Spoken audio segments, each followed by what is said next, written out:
Meadow-Grass. By Alice Brown. To Mgr. Lover of woods and field and sea. Number 5.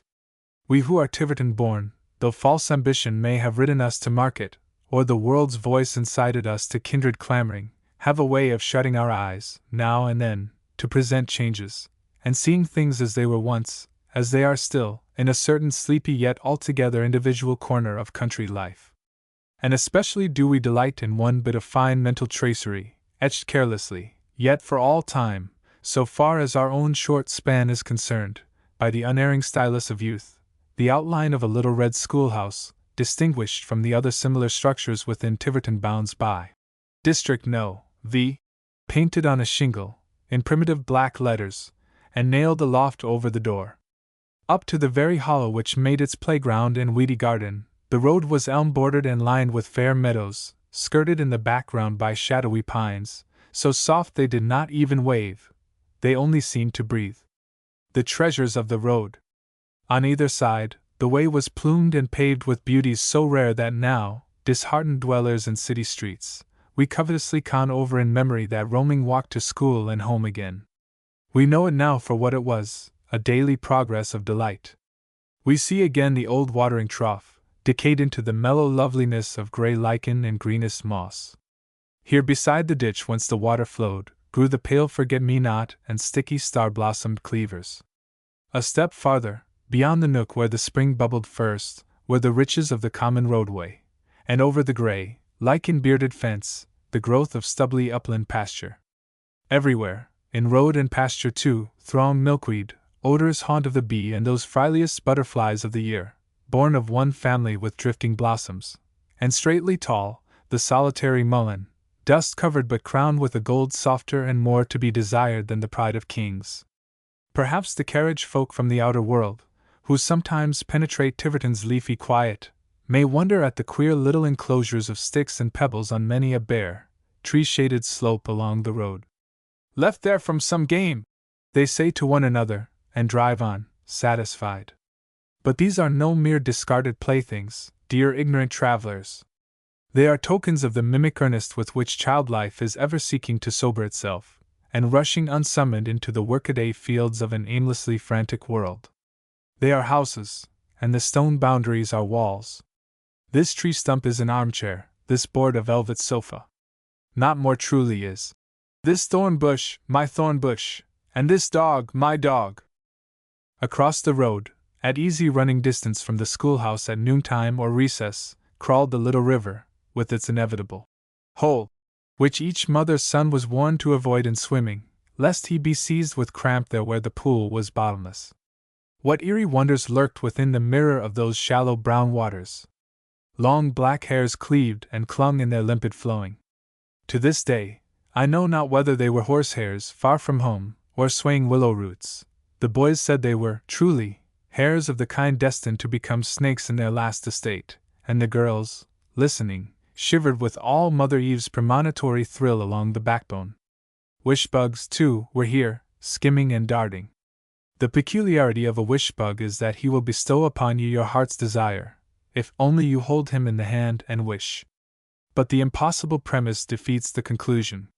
You never do hold him long enough, simply because you can't catch him in the first place. Yet the fascinating possibility is like a taste for drink, or the glamour of cards. Does the committeeman drive past to Sudley Market, suggesting the prospect of a leisurely return that afternoon, and consequent dropping in to hear the geography class? Then do the laziest and most optimistic boys betake them hastily from their dinner pails to the river, and spend their precious nooning in quest of the potent bug, through whose spell the unwelcome visit may be averted. The time so squandered in riotous gaming might have fixed the afternoons, north poles and equators, triumphantly in mind, to the everlasting defiance of all alien questioning. But no! For human delight lies ever in the unattainable. The committeeman comes like Nemesis, equo pede, the lesson is unlearned, and the stern-fibred little teacher orders out the rack known as staying after school. But what durance beyond hours in the indescribably desolate schoolroom ever taught mortal boy to shun the delusive insect created for his special undoing? So long as the heart has woes of its own breeding, so long also will it dodge the discipline of labor, and grasp at the flicker of an easy success. On either side the little bridge, over which horses pounded with an ominous thunder and a rain of dust on the head of him who lingered beneath the sleepers, in a fearsome joy, the meadows were pranked with purple iris and whispering rushes, mingling each its sweetness with the good, rank smell of mud below. Here were the treasures of the watercourse, close hidden, or blowing in the light of day. The pale, golden-hearted arrowhead neighbored the homespun pickerelweed, and oh, mysterious glory from an oozy bed, luscious, sun-golden cow-lilies rose sturdily triumphant, dripping with color, glowing in sheen. The button-bush hung out her balls, and white alder painted the air with faint perfume. Willow built her bowery arches, and the flags were ever glancing like swords of roistering knights. These flags, be it known to such as have grown up in grievous ignorance of the lore inseparable from District School, hold the most practical significance in the mind of boy and girl, for they bring forth, I know we thought for our delight alone, a delicacy known as flagbuds, everlastingly dear to the childish palate. These were devoured by the wholesale in their season, and little mouths grew oozy green as those of happy beasties in June, from much champing and chewing. Did we lose our appetite for the delectable dinner pail through such literal going to pasture?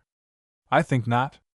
Tastes were elastic, in those days, and nature, so bullied, durst seldom revolt. On one side, the nearest neighbor to the school lived at least a mile away, but on the other, the first house of all owned treasures manifold for the little squad who, though the day were wet or dry, fair or frowning, trotted thither at noon. Here were trees under which lay, in happy season, overripe Bartlett pears. Here, too, was one mulberry tree, whereof the suggestion was strange and wonderful, and the fruit less appealing to taste than to a mystical fancy. But outside the bank wall grew the balm of Gilead's, in a stately, benevolent row, trees of healing, of fragrance, and romantic charm. No child ever sought the old home to beg pears and mulberries, or to fill the schoolhouse pail at its dark-bosomed well, without bearing away a few of the leaves in a covetous grasp. Sweet treasure trove these, to be pressed to fresh young faces, and held and patted in hot little palms, till they grew flabby but ever more fragrant, still diffusing over the dusty schoolroom that warm odor, whispering to those who read no corner but their own New England, of the myrrh and balsams of the East.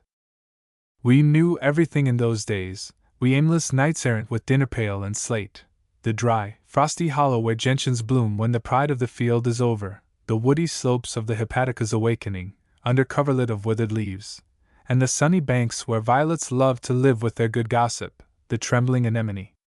At noon, we roved abroad into solitudes so deep that even our unsuspecting hearts sometimes quaked with fear of dark and lonesomeness, and then we came trooping back at the sound of the bell, untamed, happy little savages, ready to settle, with a long breath, to the afternoon's drowsy routine. Errant nonsense that. The boundary of British America and the conjugation of the verb to be. Who that might loll away the hours upon a bank in silken ease, needed aught even of computation or the tongues? He alone had inherited the earth. All the little figures flitting through those tranquil early dramas are so sharply drawn, so brightly colored still.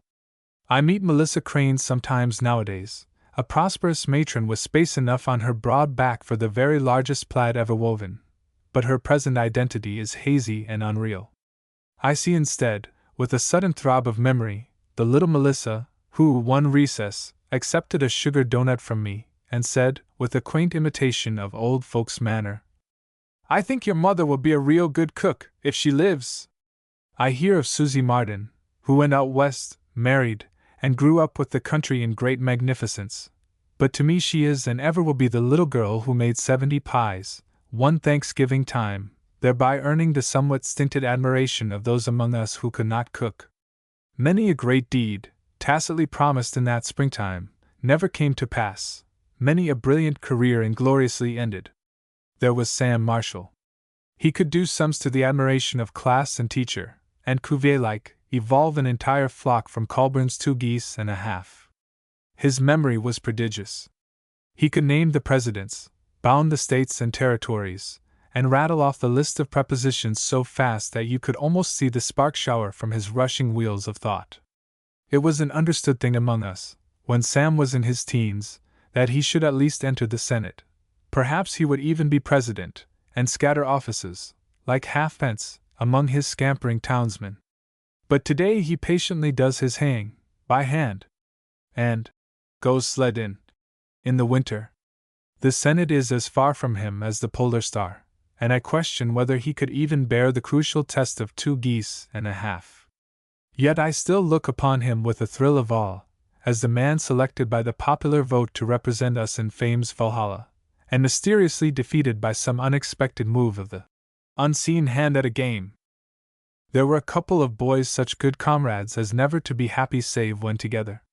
They cared only for the games made for two, all their goods were tacitly held in common, and a tradition still lives that David, when a new teacher asked his exact age, claimed his comrade's birthday, and then wondered why everybody laughed. They had a way of wandering off together to the woods, on Saturday mornings, when the routine of chores could be hurried through, and always they bore with them a store of eggs, apples, or sweet corn, to be cooked in happy seclusion. All this raw material was stolen from the respective haylofts and gardens at home, though, as the fathers owned, with an appreciative grin, the boys might have taken it openly for the asking. That, however, would so have alloyed the charm of gypsying that it was not to be thought of for a moment, and they crept about on their foraging expeditions with all the caution of a hostile tribe. Blessed fathers and mothers to wink at the escapade, and happy boys, wise chiefly in their longing to be free. We had a theory that Jonathan and David would go into business together. Perhaps we thought of them in the same country store, their chairs tilted on either side of the airtight stove, telling stories, in the intervals of custom, as they apparently did in their earlier estate. For, shy as they were in general company, they chatted together with an intense earnestness all day long, and it was one of the stock questions in our neighborhood, when the social light burned low. What under the sun do you suppose Dave and John find to talk about? Alas! Again the world had builded foolishly, for with early manhood, they fell in love with the same round-cheeked schoolteacher. Jonathan married her, after what wrench of feeling I know not, and the other fled to the town, whence he never returned save for the briefest visit at Thanksgiving or Christmas time. The stay-at-home lad is a warm farmer, and the little schoolteacher a mother whose unlined face shows the record of a placid life. But David cannot know even this, save by hearsay, for he never sees them. He is a moneyed man, and not a year ago, gave the town a new library. But is he happy? Or does the old wound still show a ragged edge? For that may be, they tell us, even when you come to 40 year. Then, clad in brighter vestments of memory, there was the lad who earned unto himself much renown, even among his disapproving relatives, by running away from home, in quest of gold and glory. True, he was brought back at the end of 3 days, footsore and muddy, and with noble appetite for the griddle cakes his mother cooked him in lieu of the traditional veal, but all undaunted.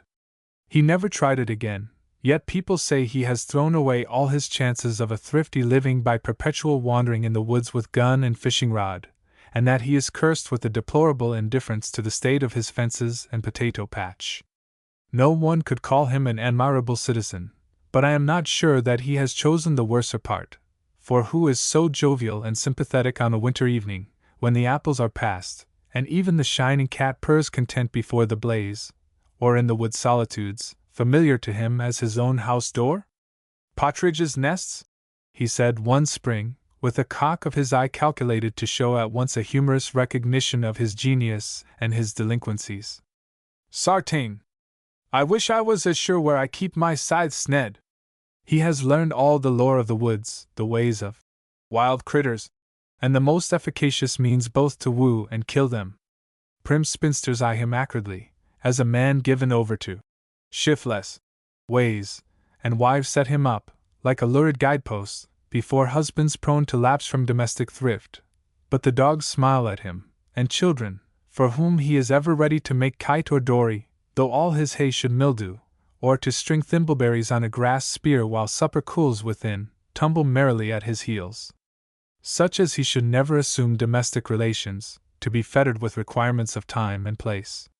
Let them rather claim maintenance from a grateful public, and live, like troubadours of old, ministrant to the general joy. Not all the memories of that early day are quite unspotted by remorse. Although we wore the mask of jocund faces and straightforward glance, we little people repeatedly proclaimed ourselves the victims of Adam's fall. Even then we needed to pray for deliverance from those passions which have since pursued us. There was the little bound girl who lived with a selectman's wife, a woman with children of her own, but a hard taskmistress to the stranger within her gates. Poor little Polly! Her clothes, made over from those of her mistress, were of dark, rough flannel, often in uncouth plaids and appalling stripes. Her petticoats were dyed of a sickly hue known as cudbar, and she wore heavy woolen stockings of the same shade.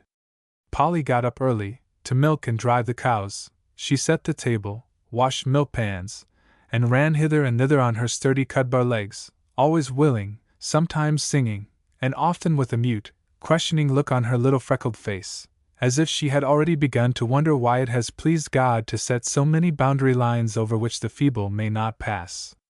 The selectman's son, a heavy-faced, greedy boy, was a bully, and Polly became his butt. She did his tasks, hectored by him in private, and with a child's strange reticence, she never told even us how unbearable he made her life. We could see it, however, for not much remains hidden in that communistic atmosphere of the country neighborhood. But sometimes Polly revolted, her temper blazed up, a harmless flash in the pan, and then, it was said, Ms. Jeremiah took her to the shed chamber and trounced her soundly. I myself have seen her sitting at the little low window, when I trotted by, in the pride of young life, to borrow some emptins, or the recipe for a new cake.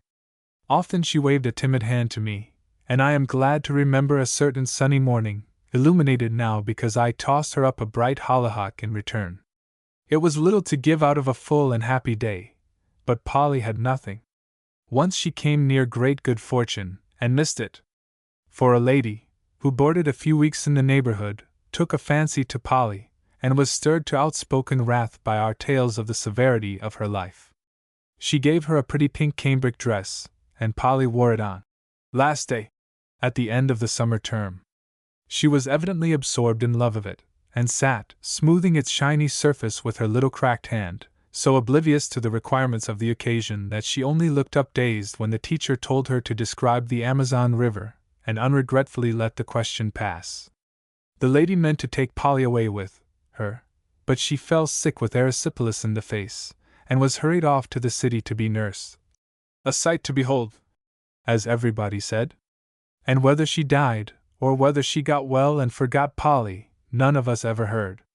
We only knew she did not return, bringing the odor of violets and the rustle of starched petticoats into our placid lives. But all these thoughts of Polly would be less wearing, when they come in the night-time knocking at the heart, if I could only remember her as glowing under the sympathy and loving kindness of her little mates. Alas! It was not so. We were senseless little brutes, who, never having learned the taste of misery ourselves, had no pity for the misfortunes of others. She was, indeed, ill-treated, but what were we, to translate the phrase? She was an underdog, and we had no mercy on her. We plagued her, God forgive us. And what the word means, in its full horror, only a child can compass. We laughed at her cudbar petticoats, her little chopped hands, and when she stumbled over the arithmetic lesson, because she had been up at 4 o'clock every morning since the first bluebirds came, we laughed at that. Life in general seems to have treated Polly in somewhat the same way. I hear that she did not marry well, and that her children had begun to turn out bad, when she died, prematurely bent and old, not many weeks ago. But when I think of what we might have given and what we did withhold, when I realize that one drop of water from each of us would have filled her little cup to overflowing, there's one compensating thought, and I murmur, conscience-smitten, I'm glad she had the pink dress. And now the little school is ever present with us, ours still for counsel or reproof. Its long closed sessions are open, by day and night, and I suppose, as time goes on, and we drop into the estate of those who sit by the fireside, oblivious to present scenes, yet acutely awake to such as it will grow more and more lifelike and more near. Beside it, live all the joys of memory and many a long past pain. For we who have walked in country ways, walk in them always, and with no divided love, even though brick pavements have been our chosen road this many a year. We follow the market, we buy and sell, and even run across the sea, to fit us with new armor for the soul, to guard it from the hurts of years. But ever do we keep the calendar of this one spring of life. Some unheard angelus summons us to days of feast and mourning. It may be the joy of the fresh springing willow, or the nameless pain responsive to the croaking of frogs, in the month when twilights are misty, and waves of world sorrow flood in upon the heart, we know not why. All those trembling half-thoughts of the sleep of the year, and its awakening, we have not escaped them by leaving the routine that brought them forth. We know when the first violets are blowing in the woods, and we paint for ourselves the tasseling of the alder and the red of maple buds. We taste still the sting of checkerberry and woodsy flavor of the fragrant birch. When fields of corn are shimmering in the sun, we know exactly how it would seem to run through those dusty aisles, swept by that silken drapery, and counseled in whispers from the plumy tops so far above our heads. The ground sparrow's nest is not strange to us, no, nor the partridge's hidden treasure within the wood. We can make pudding bags of live forever, dolls' bonnets, trimmed up to the nines, out of the velvet mullein leaf, and from the ox-eyed daisies, round, cap-begirt faces, smiling as the sun. All the homely secrets of rural life are ours, the taste of pie, cinnamon-flavored, from the dinner pails at noon, the smell of pears Island. At that happiest hour when, in the early dusk, we tumble into the kitchen, to find the table set and the stove redolent of warmth and savor. "What you got for supper?" we cry, question to be paralleled in the summer days by "What did you have for dinner?" As, famished little bears, we rush to the dairy wheel, to feed ravenously on the cold, delicious fragments of the meal eaten without us. If time ever stood still, if we were condemned to the blank solitude of hospital nights or becalmed, mid-ocean days, and had hours for fruitless dreaming, I wonder what viands we should choose, in setting forth a banquet from that ambrosial past. Foods unknown to poetry and song. Cold beiled dish, pandowdy, or rye drop cakes dripping with butter. For these do we taste, in moments of retrospect, and perhaps we dwell the more on their homely savor because we dare not think what hands prepared them for our use, or, when the board was set, what faces smiled. We are too wise, with the cunning prudence of the years, to penetrate over far beyond the rosy boundary of youth, lest we find also that bitter pool which is not Lethe, but the waters of a vain regret. Farmer Eli's vacation. "It don't seem as if we'd really got round to it, does it, Father?" asked Mrs. Pike. The west was paling, and the August insects stirred the air with their crooning chirp. Eli and his wife sat together on the washing bench outside the back door, waiting for the milk to cool before it should be strained. She was a large, comfortable woman, with an unlined face and smooth, fine auburn hair. He was spare and somewhat bent, with curly iron-gray locks, growing thin, and crow's feet about his deep-set gray eyes. He had been smoking the pipe of twilight contentment, but now he took it out and laid it on the bench beside him, uncrossing his legs and straightening himself, with the air of a man to whom it falls, after long pondering, to take some decisive step. "No, it don't seem as if 'twas going to happen," he owned. "It looked pretty dark to me, all last week. It's a good deal of an undertaking, come to think it all over. I dunno's I care about going dot." "Why, Father? After you've thought about it so many years, and Sereno's got the tent strapped up, and all. You must be crazy." "Well," said the farmer, gently, as he rose and went to carry the milk pails into the pantry, calling coaxingly, as he did so, "Kitty! Kitty! You had your milk? Don't you joggle, now!" For one eager tabby rose on her hind legs, in purring haste, and hit her nose against the foaming saucer. Mrs. Pike came ponderously to her feet, and followed, with the heavy, swaying motion of one grown fleshy and rheumatic. She was not in the least concerned about Eli's change of mood. He was a gentle soul, and she had always been able to guide him in paths of her own choosing. Moreover, the present undertaking was one involving his own good fortune, and she meant to tolerate no foolish scruples which might interfere with its result. For Eli, though he had lived all his life within easy driving distance of the ocean, had never seen it, and ever since his boyhood he had cherished one darling plan: some day he would go to the shore, and camp out there for a week. This, in his starved imagination, was like a dream of the Acropolis to an artist stricken blind, or as mountain outlines to the dweller in a lonely plain. But the years had flitted past, and the dream never seemed nearer completion. There were always planting, haying, and harvesting to be considered, and though he was fairly prosperous, excursions were foreign to his simple habit of life. But at last his wife had stepped into the van, and organized an expedition, with all the valor of a Francis Drake. "Now don't you say one word, father," she had said. "We're going down to the beach, Sereno, and Hattie, and you and me, and we're going to camp out. It'll do us all good."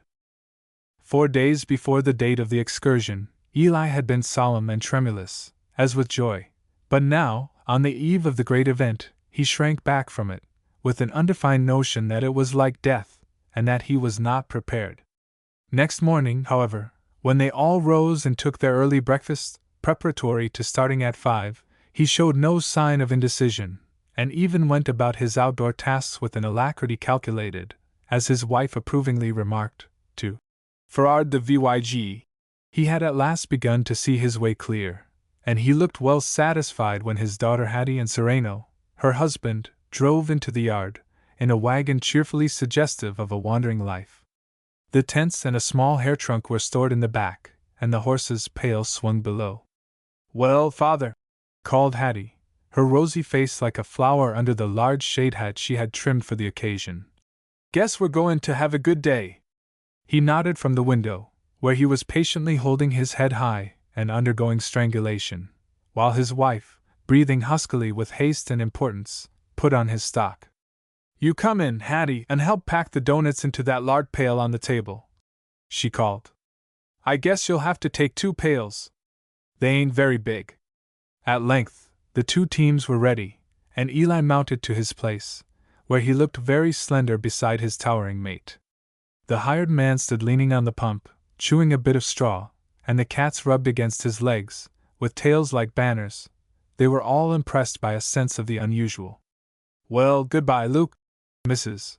Pike called over her shoulder, and Eli gave the man a solemn nod, gathered up the reins, and drove out of the yard.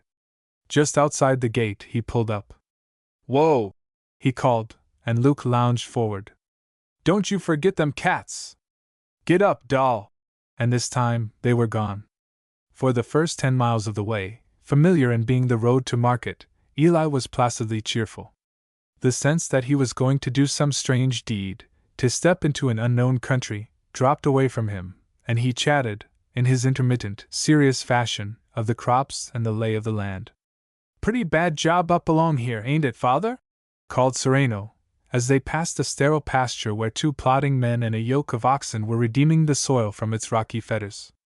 "There's a good deal o' pasture, in some places, that ain't fit for nothin' but to hold the world together," returned Eli, and then he was silent, his eyes fixed on Doll's eloquent ears, his mouth working a little. For this progress through a less desirable stratum of life caused him to cast a backward glance over his own smooth, middle-aged road. "We've prospered, ain't we, Maria?" he said, at last, and his wife, unconsciously following his thoughts, in the manner of those who have lived long together, stroked her black silk visite, and answered, with a well-satisfied nod, "I guess we ain't got no cause to complain." The roadside was parched under an August sun, tansy was dust-covered, and ferns had grown ragged and gray. The jogging horses left behind their lazy feet a suffocating cloud. "My land!" cried Mrs. Pike. "If that ain't goldenrod! I do believe it comes earlier every year, or else the seasons are changin'. See them elderberries! Ain't they purple? You just remember that bush, and when we go back, we'll fill some pails. I dunno when I've made elderberry wine." Like her husband, she was vaguely excited. She began to feel as if life would be all holidays. At noon, they stopped under the shadow of an elm tree which, from its foothold in a field, completely arched the road, and there they ate a lunch of pie and doughnuts, while the horses, freed from their headstalls, placidly munched a generous feed of oats, near by. Hattie and her mother accepted this picnicking with an air of apologetic amusement, and when one or two passers-by looked at them, they smiled a little at vacancy, with the air of wishing it understood that they were by no means accustomed to such irregularities. "I guess they think we're gypsies," said Hattie, as one carriage rolled past. "Well, they needn't trouble themselves," returned her mother, rising with difficulty to brush the crumbs from her capacious lap. "I guess I've got as good an extension table to home as any on 'em." But Eli ate sparingly, and with a preoccupied and solemn look. "Land, father!" exclaimed his wife. "You ain't eatin' no more'n a bird!" "I guess I'll go over to that well," said he, "and get a drink o' water. I drink more'n I eat, if I ain't workin' dot." But when he came back, carefully bearing a tin pail brimming with cool, clear water, his face expressed strong disapprobation, and he smacked his lips scornfully. "Terrible flat water," he announced. "Tastes as if it come out o' the cistern." But the others could find no fault with it, and Sereno drained the pail. "Pretty good, I call it," he said, and Mrs. Pike rejoined, "You always was pretty particular about water, father." But Eli still shook his head, and ejaculated, "Brackish, brackish," as he began to put the bit in Doll's patient mouth. He was thinking, with a passion of loyalty, of the clear, ice-cold water at home, which had never been shut out by a pump from the purifying airs of heaven, but lay where the splashing bucket and chain broke, every day, the image of moss and fern. His throat grew parched and dry with longing. When they were within 3 miles of the sea, it seemed to them that they could taste the saltness of the incoming breeze. The road was ankle-deep in dust. The garden flowers were glaring in their brightness. It was a new world. And when at last they emerged from the marsh-bordered road upon a ridge of sand, and turned a sudden corner, Mrs. Pike faced her husband in triumph. "There, father!" she cried. "There 'tis." But Eli's eyes were fixed on the dashboard in front of him. He looked pale. "Why, father," said she impatiently, "ain't you going to look? It's the sea." "Yes, yes," said Eli quietly. "By'm by. I'm going to put the horses up fust." "Well, I never!" said Mrs. Pike, and as they drew up on the sandy tract where Sereno had previously arranged a place for their tents, she added, almost fretfully, turning to Hattie, "I dunno what's come over your father. There's the water, and he won't even cast his eyes at it." But Hattie understood her father, by some intuition of love, though not of likeness. "Don't you bother him, Ma," she said. "He'll make up his mind to it pretty soon. Here, le's lift out these little things, while they're unharnessin', and then they can get at the tents."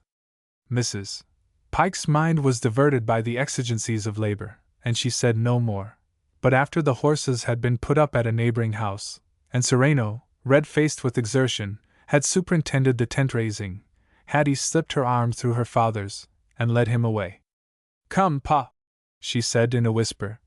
"Le's you and me climb over on them rocks." Eli went, and when they had picked their way over sand and pools to a headland where the water thundered below, and salt spray dashed up and mist to their feet, he turned and looked at the sea. He faced it as a soul might face almighty greatness, only to be stricken blind thereafter, for his eyes filled painfully with slow, hot tears.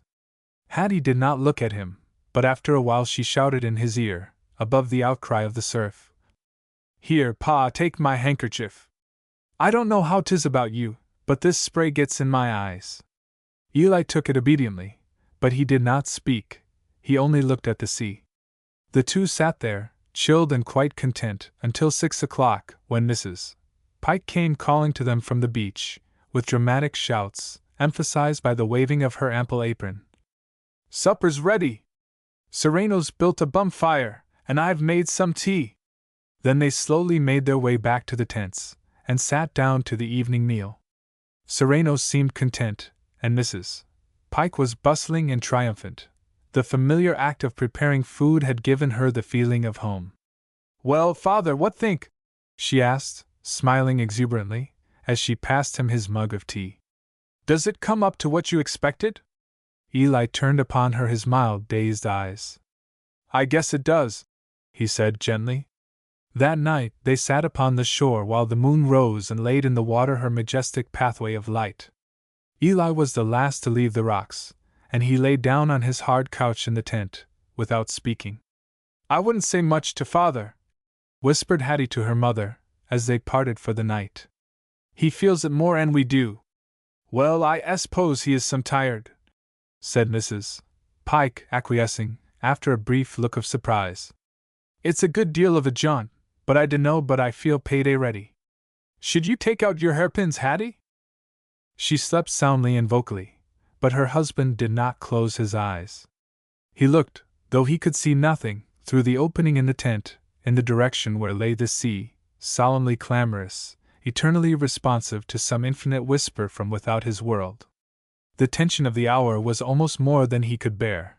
He longed for morning, in sharp suspense, with a faint hope that the light might bring relief. Just as the stars faded, and one luminous line penciled the east, he rose, smoothed his hair, and stepped softly out upon the beach. There he saw two shadowy figures, Sereno and Hattie. She hurried forward to meet him. "You going to see the sunrise too, father?" she asked. "I made Sereno come. He's awful mad at being waked up." Eli grasped her arm. "Hattie," he said in a whisper, "don't you tell. I just come out to see how 'twas here before I go.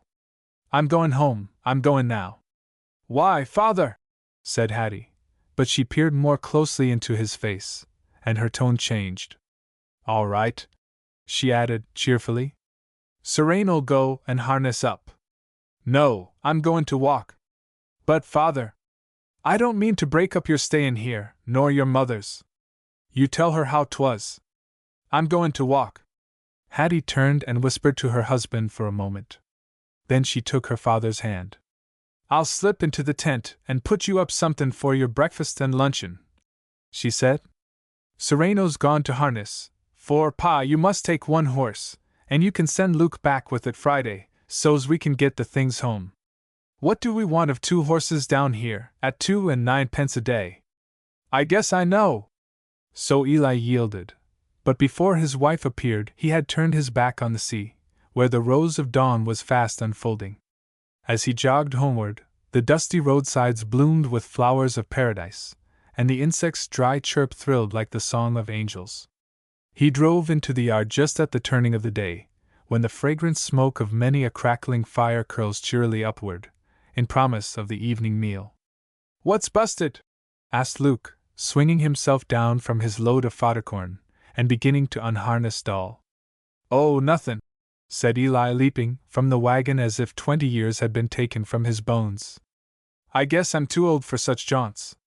I hope you didn't forget them cats. After all." "The land o' gracious," said Mrs. Lothrop Wilson, laying down her drawing-in hook on the rug stretched between 2 chairs in the middle of the kitchen, and getting up to look from the window. "If there ain't Lucindy comin' out o' the Pittmans without a thing on her head, an' all them little curls flyin'. An' the old judge ain't cold in his grave." "I guess the judge won't be troubled with cold, any to speak of, arter this," said her husband from the window, where he sat eating his forenoon lunch of apple pie and cheese. He was a cooper, and perhaps the pleasantest moment in his day was that when he slipped out of his shop, leaving a bit of paper tacked on the door to say he was on errands, and walked soberly home for his bite and sup. "If he ain't good and warm about now, then the Scripters ain't no more to be depended on than a last year's almanac." "Late Wilson, I'm ashamed of you," retorted his wife, looking at him with such reproof that, albeit she had no flesh to spare, she made herself a double chin. "And he your own uncle, too? Well, he was nigh, I'll say that for him, and if he'd had his way, the sun'd ha' risen set when he said the word. But Lucindy's his only darter, and if she don't so much as pretend to be a mourner, I guess there ain't nobody that will. There! Don't you say no more! She's comin' in here!" A light step sounded on the side piazza, and Lucindy came in, with a little delicate, swaying motion peculiar to her walk. She was a very slender woman, far past middle life, with a thin, smiling face, light blue eyes shining with an eager brightness, and fine hair, which escaped from its tight twist in little spiral curls about the face. "How do, Jane?" she said in an even voice, stirred by a pleasant, reedy thrill. "How do, Lot?" Lothrop pushed forward a chair, looking at her with an air of great kindliness. There was some slight resemblance between them, but the masculine type seemed entirely lacking in that bright alertness so apparent in her. Mrs. Wilson nodded, and went back to her drawing-in. She was making a very red rose with a pink middle. "I dunno's I can say I'm surprised to see you, Lucindy," she began, with the duteous aspect of one forced to speak her disapproval. "For I catch you comin' out o' the pitman's yard." "Yes," said Lucindy, smiling, and plaiting her skirt between her nervous fingers. "Yes, I went in to see if they'd let me take old Buckskin a spell tomorrow." "What under the sun?" began Mrs. Wilson, but her husband looked at her, and she stopped. He had become so used to constituting himself Lucindy's champion in the old judge's day, now just ended, that he kept an unremitting watch on any one who might threaten her peace. But Lucindy evidently guessed at the unspoken question. "I should have come here, if I'd expected to drive," she said. "But I thought maybe your horse wa'n't much used to women, and I kind o' dreaded to be the first one to try him with a saddle." Mrs. Wilson put down her hook again, and leaned back in her chair. She looked from her husband to Lucindy, without speaking. But Lucindy went on, with the innocent simplicity of a happy child. "You know I was always possessed to ride horseback," she said, addressing herself to Lothrop, "and father never would let me. And now he ain't here, I mean to try it, and see if 'tain't full as nice as I thought." "Lucindy!" burst forth Mrs. Wilson, explosively. "Ain't you going to pay no respect to your father's memory?" Lucindy turned to her, smiling still, but with a hint of quizzical shrewdness about her mouth. "I guess I ain't called on to put myself out," she said simply, yet not irreverently. "Father had his way in pretty much everything while he was alive. I always made up my mind if I should outlive him, I'd have all the things I wanted then, when young folks want the most. And you know then I couldn't get 'em." "Well," said Mrs. Wilson. Her tone spoke volumes of conflicting commentary. "You got a saddle?" asked Lucindy, turning to her cousin. "I thought I remembered you had one laid away, up attic. I suppose you just as soon I'd take it?" He was neither shocked nor amused. He had been looking at her very sadly, as one who read in every word the entire tragedy of a repressed and lonely life. "Yes, we have, Lucindy," he said gently, quieting his wife by a motion of the hand. "But 'tain't what you think. It's a man's saddle. You'd have to set straddle." "Oh," said Lucindy, a faint shade of disappointment clouding her face. "Well, no matter. I guess they've got one down to the Mardens. Jane, should you just as soon come round this afternoon, and look over some bonnet trimmin's with me? I took 2 kinds of flowers home from Miss West's, and I can't for my life tell which to have. Ain't you going to wear black?" Mrs. Wilson spoke now in double italics. "Oh, no. I don't feel called on to do that. I always liked bright colors, and I don't know's 'twould be real honest in me to put on mournin' when I didn't feel it." "Honor thy father," began Jane, in spite of her husband's warning hand, but Lucindy interrupted her, with some perplexity. "I have, Jane, I have. I honored father all my life, just as much as ever I could. I done everything he ever told me, little and big. No, though, there's one thing I never fell in with. I did cheat him once. I don't know, but I'm sorry for that, now it's all past and gone." Her cousin had been drumming absently on the windowsill, but he looked up with awakened interest. Mrs. Wilson, too, felt a wholesale curiosity, and she, at least, saw no reason for curbing it. "What was it, Lucindy?" she asked. "The old hunks," she repeated to herself, like an anathema. Lucindy began her confession, with eyes down-dropped and a faltering voice. "Father wanted I should have my hair done up tight and firm. So I pretended I done the best I could with it. I told him these curls round my face and down in my neck was too short, and I couldn't pin 'em up. But they wa'n't curls, and they wouldn't ha' been short if I hadn't cut 'em. For every night, and sometimes twice a day, I curled them on a pipe stem." "Ain't them curls nat'ral, Lucindy?" cried Mrs. Wilson. "Have you been fixin' 'em to blow round your face that way, all these years?" "I begun when I was a little girl," said Lucindy guiltily. It did seem kinda wrong, but I took real pleasure in it. Lothrop could bear no more. He wanted to wipe his eyes, but he chose instead to walk straight out of the room and down to his shop. His wife could only express a part of her amazement by demanding, in a futile sort of way, "Where'd you get the pipe?" "I stole the first one from a hired man we had," said Lucindy, her cheeks growing pink. "Sometimes I had to use slate pencils." There was no one else to administer judgment, and Mrs. Wilson felt the necessity. "Well," she began, "and you can set there, tellin' that and smilin'." "My smilin' don't mean any more'n some other folks' cryin', I guess," said Lucindy, smiling still more broadly. "I begun that more'n 30 years ago. I looked into the glass one day, and I see the corners of my mouth were goin' down. Sharper 'n vinegar, I was. So I says to myself, I can smile, whether or no, nobody can help that, and I did, and now I guess I don't know when I do it. Well," Lucindy rose suddenly and brushed her lap, as if she dusted away imaginary cares. "There!" she exclaimed. "I've said more this mornin' than I have for 40 year. Don't you lead me on to talk about what's past and gone. The only thing is, I mean to have a good time now, what there is left of it. Some things you can't get back, and some you can. Well, you step round this afternoon, won't you?" "I dunno's I can. John's going to bring Clarabelle up, to spend the arternoon and stay to supper." "Why, dear heart! That needn't make no difference. I should admire to have her, too.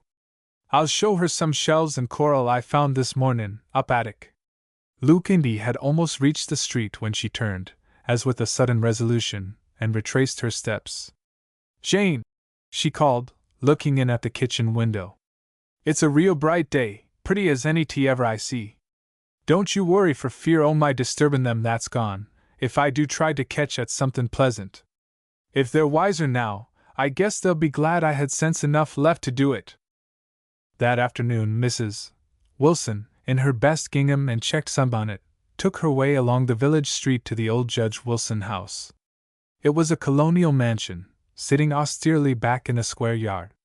In spite of its prosperity, everything about it wore a dreary air, as if it were tired of being too well kept, for houses are like people, and carry their own indefinable atmosphere with them. Mrs. Wilson herself lived on a narrower and more secluded street, though it was said that her husband, if he had not defied the old judge in some crucial matter, might have studied law with him, and possibly shared his speculations in wool. Then he, too, might have risen to be one of the first men in the county, instead of working, in his moderate fashion, for little more than day's wages. Clarabelle, a pale, dark-eyed child, also dressed in her best gingham, walked seriously by her grandmother's side. Lucindy was waiting for them at the door. "I declare!" she called delightedly. "I was most afraid you'd forgot to come. Well, Clarabelle, if you ain't grown! They'll have to put a brick on your head, or you'll be taller'n Grandma." Clarabelle submitted to be kissed, and they entered the large, cool sitting room, where they took off their things.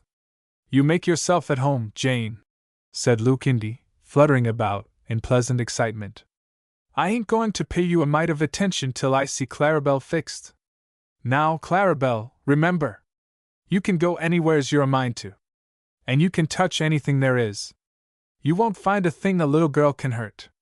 Here, you come here where I be, and look across the entry.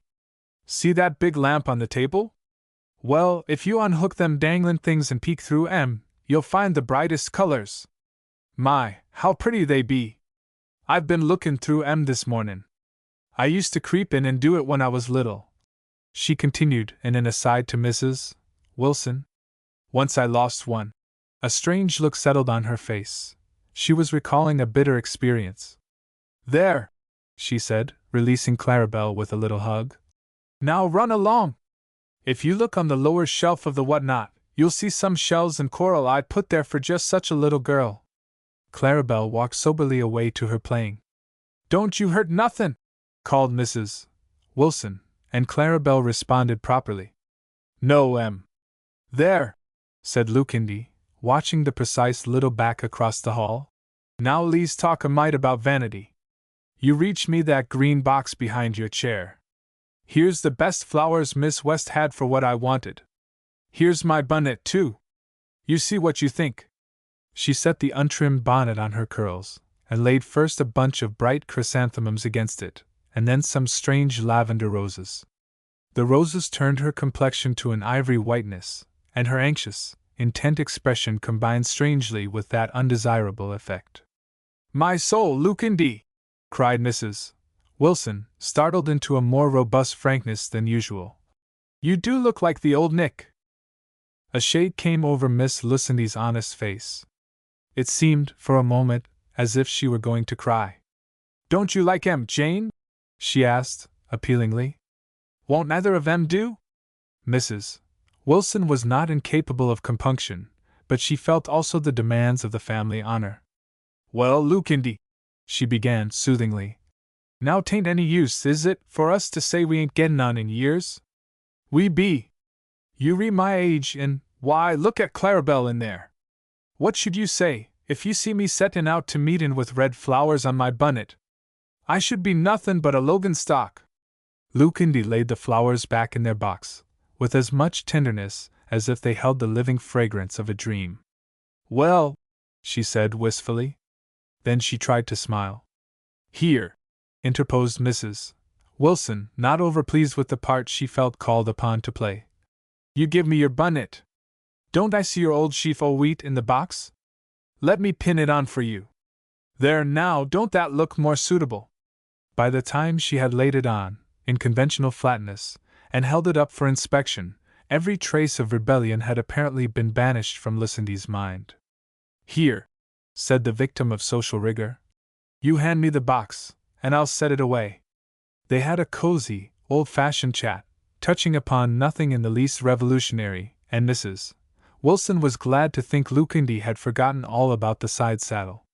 This last incident of the bonnet, she reflected, showed how much real influence she had over Lucindy.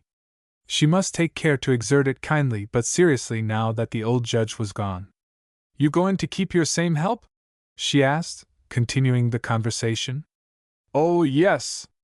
I wouldn't part with Toby for a good deal. She's going to have her younger sister come to live with us now. We shall be a passel o' women, shan't we? I guess it's well for you and Toby's what she is, or she'd cheat you out o' your eye teeth." "Well," answered Lucindy easily, "I ain't going to worry about my eye teeth. If I be cheated out of 'em, I guess I can get a new set." At 5 o'clock, they had some cookies, ostensibly for Clarabelle, since Mrs.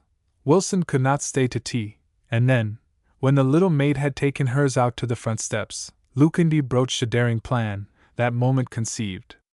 "Say, Jane," she whispered, with great pretense of secrecy, "what do you think just come into my head?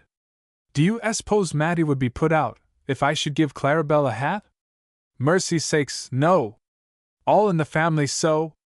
But what set you out on that? She's got a good last year's one now, and the ribbons all pressed out and turned complete." "I'll tell you," said Lucindy, leaning nearer, and speaking as if she feared the very corners might hear. "You know I never was allowed to wear bright colors. And to this day, I see the hats the other girls had, blue on 'em and pink. And if I could stand by and let a little girl pick out a hat for herself, without a word said to stop her, 'twould be real agreeable to me." Lucindy was shrewd enough to express herself somewhat moderately. She knew by experience how plainly Jane considered it a duty to discourage any overmastering emotion. But Jane Wilson was, at the same instant, feeling very keenly that Lucindy, faded and old as she was, needed to be indulged in all her riotous fancies. She repressed the temptation, however, at its birth. "Why, I dunno's there's anything in the way of it," she said soberly. "Then, if you must go, I'll walk right along now. Clarabelle and I'll go down to Miss West's, and see what she's got. Nothin's to be gained by waitin'." When they walked out through the hall together, Lucindy cast a quick and eager glance into the parlor. She almost hoped Clarabelle had unhooked the glass prisms from the lamp, and left them scattered on the floor, or that she had broken the precious shells, more than half a century old. She wanted to put her arms round her, and say fondly, "Never mind!" But the room was in perfect order, and little Clarabelle waited for them, conscious of a propriety unstained by guilt. "Lucindy," said Mrs. Wilson, who also had used her eyes, "where's your father's canes?" "They allies stood right here in this corner." Lucindy flushed. "Jane," she whispered, "don't you tell, but I buried 'em. I felt somehow as if I couldn't do the things I wanted to, if they sat there just the same." Jane could only look at her in silence.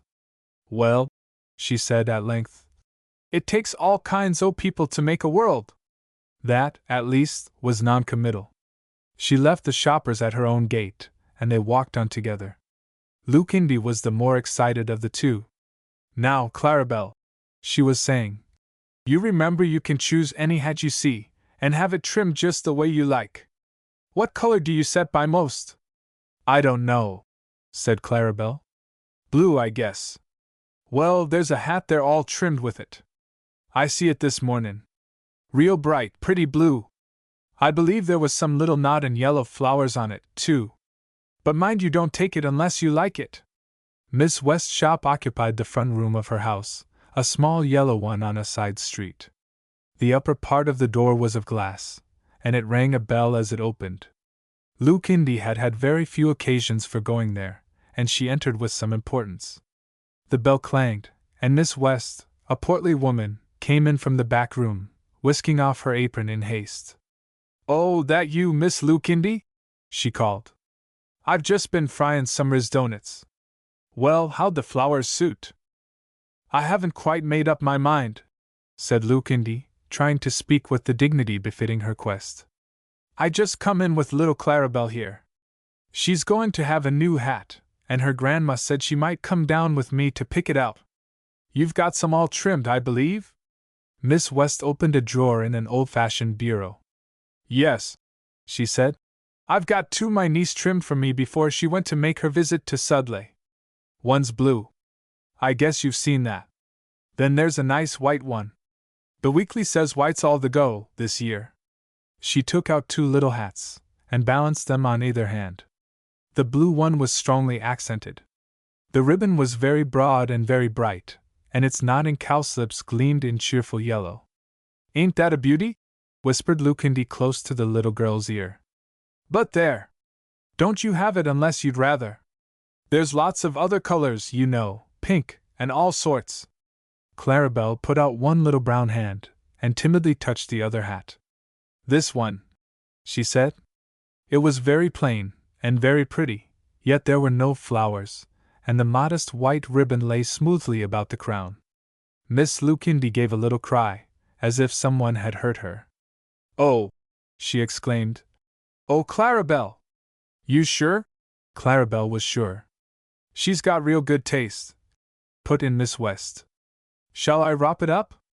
"Yes," answered Lucindy drearily. "We'll take it. But I suppose if she should change her mind before she wore it," she added, with some slight accession of hope. "Oh, yes, bring it right back. I'll give her another choice." But Clarabelle was not likely to change her mind. On the way home, she walked sedately, and carried her hat with the utmost care. At her grandmother's gate, she looked up shyly, and spoke of her own accord. "Thank you, ever so much." Then she fled up the path, her bundle waving before her. That, at least, looked like spontaneous joy, and the sight of it soothed Lucindy into a temporary resignation, yet she was very much disappointed. The next afternoon, Tiverton saw a strange and wondrous sight. The Crane boy led old Buckskin, under an ancient saddle, into Miss Lucindy's yard, and waited there before her door. The Crane boy had told all his mates, and they had told their fathers and mothers, so that a wild excitement flew through the village like stubble fire, stirring the inhabitants to futile action.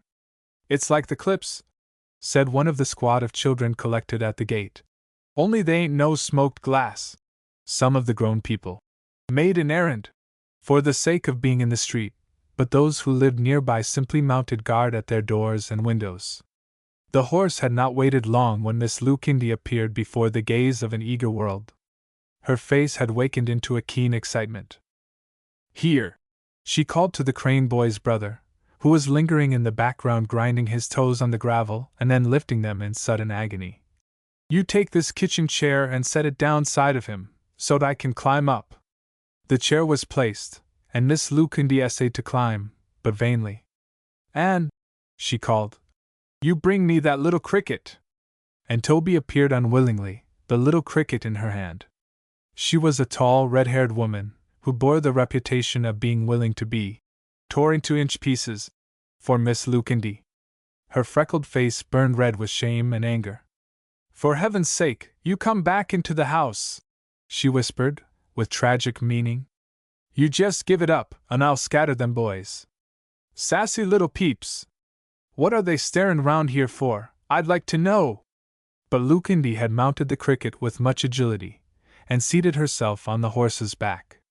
Once she slipped off, but the Crane boy had the address to mutter, "Put your leg over the horn," and, owing to that timely advice, she remained. But he was to experience the gratitude of an unfeeling world, for and Toby, in the irritation of one tried beyond endurance, fell upon him and cuffed him soundly. And Mrs. Crane, passing the gate at that moment, did not blame her. "My! It seems a proper high place to set," remarked Lucindy, adjusting herself. "Well, I guess I shan't come to no harm. I'll ride round to your place, boys, when I get through, and leave the horse there." She trotted out of the yard amid the silence of the crowd. The spectacle was too awesome to be funny, even to the boys. It seemed to Tiverton strangely like the work of madness. Only one little boy recovered himself sufficiently to run after her, and hold up a switch he had been peeling. "Here," he piped up daringly. "You want a whip?" Lucindy smiled upon him benignly. "I never did believe in obscene dumb creeters," she said, "but I'm much obliged." She took the switch and rode on. Now Mrs. Wilson had heard the rumor too late to admit of any interference on her part, and she was staying indoors, suffering an agony of shame, determined not to countenance the scandalous sight by her presence. But as she sat, hooking in, the window was darkened, and involuntarily she lifted her eyes. There was the huge bulk of a horse, and there was Lucindy. The horsewoman's cheeks were bright red with exercise and joy. She wore a black dress and black mitts. Her little curls were flying, and oh, most unbearable of all! They were surmounted by a bonnet bearing no modest sheaf of wheat, but blossoming brazenly out into lavender roses. The spectacle was too much for Mrs. Wilson. She dropped her hook, and flew to the door. "Well, I've known a good deal, fust and last, but I never see the beat o' this. Lucindy, where'd you get that long dress?" "It's my cashmere," answered Lucindy, joyously. "I set up last night to lengthen it down." "Well, I should think you did. Lothrop!" Her husband had been taking a nap in the sitting-room, and he came out, rubbing his eyes. Mrs. Wilson could not speak for curiosity. She watched him with angry intentness. She wondered if he would take Lucindy's part now. But Lothrop only moved forward and felt at the girth. "You know you want to pull him up if he stumbles," he said. "But I guess he won't. He was a stiddy horse 15 years ago." "Lothrop," began his wife, "do you want to be made a Loganstock in this town?" "I guess if I've lived in a place over 60 year and hill my own, I can yet," said Lothrop quietly. "You don't want to ride too long, Lucindy. You'll be lame tomorrow." "I didn't suppose 'twould jounce so," said Lucindy. "But it's proper nice. I don't know what 'twould be on a real high horse. Well, goodbye." She turned the horse about, and involuntarily struck him with her little switch. Old Buckskin broke into a really creditable trot, and they disappeared down the village street. Lothrop sensibly took his way down to the shop while his wife was recovering her powers of speech, and for that, Jane herself mentally commended him. Lucindy kept on out of the village and along the country road. The orioles were singing in the elms, and the leaves still wore the gloss of last night's shower. The earth smiled like a new creation, very green and sweet, and the horses' hoofs made music in Lucindy's mind. It seemed to her that she had lost sight both of youth and crabbed age. The pendulum stood still in the jarring machinery of time, the hands pointing to a moment of joy. She was quite happy, as any of us may be who seek the fellowship of dancing leaves and strong, bright Sunday. She turned into a crossroad, hardly wider than a lane, and bordered with wild rose and fragrant raspberry. There was but one house here, a little, time-stained cottage, where Tom McNeil lived with his wife and 5 children. Perhaps these were the happiest people in all Tiverton, though no one but themselves had ever found it out. Tom made shoes in a desultory fashion, and played the fiddle earnestly all winter, and in summer, peddled essences and medicines from a pack strapped over his shoulders. Sometimes in the warm summer weather Molly, his wife, and all the children tramped with him, so that the house was closed for weeks at a time, a thing very trying to the conventional sensibilities of Tiverton. Tom might have had a steady job o' work with some of the farmers. Molly might have helped about the churning and ironing. But no! They were like the birds, nesting happily in summer, and drawing their feet under their feathers when the snow drifted in. The children, lank, wild-eyed creatures, each went to school a few months, and then stopped, unable to bear the cross of confinement within 4 dull walls. They could not write. It was even rumored that they had never learned to tell time. And indeed, what good would it have done them when the clock was run down, and stood always at the hour of noon? But they knew where thoroughwort grows, and the wholesome goldthread. They gathered cress and peppermint, and could tell the mushroom from its noisome kindred. Day after day, they roamed the woods for simples to be distilled by the father, and made into potent salves and ointments for man and the beasties he loved better. When Lucindy came in sight of the house, she was glad to find it open. She had scarcely gone so far afield for years, and the reports concerning this strange people had reached her only by hearsay. She felt like a discoverer. In close neighborhood to the house stood a peculiar structure, the half-finished dwelling McNeil had attempted, in a brief access of ambition, to build with his own hands. The chimney, slightly curving and very ragged at the top, stood foolishly above the unfinished lower story. Lucindy remembered hearing how Tom had begun the chimney first, and built the house round it. But the fulfillment of his worldly dream never came to pass, and perhaps it was quite as well, for thereby would the unity of his existence have been destroyed. He might have lived up to the house, he might even have grown into a proud man, and accumulated dollars. But the bent of birth was too much for him. A day dawned, warm and entrancing. He left his bricks and boards in the midst, and the whole family went joyfully off on a tramp. To Tiverton, the unfinished house continued to serve as an immortal joke, and Tom smiled as broadly as any. He always said he couldn't finish it. He had mislaid the plan. A little flower garden bloomed between the 2 houses, and on the grass, by one of its clove-pink borders, sat a woman, rocking back and forth in an ancient chair, and doing absolutely nothing. She was young, and seemed all brown, for her eyes were dark, and her skin had been tanned to the deep, rich tint sweeter to some eyes than pure roses and milk. Lucindy guided Buckskin up to the gate, and Molly McNeil looked up and smiled without moving. "How do?" she said in a soft, slow voice. "Won't you come in?" Lucindy was delighted. It was long since she had met a stranger. "Well, I would," she answered, "but I don't know as I can get down. This is new business to me." "Ellen," called Mrs. McNeil, "you bring out something to step on." A little girl appeared with a yellow kitchen chair. Mrs. McNeil rose, carried it outside the gate, and planted it by Buckskin's side. "There," she said. "You put your hand on my shoulder and step down. It won't tip. I've got my knee on it." Lucindy alighted, with some difficulty, and drew a long breath. "I'll hitch him," said Molly McNeil. "You go in and sit down in that chair, and Ellen'll bring you a drink of water." Ellen was bare-legged and barefooted. Her brown hair hung over her dark eyes in a pleasant tangle. Her even teeth were white, and her lips red. There was no fault nor blemish in her little face, and when she had brought the dipper full of water, and stood rubbing one foot against its neighboring leg, Lucindy thought she had never seen anything so absolutely bewitching. Molly had hitched the horse, in manly and knowing fashion, and then seated herself on the kitchen chair beside Lucindy. But the attitude seemed not to suit her, and presently she rose and lay quietly down at full length on the grass. She did it quite as a matter of course, and her visitor thought it looked very pleasant. Possibly she would have tried it herself if she had not been so absorbed in another interest. She was watching the little girl, who was running into the house with the dipper.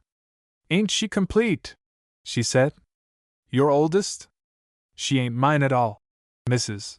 McNeil rose on one elbow and began chewing a grass stem. It was very restful to Lucindy to see someone who was too much interested in anything, however trivial, to be interested in her. "You know about the Italian that come round with the hand organ last month? He was her father. Well, he died, fell off a mow one night, and the town sold the hand organ and kept Ellen a while on the farm. But she run away, and my boys found her hidin' in the woods starved most to death. So I took her in, and the overseer said I was welcome to her.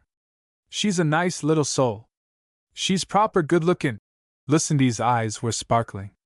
"She don't look as well as common today, for the boys went off plumb in without her. She was asleep, and I didn't want to call her. She had a cryin' spell when she waked up, but I didn't know which way they'd gone." Ellen came wandering round the side of the house, and Lucindy crooked a trembling finger at her. "Come here," she called. "You come here and see me." Ellen walked up to her with a steady step, and laid one little brown hand on Lucindy's knee. But the old judge's daughter drew the child covetously to her lap. "Look here," she said. "Should you like to go home and spend a week with me?" The little maid threw back her tangle of curls, and looked Lucindy squarely in the eyes. "Yes," she answered. Lucindy's grasp tightened round her. "How should you like to live with me?" The child touched her little breast inquiringly with one finger. "Me?" She pointed over to Mrs. McNeil, who lay listening and stretching her limbs in lazy comfort. "Leave her?" And then, gravely, "No, she's good to me." Lucindy's heart sank. "You could come over to see her," she pleaded, "and I'd come too. We'd all go plumb in together. I should admire too. And we'd have parties, and ask 'em all over. What say?" The child sat straight and serious, one warm hand clinging to Lucindy's slender palm. But her eyes still sought the face of her older friend. Molly McNeil rose to a sitting posture. She took the straw from her mouth, and spoke with the happy frankness of those who have no fear because they demand nothing save earth and sky room. "I know who you are," she said to Lucindy. "You're left well off, and I guess you could bring up a child, give you your way. We're as poor as poverty. You take her, if she'll go. Ellen, she's a nice lady, you better say yes." Lucindy was trembling all over. "You come, dear," she urged piteously. "You come and live with me." Ellen thought a moment more. Then she nodded. "I'll come," said she. Lucindy could not wait. "I'll send a wagon over after her tonight." She had put Ellen down, and was rising tremblingly. "I won't stop to talk no more now, but you come and see me, won't you? Now, if you'll help me mount up there. My! It's higher 'n 'twas before. Well, I'll see you again." She turned old Buckskin's head away from the fence. Then she pulled him fiercely round again. "Here," she called. "What if she should jump up behind me and come now?" Mrs. McNeil, being the thrall only of the earth, saw no reason why a thing should not be done as one wanted it.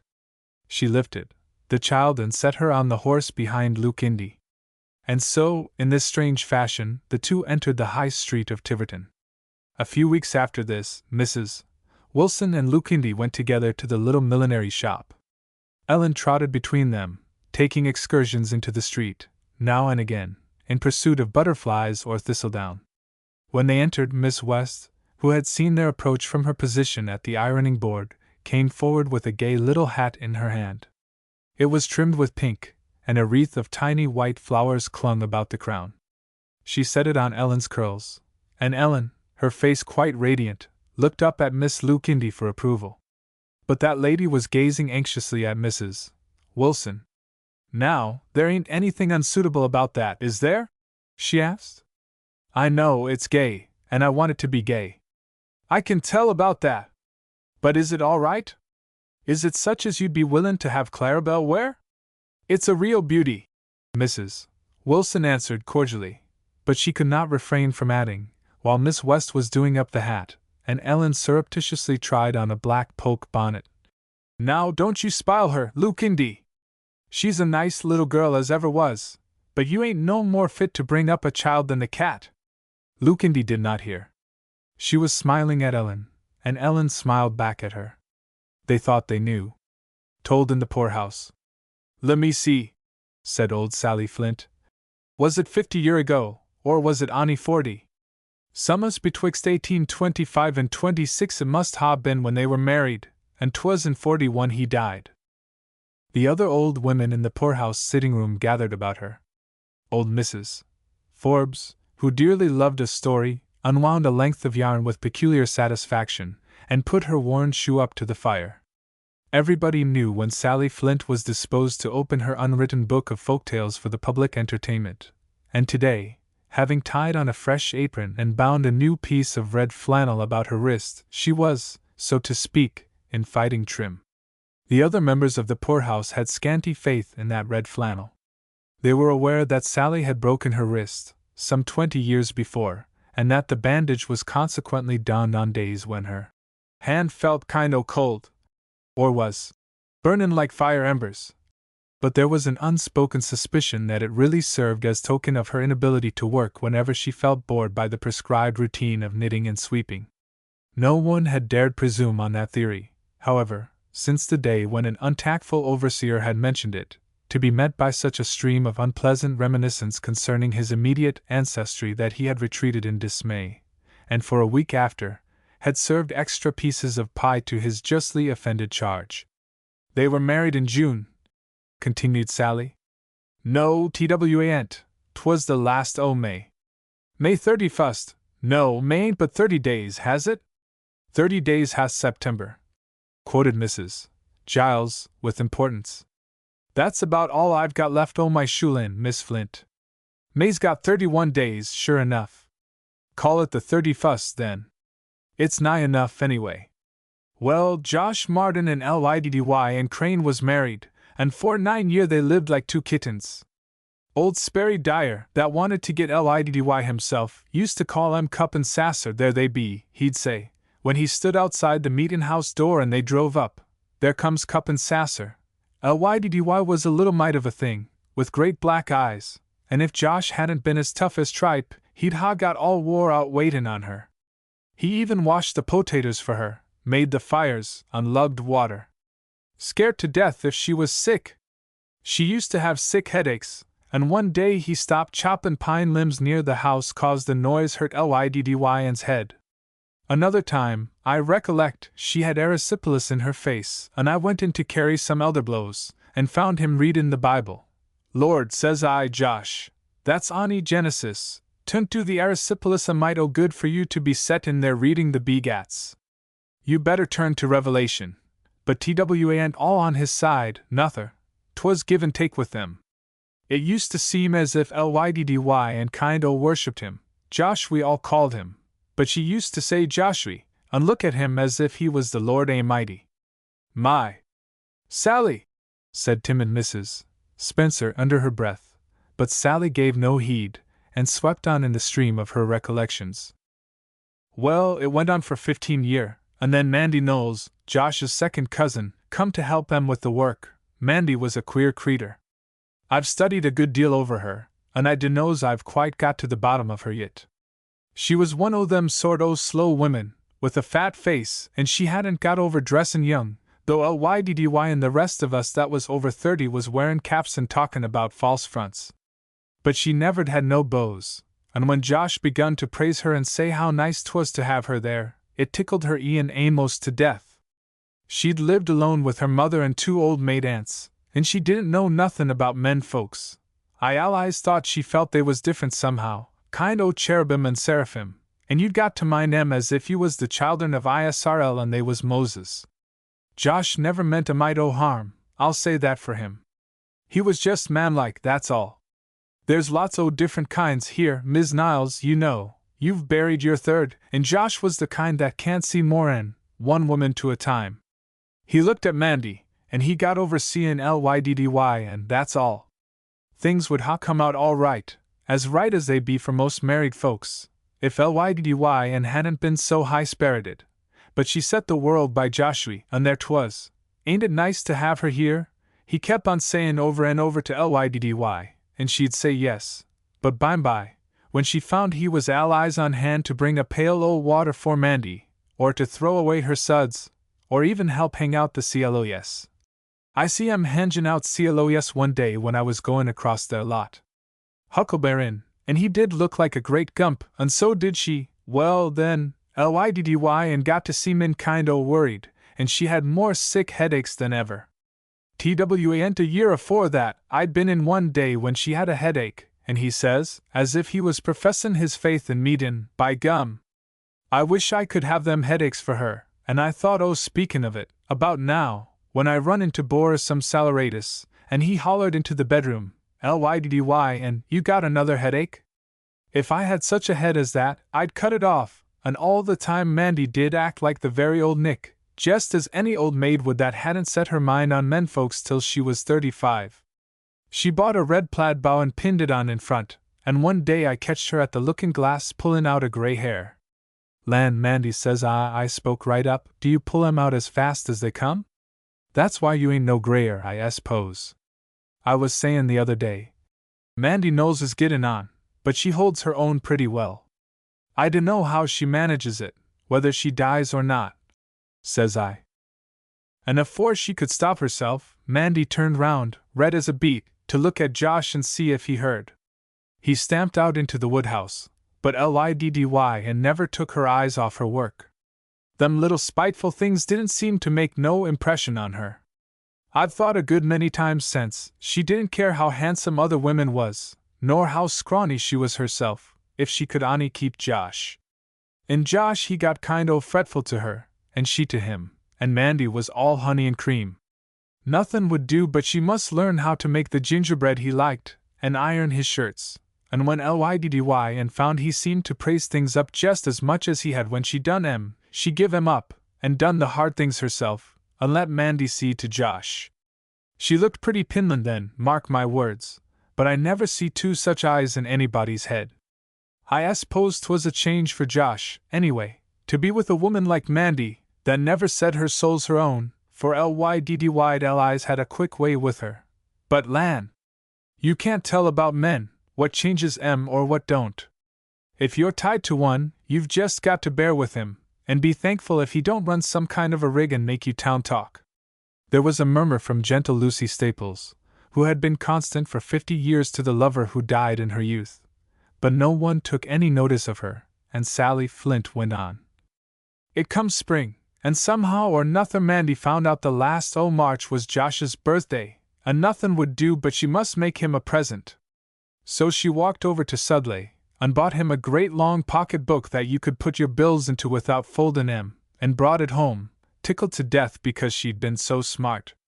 Some o' this come out at the time, and some wa'n't known till arterwards. The hired man told some, and a good deal the neighbors see themselves. And I'll be whipped if Mandy herself didn't tell the heft aunt arter 'twas all over. She wa'n't more'n half baked in a good many things. It got round somehow that the pocket book was comin', and when I see Mandy walkin' home that arternoon, I ketched up my shawl and run in behind her, to borrow some yeast. Nobody thought anything o' birthdays in our neighborhood, and meb that made it seem a good deal more'n 'twas, but when I got in there, I vow I was sorry I come. There sat Josh by the kitchen table, sort o' red and pleased, with his old pocket book open afore him, and he was puttin' all his bills and papers into the new one, and sayin', every other word, "Why, Mandy, I never see your beat. Ain't this a nice one, LYDDY?" And Mandy was b'ilin' over with pride, and she stood there talkin' off her cloud. She'd been in such a hurry to give it to him she hadn't even got her things off fust. LYDDY stood by the cupboard, lookin' straight at the glass spoon holder. I thought arterwards I didn't believe she see it, and if she did, I guess she never forgot it. "Yes, it's a real nice one," says I. I had to say suthin', but in a minute, I was most scared. LYDDY turned round, in a kind of a flash. Her face blazed all over red, and her eyes kind o' went through me. She stepped up to the table, and took up the old pocket book. "You've got a new one," says she. "May I have this?" "Course you may," says he. He didn't look up to see her face, and her voice was so soft and still, I guess he never thought nothin' of it. Then she held the pocket-book up tight against her dress waist and walked off into the bedroom. I allies thought she never knew I was there. And arterwards it come out that old pocket-book was one she'd bought for him afore they was married, earned it binned in shoes. 'Twas kind o' hard, owned Mrs. Niles, bending forward, and with hands clasped over her knees, peering into the coals for data regarding her own marital experiences. But if 'twas all wore out, did you say 'twas wore? Well, then I dunno's you could expect him to set by it. And TWAn't as if he'd give it away, they'd got it between 'em. I dunno, it's all dark to me, owned Sally Flint. I guess 'twould puzzle a saint to explain men folks, anyway, but I've allies thought they was sort o' numb about some things. Anyway, Josh Martin was. Well, things went on that way till the fust part o' the summer, and then they come to a tenant. I s'pose they'd got to, sometime, and it might jest as well ha' been fust as last. Lyddy and was pretty miserable, and she'd been dossin' with thorough wort and what all when anybody told her to. But I allies thought she never cared a mite whether she lived to see another spring.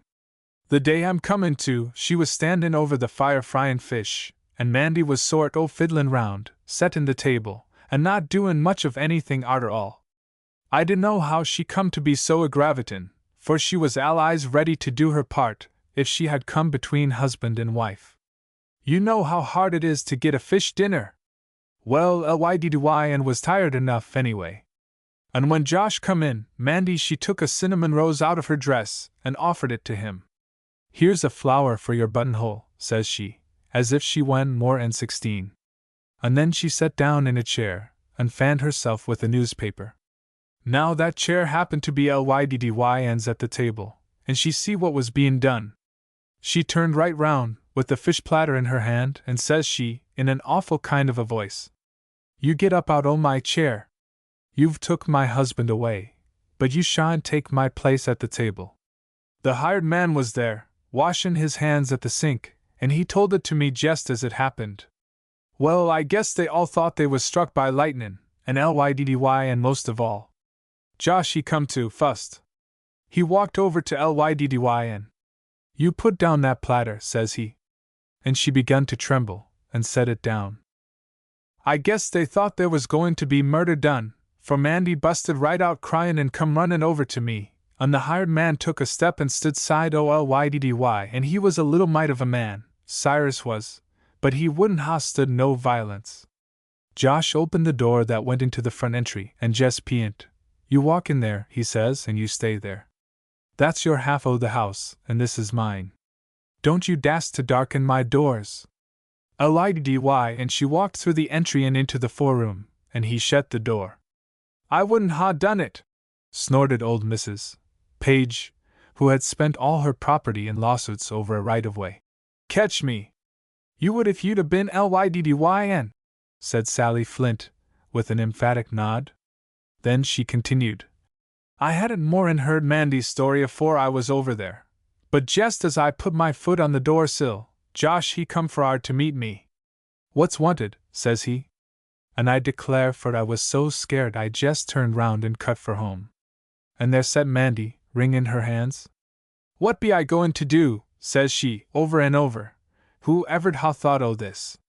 'The thing for you to do,' says I, 'is to go straight home to your mother, and I'll harness up and carry you. Don't you step your foot inside that house agin.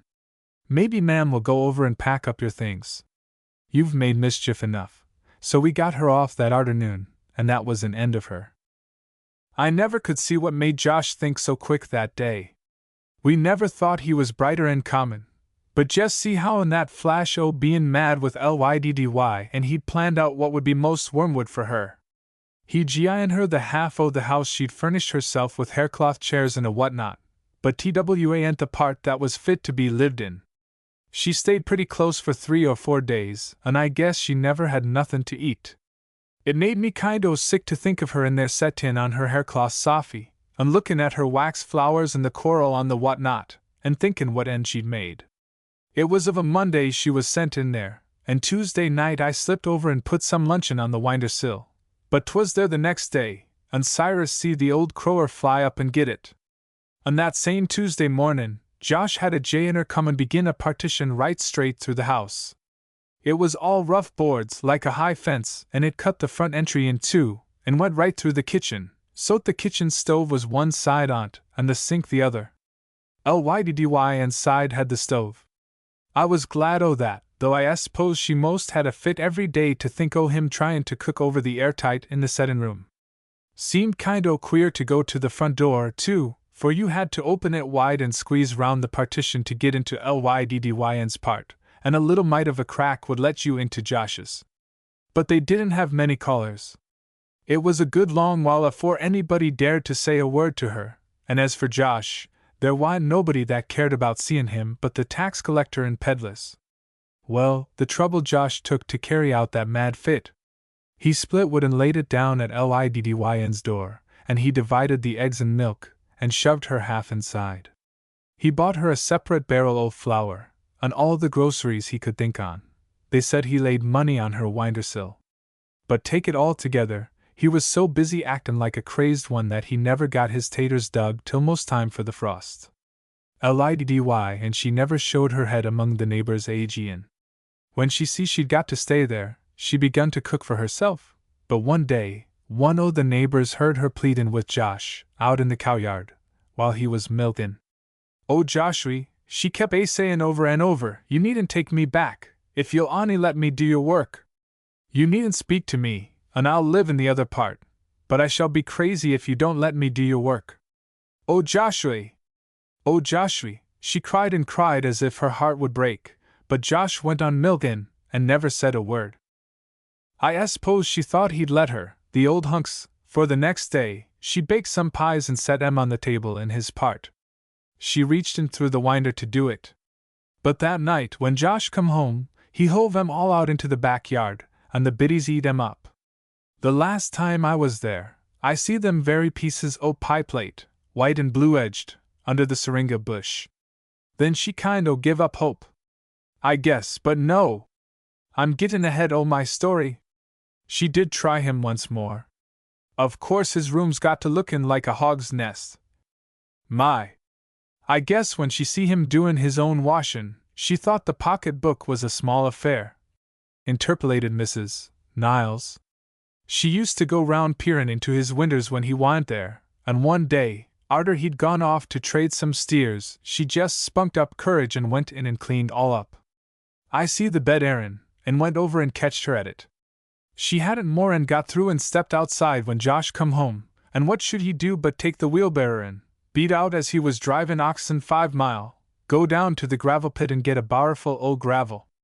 He wheeled it up to the side door, and put a plank over the steps, and wheeled it right in. And then he dumped it in the middle o' his clean floor. That was the last o' her tryin' to do for him on the sly.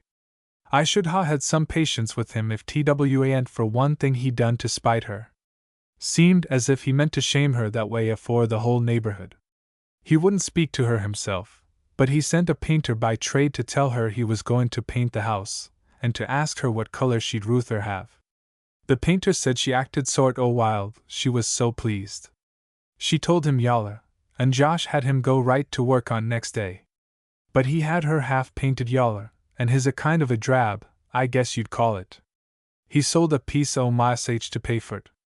Dr. Parks said you might as well kill a woman with a hatchet, as the man did down to Sudley, as put her through such treatment. My! Ain't it growin' late? Here, let me set back by the winder.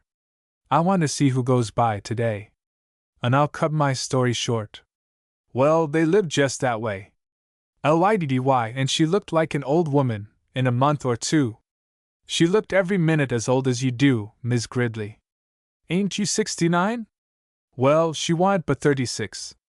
Her hair turned gray, and she was all stooped over. Sometimes I thought she wa'n't jest right.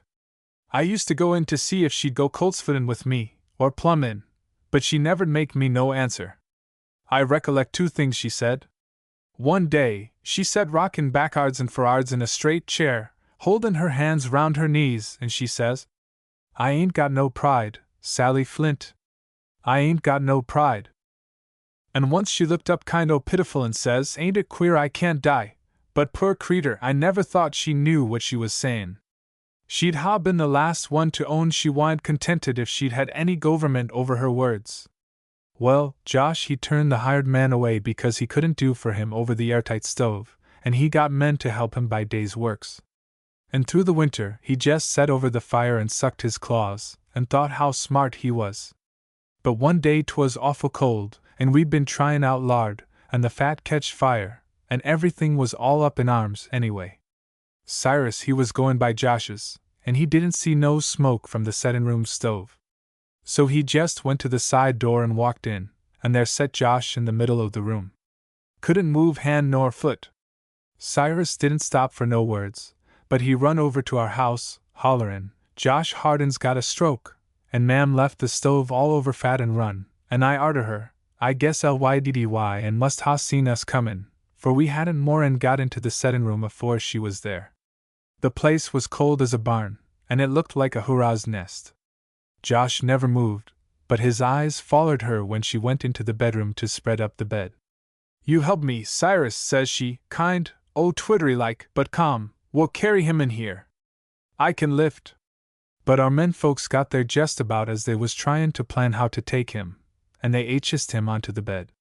Cyrus harnessed up our horse and went after Dr. Parks, and by the time he come, we'd got the room so's to look decent. And, if you'll believe it, Lyddy and was in the bedroom tryin' to warm Josh up and make him take some hot drink, but when I begun to sweep up and swap towards that gravel pile in the middle o' the floor, she come hurryin' up, all out o' breath. She ketched the broom right out o' my hand. "I'll sweep, by," says she, "don't you touch that gravel, none on ye," and so the gravel laid there, and we walked round it, watchers and all. She wouldn't have no watcher in his bedroom, though. She was determined to do everything but turn him and lift him herself, but there was allies 1 or 2 set in round to keep the fires goin' and make sure there was enough cooked up. I swan, I never see a woman so happy round a bed o' sickness as Lyddy and was. She never made no fuss when Josh was awake, but if he shut his eyes, she'd kind o' hang over the bed and smooth the CLOS as if they was kittens, and once I catched her huggin' up the sleeve of his old barn coat that hung outside the door. If ever a woman made a fool of herself over a man that wa'n't with it, 'twas Lyddy and Martin. Well, Josh he hung on for a good while, and we couldn't make out whether he had his senses or not. He kept his eyes shut most o' the time, but when Lyddy's back was turned, he seemed to know it somehow, and he'd open 'em and foller her all round the room. But he never spoke. I asked the doctor about it. "Can't he speak, doctor?" says I. "He can move that hand a leetle today. Don't you s'pose he could speak if he'd a mind to?" The doctor he squinted up his eyes, he allies done that when he didn't want to answer, and he says, "I guess he's thinkin' on over." But one day, Lyddy and found she was all beat out, and she laid down in the best bedroom and went to sleep. I set with Josh. I was narin' off, but when I looked up, he was beckonin' with his well hand. I got up and went to the bed. "Be you dry?" says I. He made a little motion, and then he lifted his hand and peoned out into the settin' room. "Do you want Lyddy and says I, "She's laid down." No, he didn't want her. I went to the settin' room door and looked out, and, I dunno how 'twas, it all come to me. "Is it that gravel heap?" says I. "Do you want it carried off, on the floor swap up?" And he made a motion to say yes. I called Cyrus, and we made short work o' that gravel. When I'd took up the last mite on't, I went back to the bed. "Josh Martin," says I, "can you speak, or can't you?" But he shut his eyes, and wouldn't say a word. When Lyddy and come out, I told her what he'd done, and then she did give way a little mite. 2 tears come out o' her eyes, and Jess rolled down her cheeks, but she didn't give up to 'em. "Sally," says she sort o' peaceful, "I guess I'll have a cup o' tea." Well, there was times when we thought Josh would get round agyin', if he didn't have another stroke. I dunno whether he did have another or not, but one night, he seemed to be sort o' sinkin' away. Lyddy and she begun to turn white, and she sat down by him and rubbed his sick hand. He looked at her, fust time he had, fair and square, and then he begun to wobble his lips round and make a queer noise with them. She put her head down, and then she says, "Yes, Joshua." "Yes, dear," and she got up and took the pocket-book Mandy had given him off the top of the bureau, and laid it down on the bed where he could get it. But he shook his head, and said the word Aegean, and a queer look, as if she was scared and pleased, flashed over Lyddyn's face. She run into the parlor, and come back with that old pocket-book he'd give up to her, and she put it into his well hand. That was what he wanted. His fingers gripped it up, and he shut his eyes. He never spoke Aegean. He died that night. I guess she died, too, said Lucy Staples under her breath, stealthily wiping a tear from her faded cheek. No, she didn't either, retorted Sally Flint hastily, getting up to peer from the window down the country road.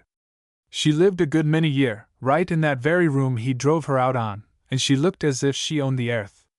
I've studied on it considerable, and I allies s'pose 'twas because she'd got him, and that was all she cared for.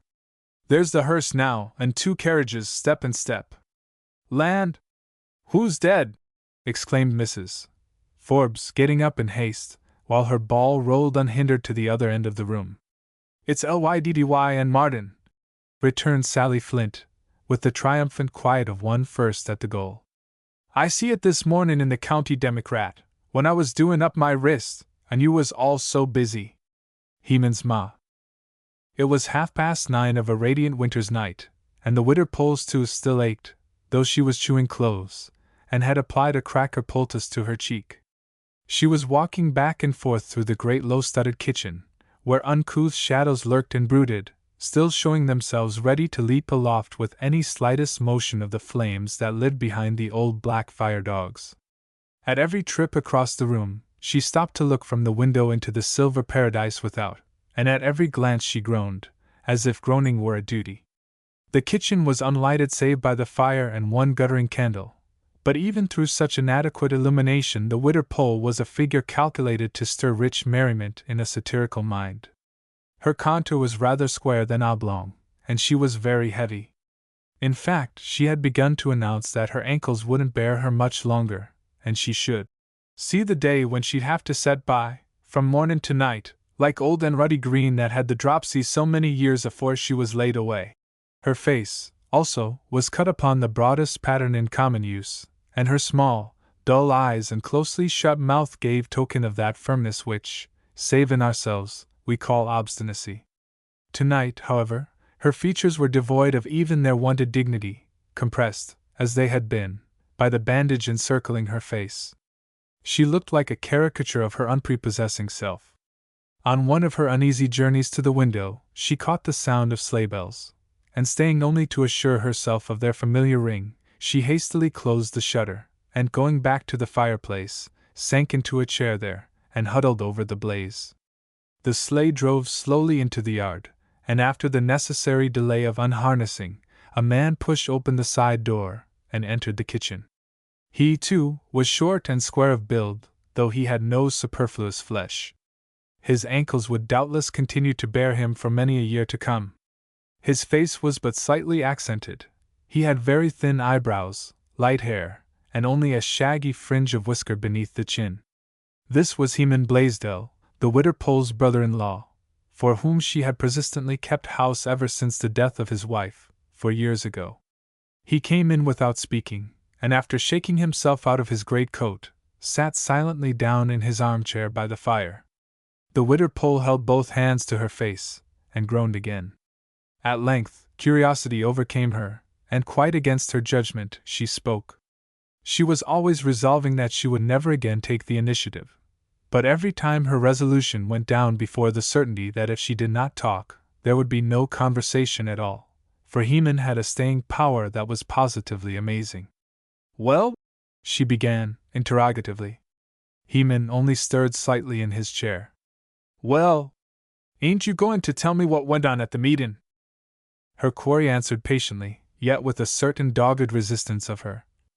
I dunno's there's anything to tell. How'd it go off? 'Bout as usual. Did you speak? No. Lead in prayer? No. Whined you asked? No. Well, my soul! Was Roxy Cole there? Yes. Did you fetch her home? No, I didn't. Some mild exasperation animated his tone at last. The widow detected it, and occupied herself with her tooth. "My soul and body! I wonder if it's going to grumble all night long," she exclaimed, bending lower over the blaze. "I've tried everything but a roasted raisin, and I believe I shall come to that." Heman rose, and opened the clock on the mantel. He drew forth the key from under the pendulum, and slowly wound up the time-worn machinery. In another instant, he would be on his way to bed. The widow knew she must waste no time in hurt silence, if she meant to find out anything. She began hastily. "Did they say anything about the church fair?" "They ain't going to have it." "Not have it? Well, how be they going to get the shinglin' paid for? They've got up the day of an old folks' concert." "Singin'?" "Singin' and playin' dot." "Who's going to play?" "Brad Freeman and John Marshall agreed to play fust and second fiddle." Heman paused a moment, and straightened himself with an air of conscious pride. Then he added, "They've asked me to play the bass viol."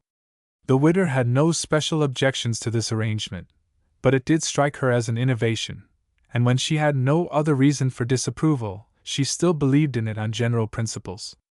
So altogether effective a weapon should never rust from infrequent use. "Well," she announced, "I never heard of such carryings on, never." Heman was lighting a small kerosene lamp. The little circle of light seemed even brilliant in the dusky room. It affected him with a relief so sudden and manifest as to rouse also a temporary irritation at having endured the previous gloom even for a moment. "Ain't you got no oil in the house?" he exclaimed, testily. "I wish you'd light up evenings, and not set here by one taller candle."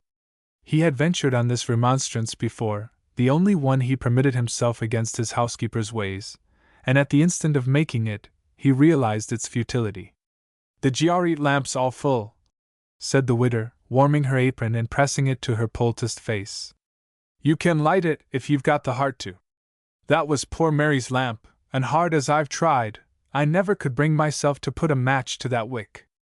How many evenings I've seen her set by it, rockin' backards and forards, and her needle goin' in and out. She was a worker, if ever there was one, poor creeter. At it all the time, just like a silkworm." Heman was perfectly familiar with this explanation. From long repetition, he had it quite by heart.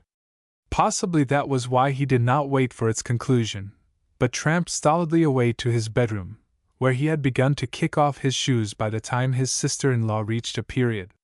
The widow had a fresh poultice waiting by the fire. She applied it to her cheek, did up her face in an old flannel petticoat, and then, having covered the fire, toiled up to bed. It was a wearisome journey, for she carried a heavy soapstone which showed a tendency to conflict with the candle, and she found it necessary to hold together most of her garments.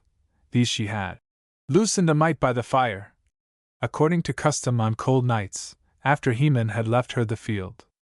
Next day, Heman went away into the woods chopping, and carried his dinner of doughnuts and cheese, with a chunk of bean porridge frozen into a ball, to be thawed out by his noontime fire. He returned much earlier than usual, and the widow was at the window awaiting him. The swelling in her cheek had somewhat subsided, and the bandage, no longer distended by a poultice beneath, seemed, in comparison, a species of holiday device. She was very impatient. She watched Heman, as he went first to the barn, and even opened the back door a crack to listen for the rattling of chains, the signal of feeding or watering. "What's he want to do that now for?" she muttered, closing the door again, as the cold struck her cheek. "He'll have to feed Magian, come night." But at last he came, and according to his silent wont, crossed the kitchen to the sink, to wash his hands. He was an unobservant man, and it did not occur to him that the widow had on her tycoon rep, the gown she kept for nice. Indeed, he was so unused to looking at her that he might well have forgotten her outward appearance. He was only sure of her size. He knew she cut off a good deal of light. One sign, however, he did recognize: she was very cheerful, with a hollow good nature which had its meaning. "I got your shavin' water already," she began. "Don't you burn ye when ye turn it out." It had once been said of the widow Pole that if she could hold her tongue, the devil himself couldn't get ahead of her. But fortune had not gifted her with such endurance, and she always spoke too often and too soon. Brad Freeman's been up here, she continued, eyeing Heman, as she drew out the supper table and put up the leaves. I dunno's I ever knew anybody so took up as he is with that concert, and goin' to the vestry to sing tonight and all. He said he'd call here and ride long o' you, and I told him there'd be plenty o' room, for you'd take the pum. If Heman felt any surprise at her knowledge of his purpose, he did not betray it. He poured out his shaving water, and looked about him for an old newspaper. I ain't goin' in the pum, he answered without glancing at her. The shoe's most often one o' the runners now. The Widder Pole set a pie on the table with an emphasis unconsciously embodying her sense that now, indeed, had come the time for remedies. I dunno what you can take, she remarked, with that same foreboding liveliness. 3 on a seat, in your bass viol, too. Heman was lathering his cheeks before the mirror, where a sinuous Venus and a too corpulent Cupid disported themselves in a green landscape above the glass.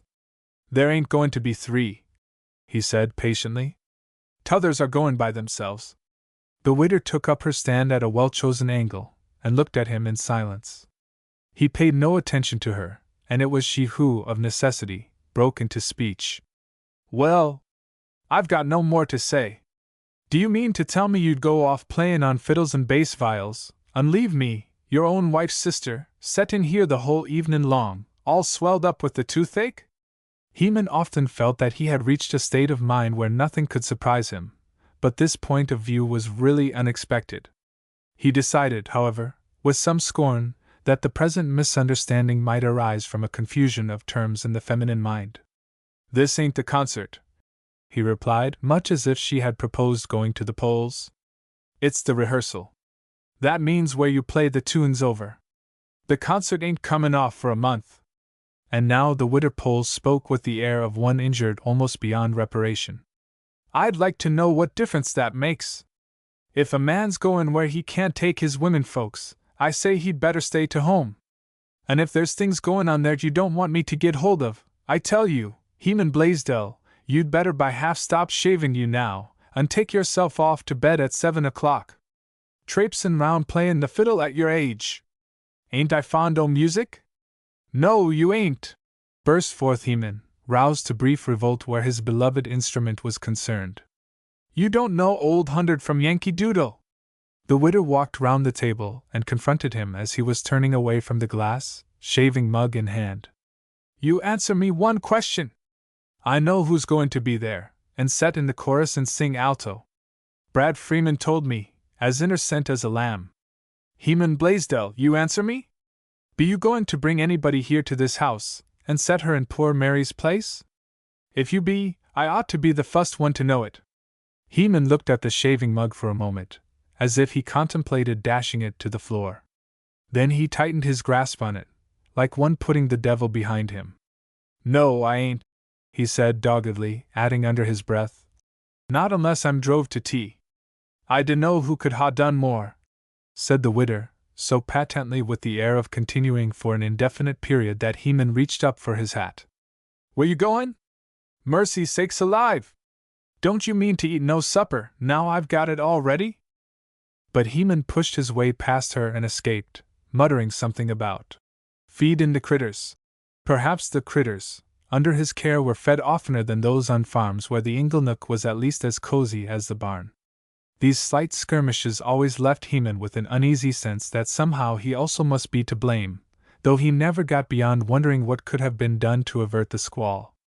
When he went back into the kitchen, however, the critters fed, and his own nerves soothed by pitchforking the haymow with the vigor of one who assaults a citadel, he was much relieved at finding the atmosphere as clear as usual, and as the early twilight drew on, he became almost happy at thought of the vivid pleasure before him. Never since his wife died had he played his bass viol in public, but he had long been in the habit of slying off, upstairs to it, as to a tryst with lover or friend whom the world denied. The Widder Pole, though she heard it wailing and droning thence, never seriously objected to it. The practice was undoubtedly shallow, but it kept him in the house.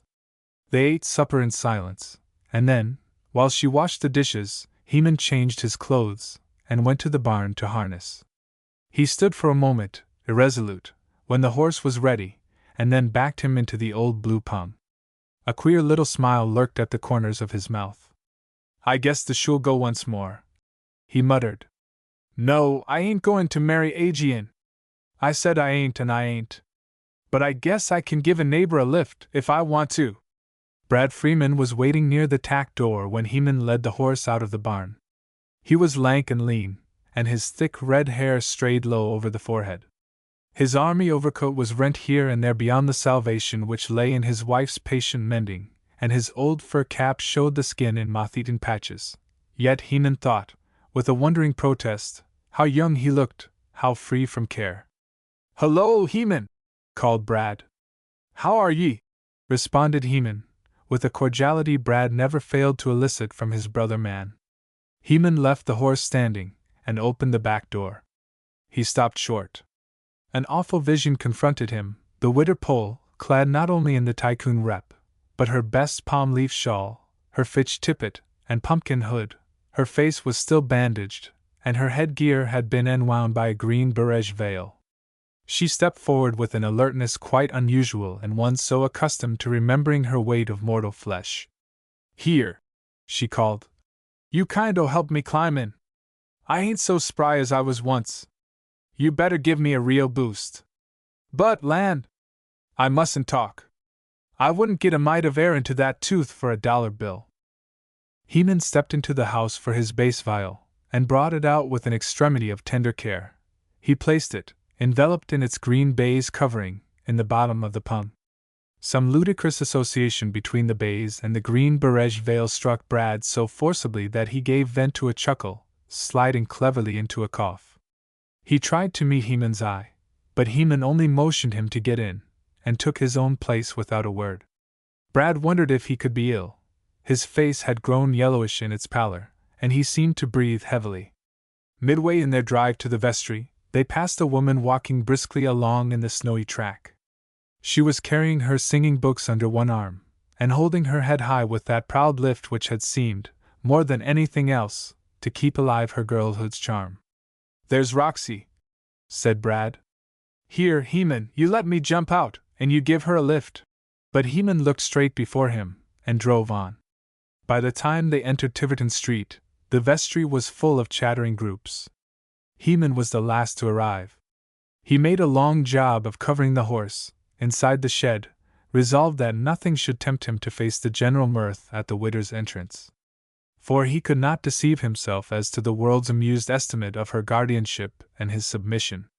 He had even withdrawn from the school board, where he had once been proud to figure, because, entering the schoolroom one day at recess, he had seen, on a confiscated slate at the teacher's desk, a rough caricature representing Heman and his ma. The ma was at least half the size of the slate, while Heman was microscopic, but, alas! His inflamed consciousness found in both a resemblance which would mightily have surprised the artist.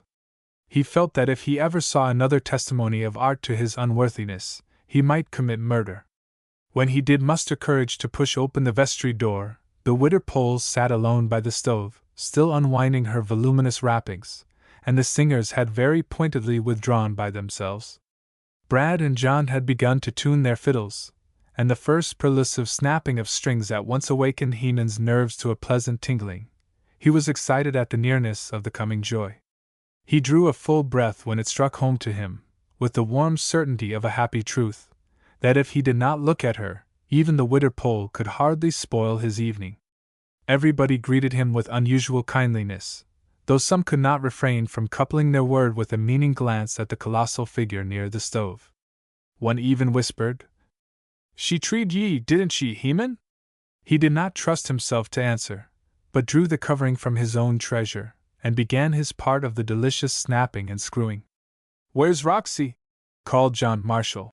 "Can't do without her alto. Anybody seen her?" Roxy was really very late, and Heman could not help wondering whether she had delayed in starting because she had expected a friendly invitation to ride. All right, he reflected bitterly. She must get used to it. The door opened, and Roxy came in. She had been walking fast, and her color was high. Heman stole one glance at her, under cover of the saluting voices.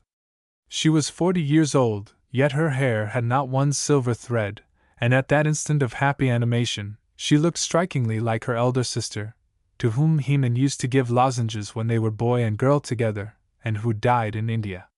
Then Roxy took her place, and Heman bent over his bass viol. The rehearsal began. Heman forgot all about his keeper sitting by the stove, as the old, familiar tunes swelled up in the little room, and one antique phrase after another awoke nerve cells all unaccustomed nowadays to thrilling. He could remember just when he first learned the mellow horn, and how his uncle, the sailor, had used to sing it. Fly like a youthful hart, or row! Were there spices still left on the hills of life? Ah, but only for youth to smell and gather. Boldly, with a happy bravado, the choir sang. And then came the pious climax of Coronation, America, and the doxology. Above the tumult of voices following the end of rehearsal, someone announced a decision to meet on Wednesday night, and Heman, his bass viol again in its case, awoke, and saw the widow putting on her green veil.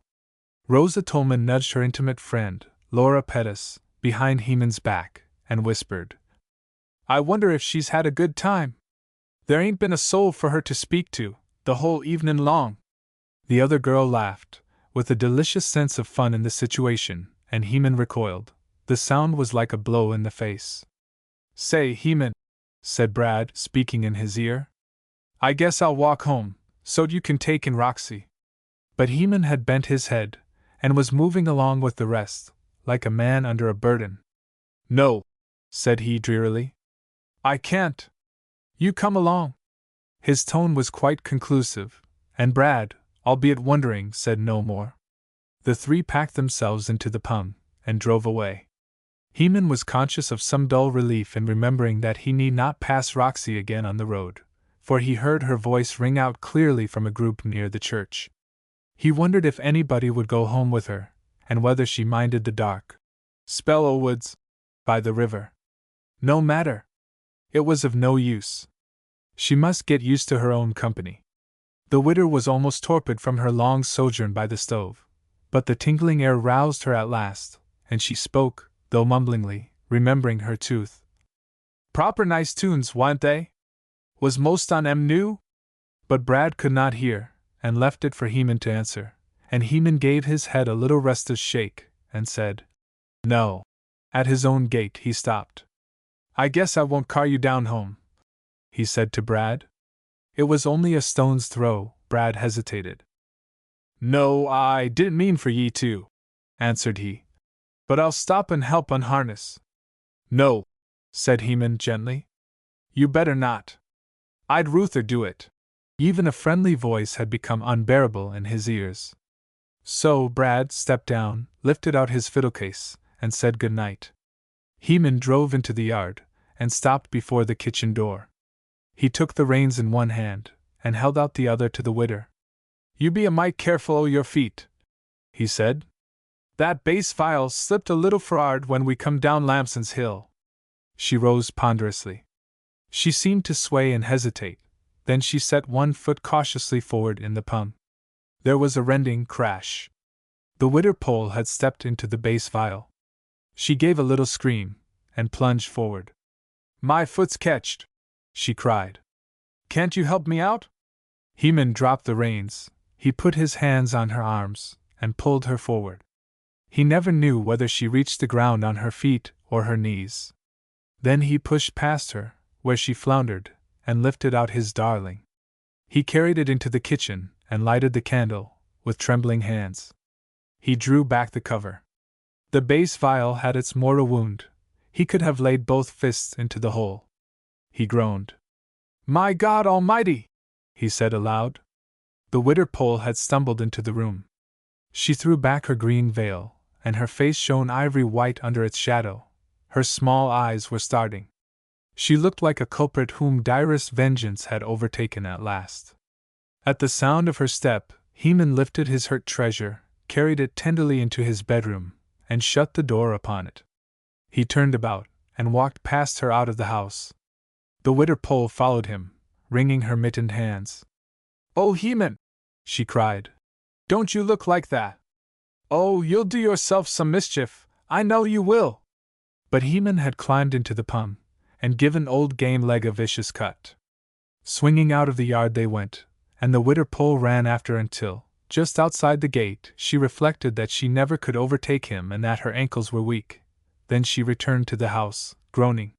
Heman was conscious of one thought only: if any man had come home with Roxy, he should kill him with his own hands. He drove on, almost to the vestry, and found no trace of her. He turned about, and retracing his way, stopped at her mother's gate, left old Game Leg, and strode into the yard. There was no light in the kitchen, and only a glimmer in the chamber above. Heman went up to the kitchen door and knocked. The chamber window opened. "Who is it?" asked Mrs. Cole. "Why, that you, Heman. Anybody sick?" "Where's Roxy?" returned Heman, as if he demanded her at the point of the bayonet. "Why, she's been abed as much as 10 minutes. The Tuckers brought her home. You tell her to come here. I want to see her." "What? Down there?" "Law, Heman! You come in the mornin'. She'll catch her death o' cold gettin' up and dressin', now she's got all warmed through." "What's he want, mother?" came Roxy's clear voice from within the room. "That's Heman Blaisdell's voice." "Roxy, you come down here!" called Heman masterfully. There was a pause, during which Mrs. Cole was apparently pulled away from the window. Then Roxy, her head enveloped in a shawl, appeared in her mother's place. "Well," she said impatiently. "What is it?" Heman's voice found a pleading level. "Roxy, will you marry me?" "Why, Heman, you re perfectly ridiculous. At this time o' night, too." "You answer me!" cried Heman desperately. "I want you. Won't you have me, Roxy? Say!" "Roxy!" came her mother's muffled voice from the bed. "You'll get your death o' cold. What's he want? Can't you give him an answer and let him go? Won't you, Roxy?" called Heman. "Oh, won't you?" Roxy began to laugh hysterically. "Yes," she said, and shut the window. When Heman had put up the horse, he walked into the kitchen, and straight up to the widder pole, who stood awaiting him, clinging to the table by one fat hand. "Now look here," he said good-naturedly, speaking to her with a direct address he had not been able to use for many a month. "You listen to me. I don't want any hard feelin', but tomorrow mornin' you've got to pick up your things and go. You can have the house down to the holler, or you can go out nussin', but you come here by your own invitation, and you've got to leave by mine. I'm going to be married as soon as I can get a license." Then he walked to the bedroom, and shut himself in with his ruined bass viol and the darkness. And the widder pole did not speak. There are very few cozy evenings when Heman and Roxy do not smile at each other across the glowing circle of their hearth, and ask, the one or the other, with a perplexity never to be allayed, "Do you suppose she tumbled, or did she put her foot through it a purpose?" But Heman is sure to conclude the discussion with a glowing tribute to Brad Freeman, his genius and his kindliness. "I never shall forget that o' Brad," he announces. "There wa'n't another man in the state o' New Hampshire could ha' mended it as he did. Why, you never know there was a brack in it. Heartsease." "What be you doin' of, Mis' Lamson?" asked Mrs. Pettis, coming in from the kitchen, where she had been holding a long conversation with young Mrs. Lamson on the possibility of doing over sugar barberry. Mrs. Pettis was a heavy woman, bent almost double with rheumatism, and she carried a baggy umbrella for a cane. She was always sighing over the difficulty of getting round the house, but nevertheless she made more calls than any one else in the neighborhood. "It kind o' limbered her up," she said, "to take a walk after she had been bendin' over the dishpan." Mrs. Lamson looked up with an alert, bright glance. She was a little creature, and something still girlish lingered in her straight, slender figure and the poise of her head.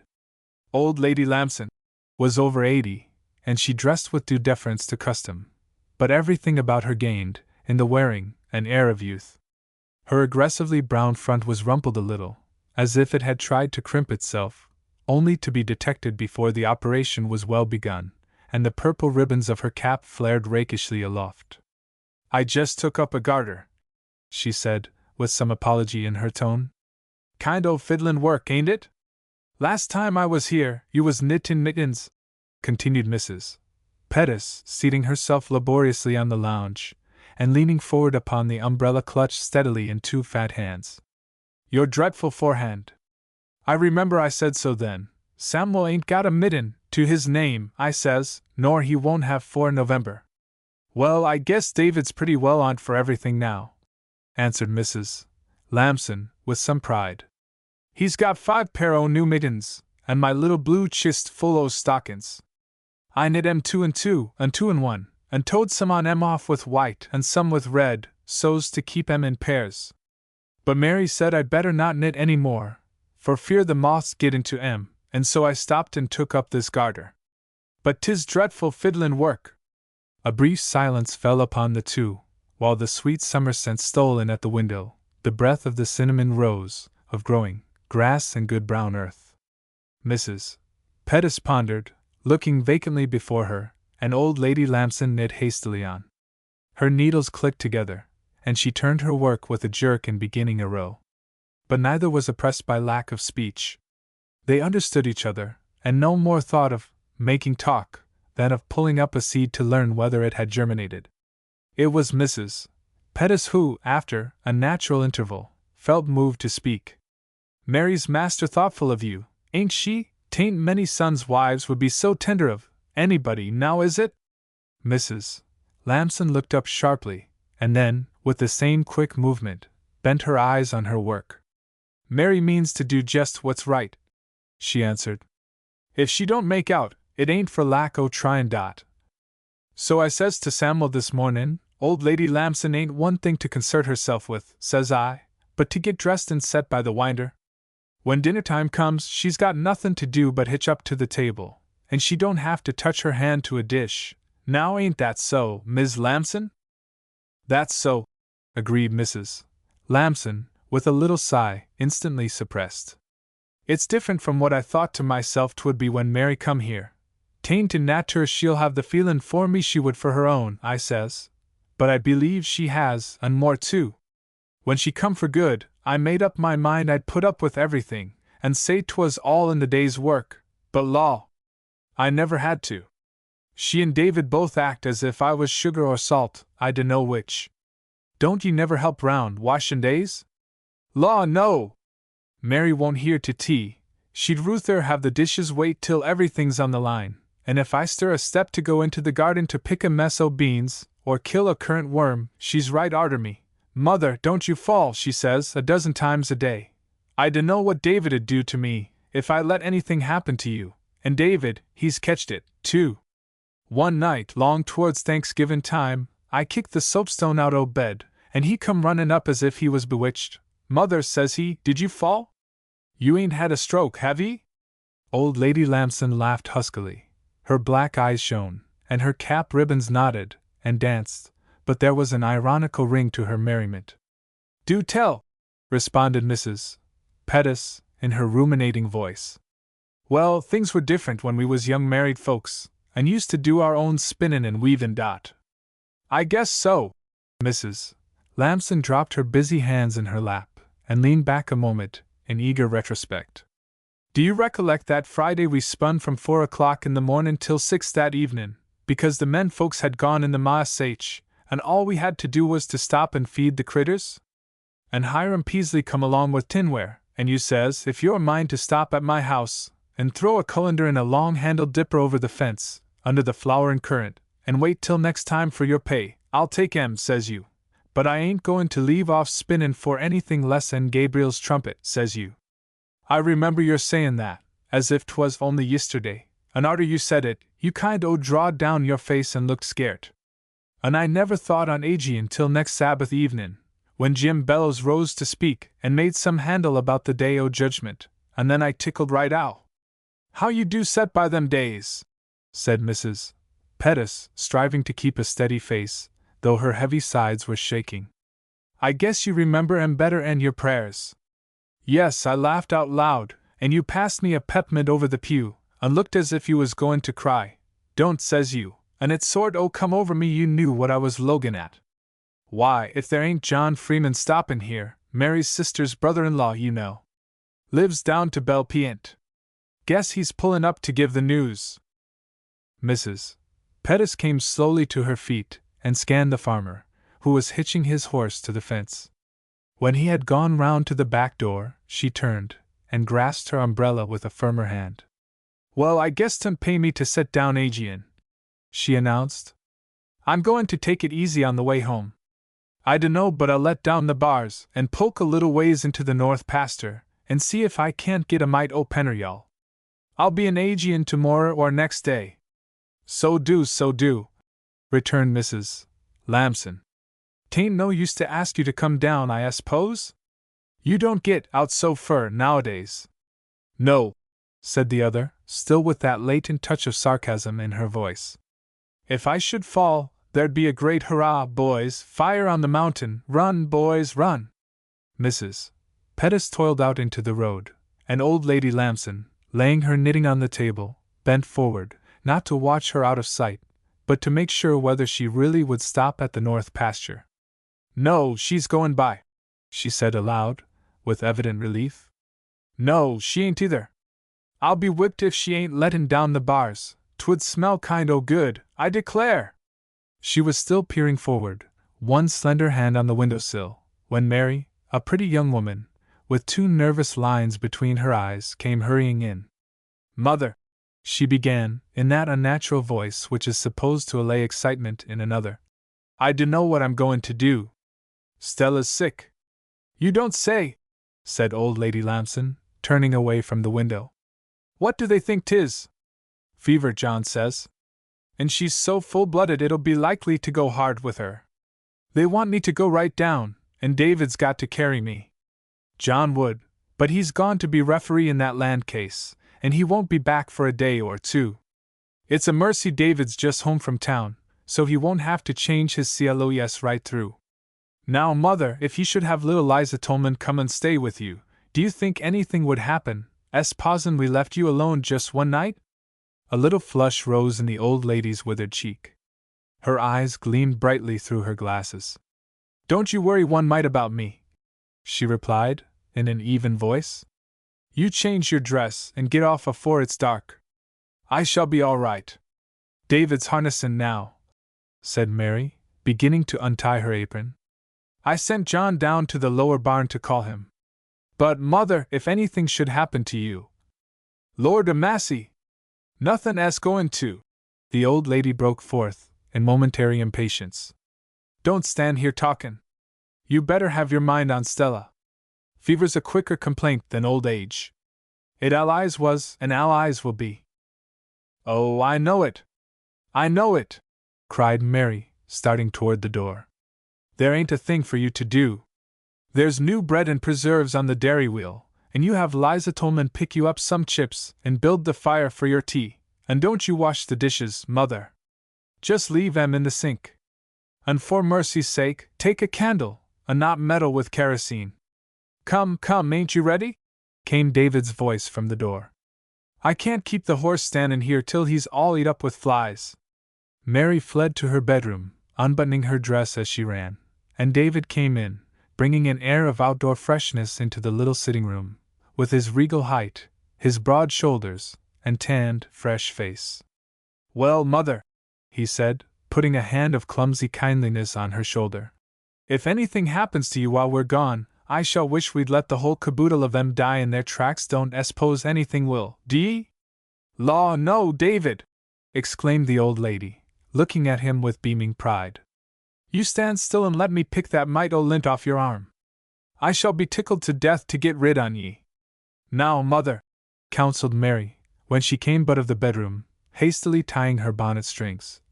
You watch the school children, and ask Liza Tolman to stay with you, and if she can't, to get one of the Daltons, and tell her we'll give her some Bartlett pears when they're ripe. Yes, I hear, answered the old lady, rising, and setting back her chair in its accustomed corner. Now do go along, or you won't be down to Grapevine Run afore 5 o'clock. She watched them while they drove out of the yard, shading her eyes with one nervous hand. Mother, called Mary, don't you stand there in that wind, with nothin' on your head. The old lady turned back into the house, and her face was alive with glee. "Wind!" she ejaculated scornfully, and yet with the tolerance of one too happy for complaint. "Wind! I guess there wouldn't be so much, if some folks would save their breath to cool their porridge." She did not go back to the sitting room and her peaceful knitting. She walked into the pantry, where she gave the shelves a critical survey, and then, returning to the kitchen, looked about her once more. "If it's 1 day since I've been down cellar," she said aloud, "it's 2 year." She was lighting a candle as she spoke. In another moment, she was taking sprightly steps down the stairs into the darkness below. "Now, mother, don't you fall!" she chuckled midway in the descent, and it was undeniable that the voice sounded much like Mary's in her anxious mood. "Now, ain't I a mean creetur to stand here lookin' at 'em?" she went on. "Well, if she don't keep things nice, taters all sprouted, and the preserve cupboard never looked better in my day. Mary's been well brought up, I'll say that for her." Old Lady Lamson must have spent at least half an hour in the cellar, for when she ascended it was after 4 o'clock, and the school children had passed the house on their way home. She heard their voices under the elms at the turn of the road. "I ain't to blame if I can't catch 'em," she remarked calmly, as she blew out her light. "I don't see's anybody could say I was to blame. And I couldn't walk up to the Tolmans to ask Liza. I might fall," she said about her preparations for supper. It was a favorite maxim in the household that the meals should be eaten early, to get it out of the way, and tonight this unaccustomed handmaid had additional reasons for haste. But the new bread and preserves were ignored. She built a rousing fire in the little kitchen stove, she brought out the molding board, and with trembling eagerness proceeded to mix cream of tartar biscuits. Not Cellini himself nor Jeanie Carlyle had awaited the results of passionate labor with a more strenuous eagerness, and when she drew out the panful of delicately browned biscuits, she set it down on the table, and looked at it in sheer delight. "I'll be whipped if they ain't as good as if I'd made 'em every night for the last 2 year," she cried. "I ain't got to get my hand in, and that's truth and fact." She brought out some cold b'iled dish, made her strong green tea, and sat down to a banquet such as they taste who have reached the delectable mountains. It held within it all the savor of a happy past. It satisfied her hungry soul. After she had washed the supper dishes and scrupulously swept the hearth, she rested, for a moment's thought, in the old rocking chair, and then took her way, candle in hand, to the attic. There was no further self-confidence on the stairs. She was too serious, now. Her hours were going fast. The attic, in spite of the open windows, lay hot under summer's touch upon the shingles outside, and odorous of the dried herbs hanging in bunches here and there. "Wormwood, thoroughwort, spearmint," she mused, as she touched them, one after another, and inhaled their fragrance. "'Tain't so long ago I was out pickin' herbs and dryin' 'em. Well, well, well!" She made her way under the eaves, and pulled out a hair trunk, studded with brass nails. A rush-bottomed chair stood nearby, and setting her candle in it, she knelt before the trunk and began lifting out its contents: a brocaded satin waistcoat of a long past day, a woolen comforter knit in stripes, a man's black broadcloth coat. She smoothed them, as she laid them by, and there was a wondering note in her lowered voice. "My lord," she whispered reverently, as if speaking to one who would hear and understand, "it's over 50 year." A pile of yellowed linen lay in the bottom of the trunk, redolent of camphor from contact with its perishable neighbors. She lifted one shirt after another, looking at them in silence. Then she laid back the other clothes, took up her candle and the shirts, and went downstairs again. In hot haste she rebuilt the kitchen fire, and set 2 large kettles of water on the stove. She dragged the washing bench into the back kitchen from its corner in the shed, and on it placed her tubs, and when the water was heated, she put the garments into a tub, and rubbed with the vigor and ease of a woman well accustomed to such work. All the sounds of the night were loud about her, and the song of the whippoorwill came in at the open door. He was very near. His presence should have been a sign of approaching trouble, but old Lady Lamson did not hear him. Her mind was reading the lettered scroll of a vanished year. Perhaps the touch of the warm water on her hands recalled her to the present. "Seems good to feel the suds," she said happily, holding up one withered hand, and letting the foam drip from her fingers. I wished I could dry outdoor. But when mornin' come, they'd be all of a sop. She washed and rinsed the garments, and opening a clothes horse, spread them out to dry. Then she drew a long breath, put out her candle, and wandered to the door. The garden lay before her, unreal in the beauty of moonlight. Every bush seemed an enchanted wood. The old lady went forth, lingering at first, as one too rich for choosing, then with a firmer step. She closed the little gate, and walked out into the country road. She hurried along to the old signboard, and turned aside unerringly into a hollow, there, where she stooped and filled her hands with tansy, pulling it up in great bunches, and pressing it eagerly to her face. 74 year ago, she told the unseen listener of the night, with the same wonder in her voice. Sir lay dead, and they sent me down here to pick tansy to put round him. 74 year ago. Still holding it, she rose, and went through the bars into the dewy lane. Down the wandering path, trodden daily by the cows, she walked, and came out in the broad pasture, irregular with its little hillocks, where, as she had been told from her babyhood, the Indians used to plant their corn. She entered the woods by a cart path hidden from the moon, and went on with a light step, gathering a bit of green here and there, now hemlock, now a needle from the sticky pine, and inhaling its balsam on her hands. A sharp descent, and she had reached the spot where the brook ran fast, and where lay Peggy's Byland Spring, named for a great-aunt she had never seen, but whose gold beads she had inherited, and who had consequently seemed to her a person of opulence and ease. I wished I'd brought a cup, she said. There ain't no such water within 20 mile. She crouched beside the little black pool, where the moon glinted in mysterious, wavering symbols to beckon the gaze upward, and making a cup of her hand, drank eagerly. There was a sound nearby, as if some wood creature were stirring. She thought she heard a fox barking in the distance. Yet she was really conscious only of the wonder of time, the solemn record of the fleeting years. When she made her way back through the woods, the moon was sinking, and the shadows had grown heavy. As she reached the bars again, on her homeward track, she stopped suddenly, and her face broke into smiling at the pungent fragrance rising from the bruised herbage beneath her feet. She stooped and gathered one telltale, homely weed, mixed as it was with the pasture grass. Penneryal, she said happily, and felt the richness of being. When old Lady Lamson had ironed her shirts and put them away again, all hot and sweet from the fire, it was 5 o'clock, and the birds had long been trying to drag creation up from sleep, to sing with them the wonders of the dawn. At 6 she had her cup of tea, and when, at 8, her son drove into the yard, she came placidly to the side door to meet him, her knitting in her hands. Well, if I ain't glad, called David. I couldn't get it out o' my mind something happened to you. Stella's going to be all right, they think, but nothing will do but Mary must stay a spell. Do you s'pose you and I could keep house a week or so, if I do the heft o' the work? Old Lady Lamson's eyes took on the look which sometimes caused her son to inquire suspiciously. Mother, what you lookin' at? I guess we can, if we try hard enough, she said soberly, rolling up her yarn. Now you come in, and I'll get you a bite o' something to eat. Miss Wadley's guest.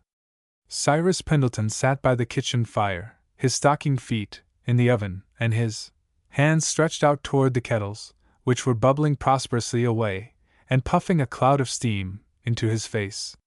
He was a meager, sad-colored man, with mutton-chop whiskers so thin as to lie like a shadow on his fallen cheeks, and his glance, wherever it fell, seemed to deprecate reproof.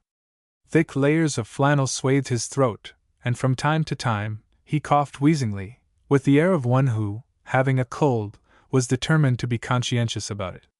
A voice from the buttery began pouring forth words only a little slower than the blackbird sings, and with no more reference to reply. Cyrus, don't you feel a mite better? Though I dunno how you could expect to, arter such a night as you had on, puffin' and blowin'. Mrs. Pendleton followed the voice. She seemed to be borne briskly in on its wings, and came scudding over the kitchen sill, carrying a pan of freshly sifted flour. She set it down on the table, and began stirrin' up. I dunno where you got such a cold, unless it's in the air, she continued. Folks say they're round, nowadays, and you catch 'em, just as you would the mumps. But there! Nobody on your side or mine ever had the mumps, as long as I can remember. Except Elkanah, though. And he ketched 'em down to Portsmouth, when he went off on that fool's errand arter Elwives. Do you s'pose you could eat a mite o' fish for dinner? I was thinkin', interposed Cyrus mildly, but his wife swept past him, and took the road. I dunno's there's any use in gettin' a real dinner, just you and me, and you not workin' either. Folks say there's more danger of eatin' too much and too little. Gilman Lane, though, he kep' eatin' less and less, and his stomach dried all up, till twan no bigger'n a bladder. Look here, you! I shouldn't wonder a mite if you'd got some o' them stomach troubles along with your cold. You ain't acted as if you'd relished a meal o' victuals for nigh on to 10 days. Soon as I get my hands out o' the flour, I'll look in the doctor's book and find out. My! How het up I be! She wiped her hands on the roller towel, and unpinned the little plaid shawl drawn tightly across her shoulders. Its removal disclosed the green Sontag, and under that manifold layers of jacket and waist. She was amply protected from the cold. I dunno's I ought to ha' stirred up Ryan Injun, she went on, returning to her vigorous tossing and mixing at the table. Some might say the steam was bad for your lungs. Anyhow, the doctor's book holds to you've got to pick out a dry climate, if you don't want to go into a decline. Let me see. When your Aunt Mattie was took, how long was it afore she really gin up? Arter she begun to cough, I mean? Cyrus moved uneasily. I dunno, he said hastily. I never kept the run o' such things. But Mirandy, pouring her batter into the pan, heeded him no more than was her wont. I s'pose that was real gallopin' consumption, she said with relish. I must ask Sister Sarah how long 'twas, next time I see her. She set it down with the births and deaths. Cyrus was moved to some remonstrance. He often felt the necessity of asserting himself, lest he should presently hear his own passing bell and epitaph. I guess you needn't stop steamin' bread for me. I ain't half so stuffed up as I was yesterday. Mrs. Pendleton clapped the loaf into the pot, wrinkling her face over the cloud of steam that came puffing into it. There! She exclaimed. Now perhaps I can get a minute to se down. I ain't bound a shoe today. My! Who's that out this weather? The side door was pushed open, and then shut with a bang. A vigorous stamping of snow followed, and the inner door swung in to admit a woman, very short, very stout, with a round, apple-cheeked face, and twinkling eyes looking out from the enveloping folds of a gray cloud. Well, she said, in a cheery voice, beginning at once to unwind the cloud. Here I be. Didn't think I'd rain down, did ye? I thought myself, one spell, I should freeze afore I fell. Mrs. Pendleton hurried forward, wiping her hands on her apron as she went. For the land's sake, Marthy Wadley! She cried, laying hold of the newcomer by the shoulders, and giving her an ineffectual but wholly delighted shake. Well, I never! Who brought you over? Though I dunno which way you come. I ain't looked out. I walked from the corner, said Mrs. Wadley, who never felt any compunction about interrupting her old neighbor. She was unpinning her shawl composedly, as one sure of a welcome. How do, Cyrus? Jim Thomas took me up just beyond the depot, and give me a lift on his sled, but I was all of a shiver, and at the corner, I told him he better let me step down and walk, so I come the rest o' the way afoot and alone. You ain't goin' to use the oven, be ye? I'll just stick my feet in a minute. No, Cyrus, don't you move. I'll take t'other side. I guess we shan't come to blows over it. She seemed to have brought into the kitchen, with that freshness of outdoor air which the newcomer bears, like a balsam, in his garments, a breath of fuller life, and even of jollity. As she sat there in her good brown dress, with her worked collar, fastened by a large cameo, her gold beads just showing, and her plump hands folded on a capacious lap, she looked the picture of jovial content, quite able to take care of herself, and perhaps apply a sturdy shoulder to the lagging machinery of the world. Didn't you get word I was comin' this week? She asked. I sent you a line. No, we ain't been so fur's the post office, answered Mirandy absently. She was debating over her most feasible bill of fare, now that a pick-up dinner seemed no longer possible. Moreover, she had something on her mind, and she could not help thinking how unfortunate it was that Cyrus shared her secret. Who could tell at what moment he might broach it? She doubted his discretion. The roads weren't broke out till day before yesterday. I shouldn't think they were, said Mrs. Wadley, scornfully, testing the heat with a hand on her skirt, and then lifting the breadths back over her quilted petticoat. I thought that would be the way on, but I'd made up my mind to come, and come I would. Cyrus, what's the matter, you? Nothin' more'n a cold, is it? Cyrus had withdrawn from the stove, and was feeling his chin, uncertainly. Oh, no, I guess not, he said. We've been kind o' peaked, for a week or two, all over the neighborhood, but I guess we shall come out on't, now we've got into the spring. Mirandy, you get me a mite o' hot water, and I'll see if I can't shave. Mirandy was vigorously washing potatoes at the sink, but she turned, in ever-ready remonstrance. Shave! She ejaculated. Well, I guess you won't shave, such a day as this, in that cold bedroom, with a stockin' leg round your throat and all. You want to get your death? Why, 'twas only last night, Marthy, he had a hemlock sweat, and all the ginger tea I could get down into him. And then I didn't know. Law! Let him alone, said Marthy, with a comfortable, throaty laugh. He'll feel twice as well, get some o' them things off his neck. Here, Cyrus, you reach me down your mug, ain't them your shavin' things up there, and I'll fill it for you. You get him a piece o' flannel, Mirandy, to put on when he's washed up and took all that stuff off his throat. Why, he's got enough wool round there, if 'twas all in yarn, to knit old Tobe a pair o' mittens. And they say one o' his thumbs was bigger'n the hand o' Providence. You don't want to try all the goodness out of him, d'ye? Cyrus gave one swift glance at his wife. There! You see, it said plainly. I am not without defenders. He took down his shaving mug, with an air of some bravado. But Mirandy was no shrew, she was simply troubled about many things. Well, she said, compressing her lips, and wrinkling her forehead in resignation. If folks want to kill themselves, I can't hinder 'em. But when he's down Aegean, I shall be the one to take care of him, that's all. Here, Cyrus, don't you go into that cold bedroom. You shave you here, if you're determined to do it. So Cyrus, after honing his razor, with the pleasure of a bored child provided at last with occupation, betook himself to the glass set in the lower part of the clock, and there, with much contortion of his thin visage, proceeded to shave.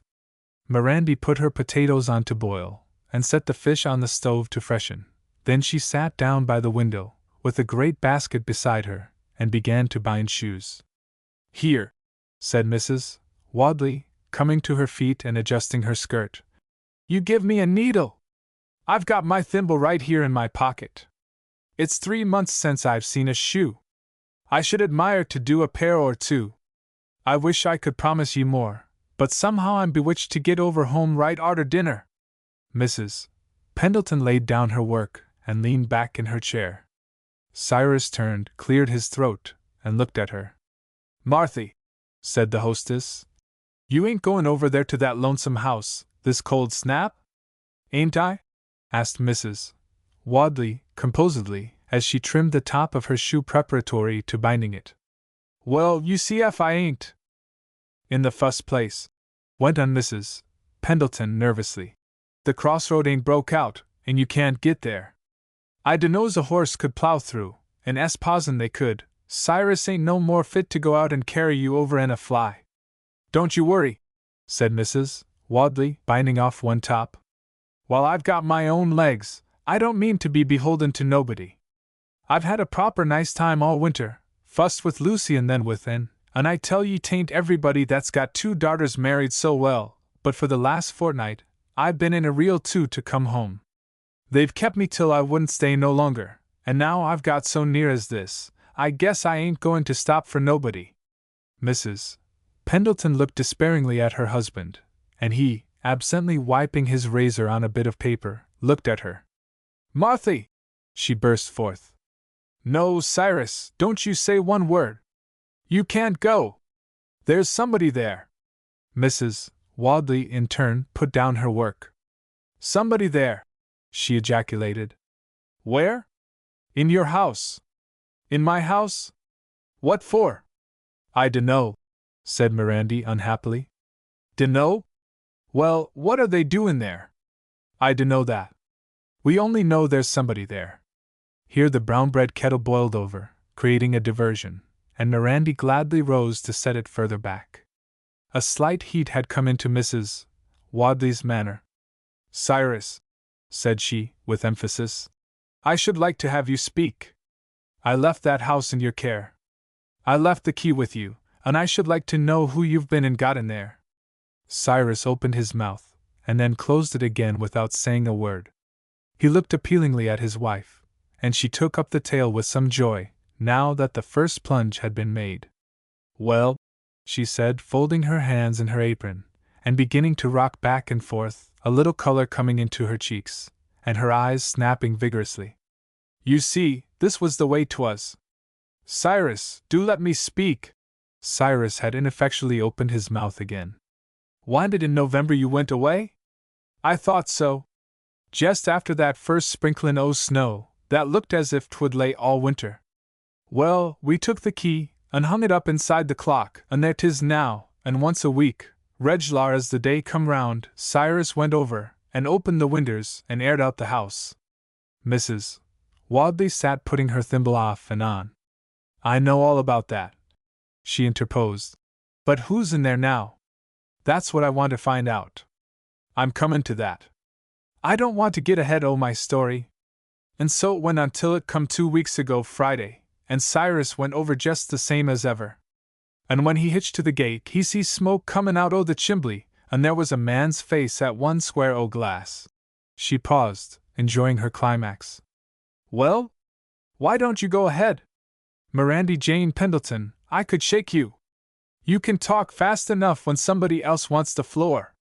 How'd he get in? What did he say for himself? Why, he never said anything.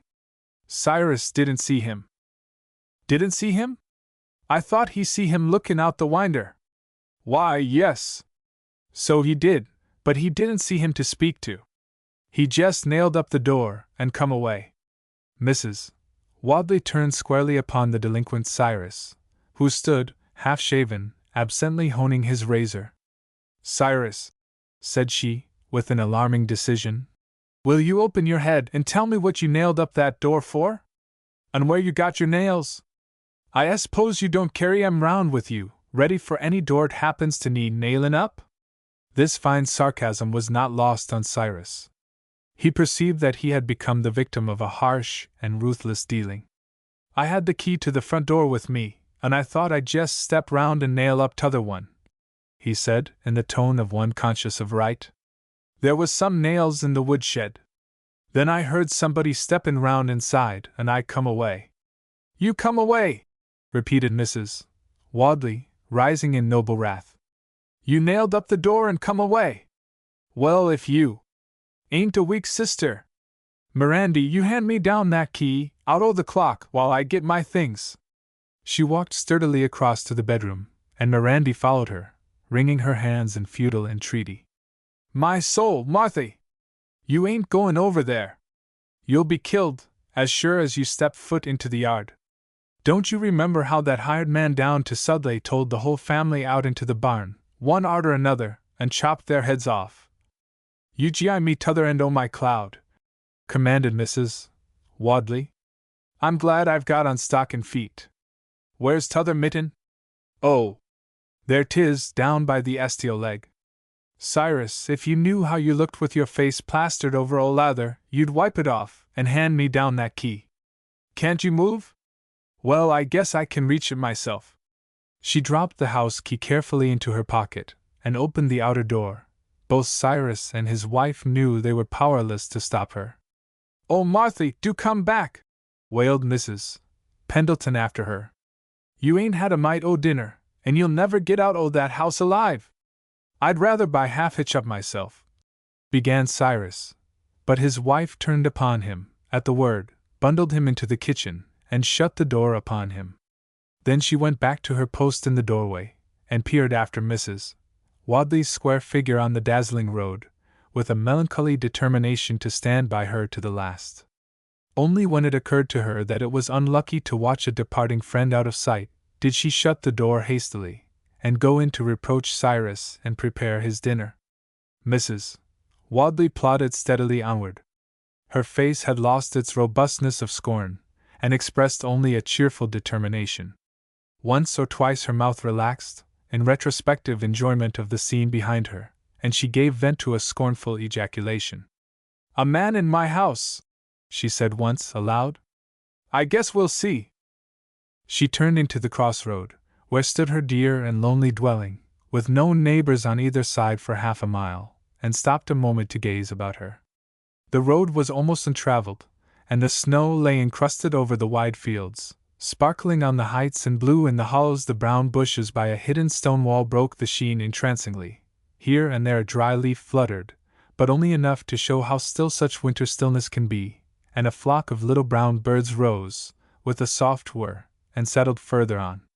Mrs. Wadley pressed her lips together in a voiceless content, and her eyes took on a new brightness. She had lived quite long enough in the town. Rounding a sweeping bend, and plowing sturdily along, though it was difficult here to find the roadway, she kept her eyes fixed on a patch of sky, over a low elm, where the chimney would first come into view. But just before it stepped forward to meet her, as she had seen it 1,000 times, a telltale token forestalled it. A delicate blue haze crept out, in spiral rings, and tinged the sky. "He's got a fire!" she exclaimed loudly. "He's there! My soul!" Until now the enormity of his offense had not penetrated her understanding. She had heard the fact without realizing it. The house was ancient but trimly kept, and it stood within a spacious yard, now in billows and mounds of snow, under which lay the treasures inherited by the spring. The trellises on either side the door held the bare clinging arms of jessamine and rose, and the syringa and lilac bushes reached heartily above the snow. As Mrs. Wadley approached the door, she gave a rapid glance at the hop pole in the garden, and wondered if its vine had stood the winter well. That was the third hop vine she'd had from Mirandy Pendleton. Mounting the front steps, she drew forth the key, and put it in the door. It turned readily enough, but though she gave more than one valiant push, the door itself did not yield. It was evidently barricaded. "My soul!" said Mrs. Wadley. She stepped back, to survey the possibilities of attack, but at that instant, glancing up at the window, she had Cyrus Pendleton's own alarming experience. A head looked out at her, and was quickly withdrawn. It was dark, unkempt, and the movement was stealthy. "That's him," said Mrs. Wadley, grimly, and returning to the charge, she knocked civilly at the door. No answer. Then she pushed again. It would not yield. She thought of the ladder in the barn, of the small cellar window. Vain hopes, both of them. "Look here!" she called aloud. "You let me in! I'm the widder Wadley. This is my own house, and I'm real tried standin' round here, knockin' at my own front door. You let me in, or I shall get my death o' cold." No answer, and then Mrs. Wadley, as she afterwards explained it, got mad. She plowed her way round the side of the house, not the side where she had seen the face, but by the best room windows, and stepped softly up to the back door. Cyrus Pendleton's nail was no longer there. The man had easily pushed it out. She lifted the latch, and set her shoulder against the panel. "If it's the same old button, it'll give," she thought. And it did give. She walked steadily across the kitchen toward the clockroom, where the man that moment turned to confront her. He made a little run forward, then, seeing but one woman, he restrained himself. He was not over 30 years old, a tall, well-built fellow, with very black eyes and black hair. His features were good, but just now his mouth was set, and he looked darkly defiant. Of this, however, Mrs. Wadley did not think, for she was in a hot rage. "What under the sun do you mean, lockin' me out o' my own house?" she cried, stretching out her reddened hands to the fire. "And potaters beowled all over this good kitchen stove. I declare, this room's a real hog's nest, and I left it as neat as wax. Perhaps no man was ever more amazed than this invader. He stood staring at her in silence. "Can't you shut the door?" she inquired fractiously, beginning to untie her cloud. "And put a stick o' wood in the stove? If I don't get het through, I shall catch my death." He obeyed, seemingly from the inertia of utter surprise. Midway in the act of lifting the stove cover, he glanced at her in sharp suspicion. "Where's the rest?" he asked savagely. "You ain't alone?" "Well, I guess I'm alone," returned Mrs. Wadley, drawing off her icy stocking feet. "And walked all the way from Cyrus Pendleton's. There ain't nobody likely to be round," she continued, with grim humor. "I never knew 'twas such a god-forsaken hole, till I'd been away and come back to tea. No, you needn't be scared. The road ain't broke out, and if 'twas, we shouldn't have no callers today. It's got round there's a man here, and I'll warrant the Selleck men are all sick abed with colds. But there," she added presently, as the soothing warmth of her own kitchen stove began to penetrate, "I dunno's I ought to call it a god-forsaken place. I'm kind o' glad to get back." There was silence for a few minutes, while she toasted her feet, and the man stood shambling from one foot to the other and furtively watching her and the road. Suddenly she rose and lifted a pot cover. "What you got for dinner?" she inquired genially. "I'm as holler's a horn." "I put some potatoes on," said he gruffly. "Got any pork? Or have you used it all up?" "I guess there's pork. I ain't touched it. I ain't eat anything but potatoes, and I've chopped wood for them, and for what I burnt." "Do tell," said Mrs. Wadley. She set the potatoes forward, where they would boil more vigorously. "Well, you go down cellar and bring me up a little piece o' pork, streak o' fat and streak o' lean, and I'll fry it. I'll sweep up here a mite while you're gone. Why, I never see such a lookin' kitchen. What's your name?" she called after him, as he set his foot on the upper stair. He hesitated. "Joe," he said falteringly. "All right, then, Joe, you fly round and get the pork." She took down the broom from its accustomed nail, and began sweeping joyously. The man, fishing in the pork barrel, listened meanwhile to the regular sound above. Once it stopped, and he held his breath for a moment, and stood at bay, ready to dash up the stairs and past his pursuers, had she let them in. But it was only her own step, approaching the cellar door. "Joe!" she called. "You bring up a dozen apples, Baldwins. I'll fry them, too." Something past 1 o'clock, they sat down together to as strange a meal as the little kitchen had ever seen. Bread and butter were lacking, but there was quince preserve, drawn from some hidden hoard, the apples and pork, and smoking tea. Mrs. Wadley's spirits rose. Home was even better than her dreams had pictured it. She told her strange guest all about her daughter Lucy and her daughter Anne's children, and he listened, quite dazed and utterly speechless. "There," she said at last, rising. "I dunno's I ever eat such a meal o' vittles in my life, but I guess it's better'n many a poor soldier used to have. Now, if you've got some wood to chop, you go and do it, and I'll clear up this kitchen. It's a real hurrah's nest, if ever there was one." All that afternoon, the stranger chopped wood, pausing, from time to time, to look from the shed door down the country road, and Mrs. Wadley, singing, "Fly like a youthful, but oh! Their dreadful end," and like melodies which had prevailed when she sat in the seats, flew round, indeed, and set the kitchen in immaculate order. Evidently her guest had seldom left that room. He had slept there on the lounge. He had eaten his potatoes there, and smoked his pipe. When the early dusk set in, and Mrs. Wadley had cleared away their supper of baked potatoes and salt fish, again with libations of quince, she drew up before the shining stove, and put her feet on the hearth. "Here," she called to the man, who was sitting uncomfortably on one corner of the woodbox, and eyeing her with the same embarrassed watchfulness. "You draw up, too. It's the best time o' the day now, 'tween sunset and dark. I guess I'd better be goin'," he returned doggedly. "Goin'? Where? I don't know. But I'm goin'. Now look here," said Mrs. Wadley with rigor. "You take that chair and draw up to the fire. You do as I tell you." He did it. Now, I can't hinder your going, but if you do go, I've got a word to say to you. You needn't say it. I don't want nobody's advice. Well, you've got to have it just the same. When you boil potatoes, don't you let 'em run over onto the stove. Now you remember. I've had to let the fire go down here, and scrub till I could ha cried. Don't you never do such a thing, Aegean, wherever you be. He could only look at her. This sort of woman was entirely new to his experience. But I've got something else to say, she continued, adjusting her feet more comfortably. I ain't going to turn anybody out into the snow, such a night as this.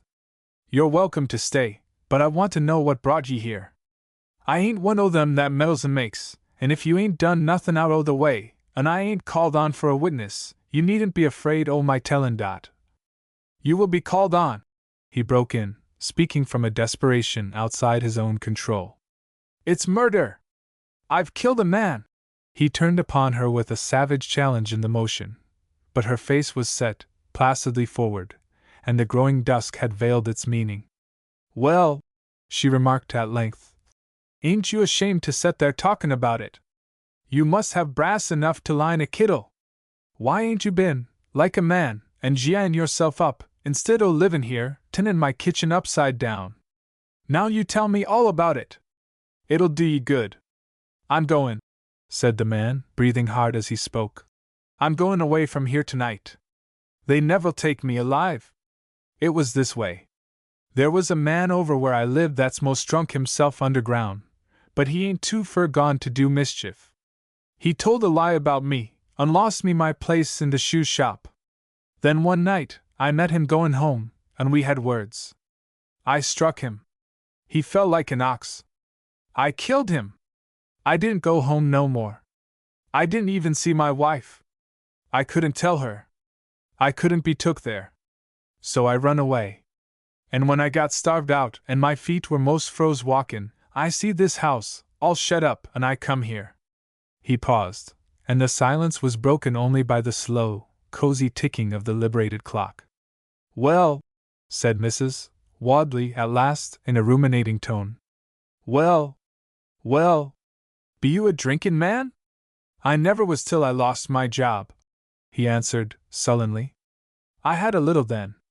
I had a little the night he sassed me. Well, said Mrs. Wadley again. And then she continued musingly. So I s'pose you're Joe Mellon, and the man you struck was Solomon Ray? He came to his feet with a spring. How'd you know? He shouted. Law! I've been visitin' over Hillside way, said Mrs. Wadley, comfortably. You couldn't ha' been very smart not to thought o' that when I mentioned my darter Lucy, and where the children went to school. No smarter 'an you was to depend on that old wooden button. I know all about that drunken scrape. But the queerest part on't was, Solomon Ray didn't die. Didn't die. The words halted, and he dragged them forth. Didn't die? Law, no! You can't kill a Ray. They brought him to, and fixed him up in good shape. I guess you mellered him some, but he's more scart than hurt. He won't prosecute. You needn't be afraid. He said he dared you to it. There now. I wouldn't. My sake alive! Let me get a light! For the stranger sat with his head bowed on the table, and he trembled like a child. Next morning at 8 o'clock, Mrs. Wadley was standing at the door, in the sparkling light, giving her last motherly injunction to the departing guest. You know where the depot is? And it's the 9 o'clock train you've got to take. And you remember what I said about hayin' time. If you don't have no work by the middle o' May, you drop me a line, and perhaps I can take you and your wife, too. Lucy's children allies make a sight o' work. You keep that bill safe, and, here, wait a minute. You might stop at Cyrus Pendleton's, it's the fuss house arter you pass the corner, and ask 'em to put a spare rib and a pat o' butter into the sleigh, and ride over here to dinner. You tell 'em I'm as much obleeged to 'em for sendin' over last night to see if I was alive, as if I hadn't been so dead with sleep I couldn't say so. Goodbye. Now you mind you keep tight hold o' that bill, and spend it prudent. Is Calup Rivers comin' over here tonight? Suddenly asked Aunt Melissa Adams, peering over her gold-bowed glasses, and fixing her small shrewd eyes sharply upon her niece. Amanda did not look up from her fine hemming, but her thin hand trembled almost imperceptibly, and she gave a little start, as if such attacks were not altogether unexpected. "I don't know," she answered in a low tone. "Dunno? Why don't you know?" said her aunt, beginning to sway back and forth in the old-fashioned rocking chair, but not once dropping her eyes from Amanda's face. "Don't he come every Saturday night?" Amanda took another length of thread, and this time her hand really shook. "I guess so," she answered. "You guess so? Don't ye know? And if he's come every Saturday night for 15 year, ain't he comin' tonight? I dunno what makes you act as if you warn't sure whether your soul's your own, Mandy Green. My dander allies rises when I ask you a civil question and you put on that look." Amanda bent more closely over her sewing. She was a woman of 35, with a pathetically slender figure, thin blonde hair painstakingly crimped, and anxious blue eyes. Something deprecating lay in her expression. Her days had been uncomplainingly sacrificed to the comfort of those she loved, and the desire of peace and goodwill had crept into her face and stayed there. Her mother, who looked even slighter than she, and whose cheeks were puckered by wrinkles, sat by the window watching the two with a smile of empty content. Old Lady Green had lost her mind, said the neighbors, but she was sufficiently like her former self to be a source of unspeakable joy and comfort to Amanda, who nursed and petted her as if their positions were reversed, and protected her from the blunt criticism of the literal-tongued neighborhood with a reverential awe belonging to the old days when the fifth commandment was written and obeyed. "Gold-bowed," said Mrs. Green, with a look of unalloyed delight, pointing to her sister-in-law's spectacles, and Aunt Melissa repeated indulgently, "Yes, yes, gold-bowed. I'll let you take him a spell, arter I've set my heel. It'll please her, poor creetur," she added, in an audible aside to Amanda. Since the time when Mrs. Green's wits had ceased to work normally, she had treated her sympathetically, but from a lofty eminence. Aunt Melissa was perhaps too prosperous. She sat there, swaying back and forth, in her thin black silk trimmed with narrow rows of velvet, her heavy chin sunk upon a broad collar, worked in her youth, and she seemed to Mrs. Green a vision of majesty and delight, but to Amanda a virtuous censor, necessarily to be obeyed, yet whose presence made the summer day intolerable.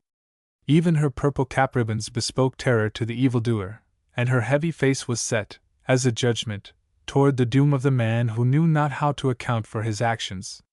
She began speaking again, and Amanda involuntarily gave a little start, as at a lightning flash. "I says to myself when I drove off, this mornin', I'll have a little talk with Mandy. I don't go there to spend a day more'n 4 times a year, unlike as not she'll be glad to have somebody to speak to, seeing as her mother's how she is." Amanda gave a quick look at Mrs. Green, but the old lady was busily pleating the hem of her apron and then smoothing it out again. Aunt Melissa rocked and went on. "I says to myself, here they let Colup carry on the farm at the halves, and go racin' and trottin' from the other place over here day in and day out. And when his Uncle Nat died 2 year ago, then was the time for him to come over here and marry Mandy and carry on the farm. But no, he'd rather hang round the old place, and sleep in the L-chamber, and do their chores for his board, and keep on runnin' over here.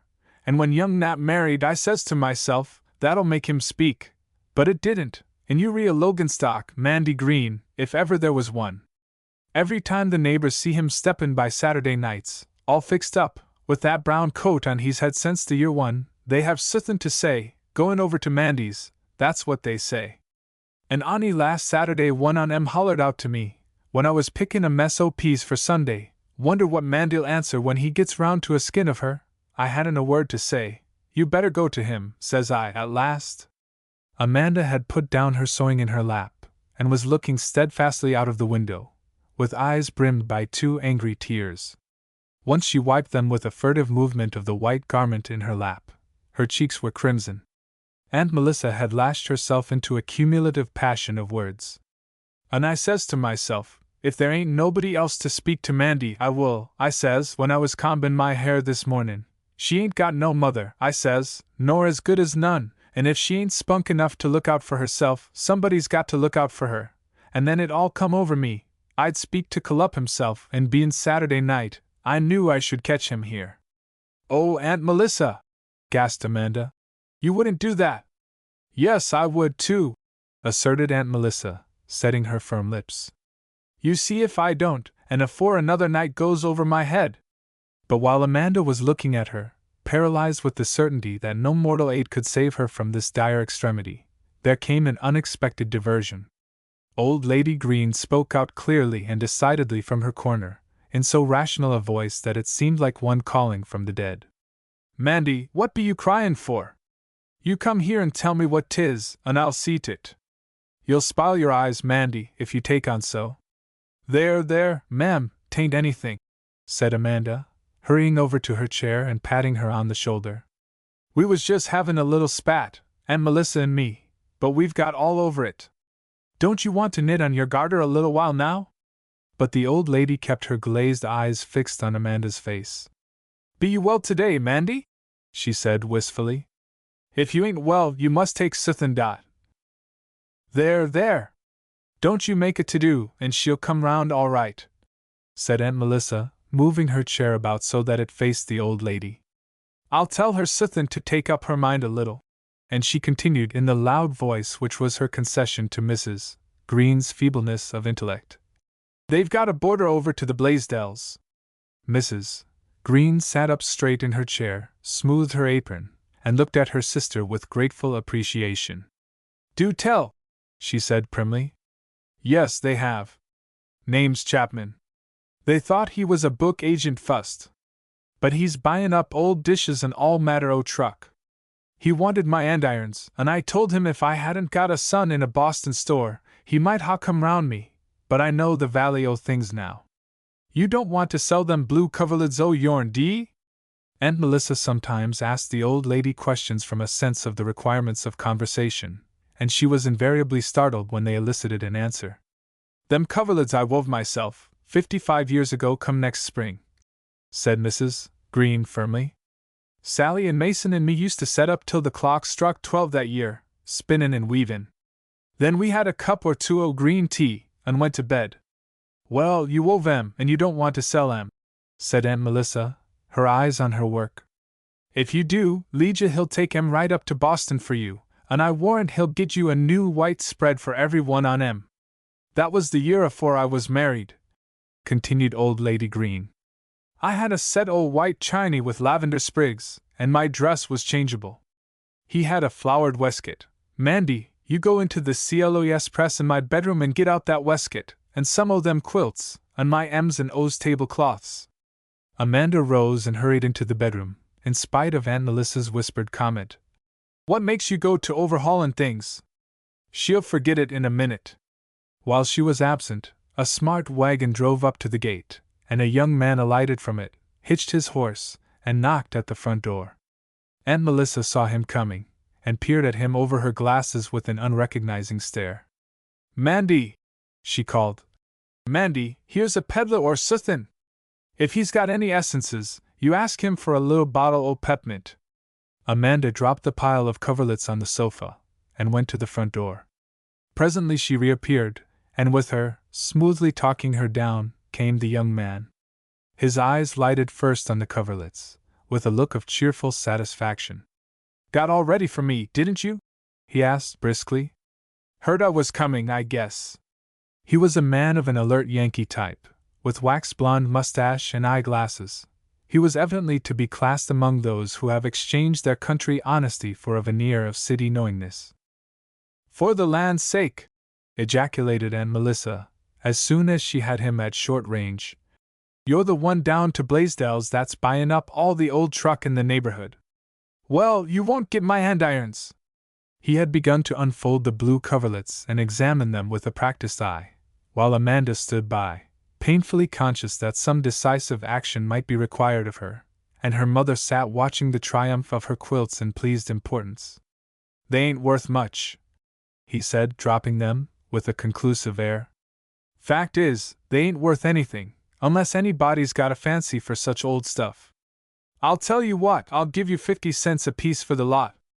How many are there here, for?" $2 then." Amanda took a hasty step forward. But we don't want to sell our coverlids, she said indignantly, casting an appealing glance at Aunt Melissa. I guess they don't want to get rid on 'em, said that lady. Specially at such a price. They're worth more and that to cover up the squashes when the frost comes. Mother wove 'em herself, exclaimed Amanda, irrelevantly. It began to seem to her as if the invader might pack up her mother's treasures and walk off with them. Well, then, I suppose they're hers to do as she likes with, he said pleasantly, tipping back in his chair and beginning to pare his nails with an air of nicety that fascinated Amanda into watching him. They're hers, I suppose? He continued, looking suddenly and keenly up at her. Why, yes, she answered. They're mother's, but she don't want to sell. She sets by 'em. Just like me, for all the world, owned the stranger. Now there's plenty of folks that wouldn't care a Hannah cook about such old truck, but it just hits me in the right spot.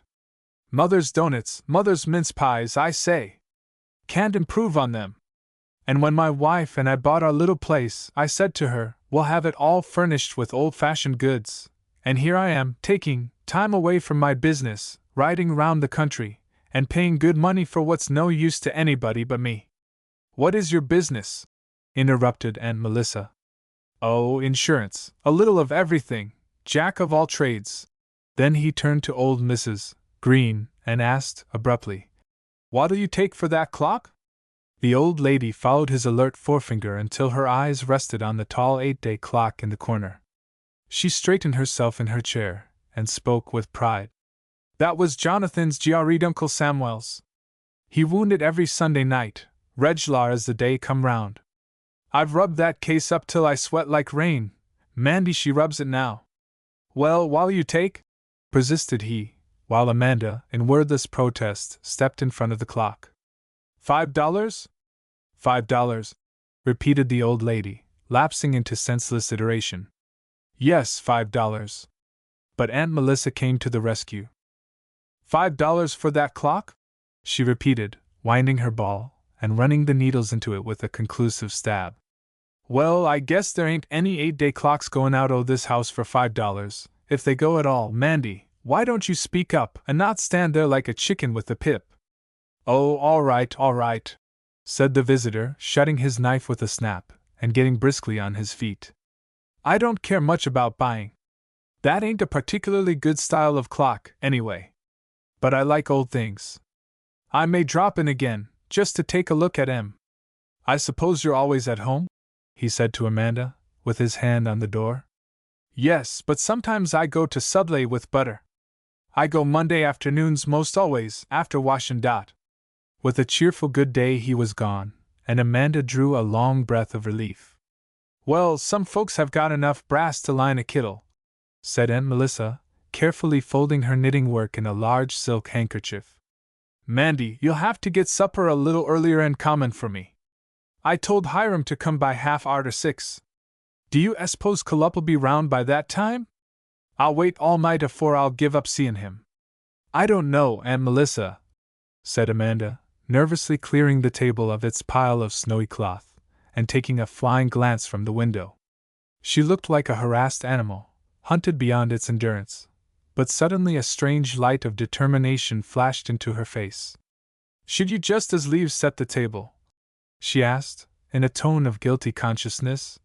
While I start the kitchen fire? You know where things are. Hardly waiting for an assent, she fled from the room, and once in the kitchen, laid the fire in haste, with a glance from the window to accompany every movement. Presently, by a little path through the field, came a stocky man in blue overalls and the upper garment known as a jumper. He was bound for the pig pen in the rear of the barn, and there Amanda flew to meet him, stopping only to throw an apron over her head. They met at the door. He was a fresh-colored man, with honest brown eyes and a ring of whiskers under the chin. He had a way of blushing, and when Amanda came upon him thus unannounced, he colored to the eyes. Why, you're all out o' breath, he said in slow alarms. Oh, Caleb, she cried, looking at him with imploring eyes. I'll feed the pigs tonight. Caleb regarded her in dull wonderment. Then he set down the pail he had taken. Ain't there any taters to bile? He asked, solving the difficulty in his own way. Or ain't you skimmed the milk? I'd just as soon wait. You better not wait, answered Amanda, almost passionately, her thin hair blowing about her temples. You better go right back. I'd ruther do it myself, I'd a good deal ruther. Caleb turned about.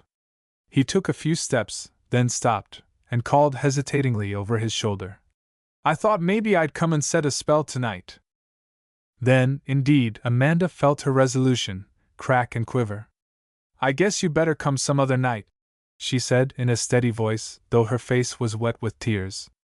And Caleb walked away, never once looking back. Amanda stayed only to wipe her eyes, saying meanwhile to her sorry self, Oh, I dunno how I can get along. I dunno. Then she hurried back to the house, to find the kettle merrily singing, and Aunt Melissa standing at the kitchen cupboard, looking critically up and down the shelves.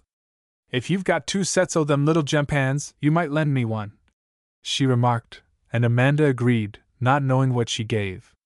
The supper was eaten and the dishes were washed, and Melissa meantime keeping a strict watch from the window. Is it time for collup? She asked, again and again, and finally she confronted the guilty Amanda with the challenge. Do you think collup ain't comin'? I guess not, quavered Amanda, her cheeks scarlet, and her small, pathetic hands trembling. She was not more used to finesse than to heroic action. Do you suppose there's any on 'em sick down to young Nats? Asked Aunt Melissa, and Amanda was obliged to take recourse again to her shielding. I guess not. But at length Uncle Hiram drove up in the comfortable carryall, and though his determined spouse detained him more than 3/4 of an hour, sitting beside him like a portly rhadamanthus, and scanning the horizon for the Caleb who never came, he finally rebelled, shook the reins, and drove off, Aunt Melissa meantime screaming over her shoulder certain vigorous declarations, which evidently began with the phrase, You tell collup. Then Amanda went into the house, and sat down by the window in the gathering dusk, surveying the wreckage of her dream. The dream was even more precious in that it had grown so old. Caleb was a part of her everyday life, and for 15 years Saturday had brought a little festival, wherein the commonplace man with brown eyes had been high priest. He would not come tonight. Perhaps he never would come again. She knew what it was to feel widowed. Sunday passed, and though Caleb fed the pigs and did the barn work as usual, he spoke but briefly. Even in his customary salutation of "Howdy," Amanda detected a change of tone, and thereafter took flight whenever she heard his step at the kitchen door. So Monday forenoon passed. Caleb brought water for her tubs and put out her clothesline, but they had hardly spoken. The intangible monster of a misunderstanding had crept between them. But when at noon he asked as usual, though without looking at her, "Goin' to sublay with the butter today?" Amanda had reached the limit of her endurance. It seemed to her that she could no longer bear this formal travesty of their old relations, and she answered in haste, "No, I guess not." "Then you don't want I should set with your mother?" "No!" And again Caleb turned away, and plodded soberly off to young Nats. "I guess I must be crazy," groaned poor Amanda, as she changed her washing dress for her brown cashmere. "The butter's got to go, and now I shall have to harness, and leave Ma'am alone. Oh, I wish Aunt Melissa'd never darkened these doors." Everything went wrong with Amanda that day. The old horse objected to the bits, and occupied 20 minutes in exasperating protest. The wheels had to be greased, and she lost a butter napkin in the will. Finally, breathless with exertion, she went in to bid her mother good-bye, and see that the matches were hidden and the cellar door fastened. "Now, ma'am," she said, standing over the little old woman and speaking with great distinctness, "don't you touch the stove, will you? You jest set right here in your chair till I come back, and I'll bring you a good parcel o' pep'mints. Here's your garter to knit on, and here's the almanac. Don't you stir now till I come."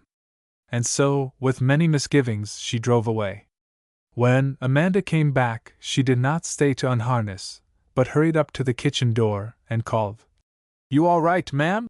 There was no answer, and she stepped hastily across the floor. As she opened the sitting-room door, a low moaning struck her ear. The old lady sat huddled together in her chair, groaning at intervals, and looking fixedly at the corner of the room. "Oh, ma'am, what is it?" Where be you hurt? Cried Amanda, possessed by an anguish of self-reproach. But the old lady only continued her moaning, and then it was that Amanda noticed her shriveled and shaking fingers tightly clasped upon a roll of money in her lap. Why, ma'am, what you got?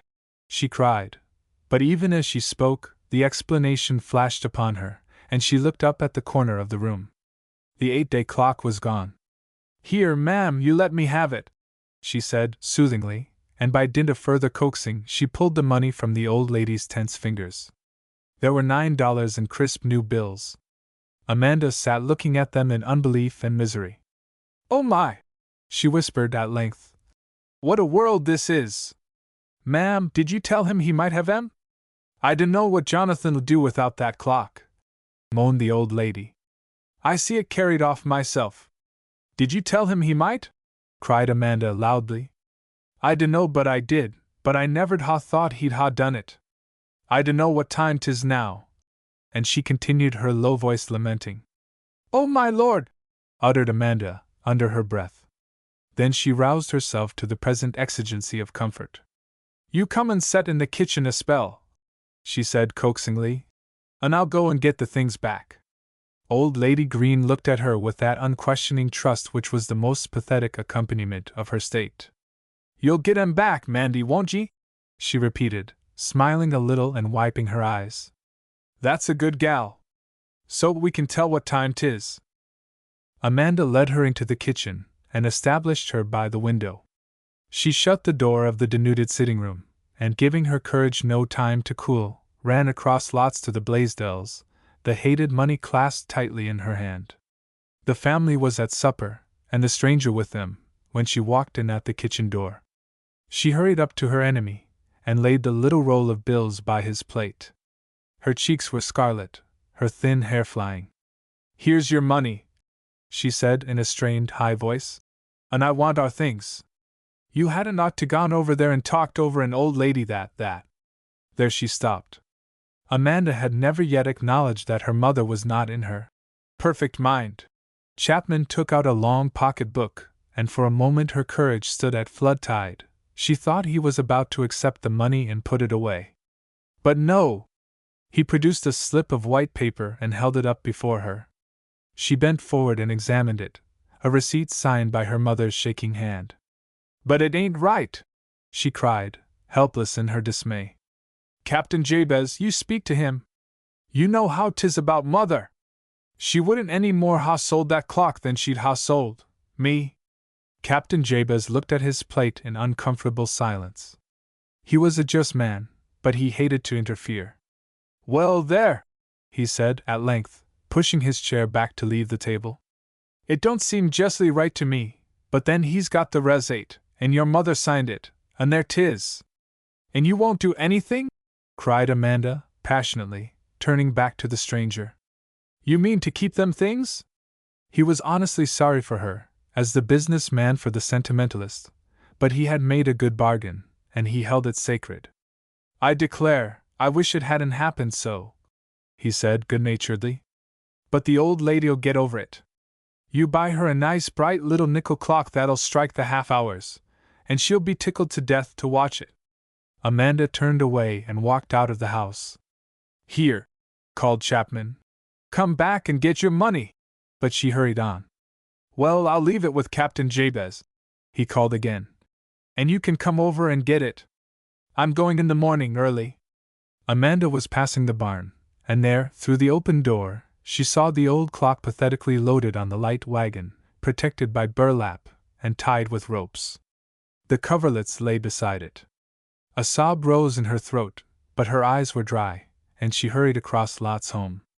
At the back door she found Caleb unharnessing the horse. She had forgotten their misunderstanding in the present practical emergency. Oh, Caleb, she began, before she had reached him. Ma'am sold the clock and some coverlids, and I can't get 'em back. Captain Jabez said she had, this arternoon, said Caleb, slowly, tying a trace. I dunno's the old lady's to blame. Seems if she hadn't ought to be left alone. But how am I going to get 'em back? Persisted Amanda, coming close to him, her poor little face pinched and eager. He just showed me the receipt all signed, How am I going to get the things, Caleb? If he's got the receipt and the things and all, and she took the money, I dunno's you can get 'em," said Caleb. "Unless you could prove in a court o' law that she wa'n't in her right mind. I dunno how that would work."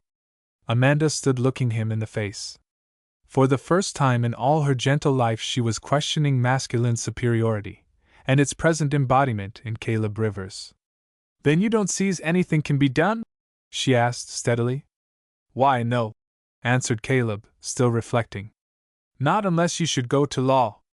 You'd better give the pigs some shorts," said Amanda abruptly. "I shan't bile any taters tonight." She walked into the house, and as Caleb watched her, it crossed his mind that she looked very tall. He had always thought of her as a little body. Amanda set her lips, and went about her work. From time to time, she smiled mechanically at her mother, and the old lady, forgetful of her grief now that she was no longer reproached by the empty space on the wall, sat content and sleepy after her emotion. She was willing to go to bed early, and when Amanda heard her breathing peacefully, she sat down by the kitchen window to wait. The dusk came slowly, and the whippoorwill sang from the deep woods behind the house. That night at 10 o'clock, Caleb Rivers was walking stolidly along the country road, when his ear became aware of a strangely familiar sound, a steadily recurrent creak. It was advancing, though intermittently. Sometimes it ceased altogether, as if the machinery stopped to rest, and again it began fast and shrill. He rounded a bend of the road, and came full upon a remarkable vision. Approaching him was a wheelbarrow, with a long object balanced across it, and wheeling it, walked a woman. Caleb was nearly opposite her before his brain translated the scene. Then he stopped short, and opened his lips. "Mandy," he cried, "what under the heavens be you a-doing?" But Amanda did not pause. Whatever emotion the meeting caused in her was swiftly vanquished, and she wheeled on. Caleb turned and walked by her side. When he had recovered sufficiently from his surprise, he laid a hand upon her wrist. "You set it down, and let me wheel a spell," he said. But Amanda's small hands only grasped the handles more tightly, and she went on. Caleb had never in his life seen a necessity for passionate remonstrance, but now the moment had come. "Mandy," he kept repeating at every step, "you give me holt o' them handles." "Why, Mandy, I should think you was crazy." At length, Amanda dropped the handles with a jerk, and turning about, sat down on the edge of the wheelbarrow, evidently to keep the right of possession. Then she began to speak in a high, strained voice, that echoed sharply through the country stillness. "If you've got to know, I'll tell you, and you can be a witness if you want to. It won't do no hurt in a court o' law, because I shall tell myself. I've gone and got our clock and our coverlids from where they were stored in the Blaisdells barn. The man's got his money, and I've took our things. That's all I've done, and anybody can know it that's a mind to." Then she rose, lifted the handles, and went on, panting. Caleb walked by her side. "But you ain't afraid o' me, Mandy?" he said imploringly. "Just you let me wheel it, and I won't say a word if I never set eyes on you agin. Just you let me wheel, Mandy. There ain't anybody going to touch a finger to it but me," said Amanda shortly. "If anybody's got to be sent to jail for it, it'll be me. I can't talk no more. I ain't got any breath to spare." But the silence of years had been broken, and Caleb kept on. "Why, I was going over to Blaisdell's myself to buy 'em back. Here's my wallet and my bank book. Don't that prove it? I was going to pay any price he asked. I sat and mulled over it all the evening. It got late and then I started. It allies has took me a good long spell to make up my mind to things. I want to blame this arternoon because I couldn't tell what was best to do all of a few." At the beginning of this revelation, Amanda's shoulders twitched eloquently, but she said nothing. She reached the gate of the farmyard, and wheeled in, panting painfully as she ascended the rise of the grassy driveway. She toiled round to the back door, and then Caleb saw that she had prepared for her return by leaving the doors of the cellar case open, and laying down a board over the steps. She turned the wheelbarrow to descend, and Caleb, seeing his opportunity, ran before to hold back its weight. Amanda did not prevent him. She had no breath left for remonstrance. When the clock was safely in the cellar, she went up the steps again, hooked the bulkhead door, and turned, even in the darkness, unerringly to the flight of stairs. "You wait till I open the door into the kitchen," she said. "There's a light up there." And Caleb plodded up the stairs after her with his head down, amazed and sorrowful. "You can stay here," said Amanda, opening the outside door without looking at him. "I'm going back to Captain Blaisdell's." She hurried out into the moonlit path across lots, and Caleb followed. They entered the yard, and Amanda walked up to the window belonging to the best bedroom. It was wide open, and she rapped on it loudly, and then turned her back. "Hello?" came a sleepy voice from within. "I've got to speak to you," called Amanda. "You needn't get up. Be you awake?" "I guess so," said the voice, this time several feet nearer the window. "What's up?" "I've been over and got our clock and the rest of our things," said Amanda steadily. "And you've got your money. I've carried the things home and fastened 'em up. They're down cellar under the arch, and I'm going to set over 'em till I drop afore anybody lays a finger on 'em again. And you can go to law if you're a mind to, but I've got our things." There was a silence. Amanda felt that the stranger's eyes were fastened upon her back, and she tried not to tremble.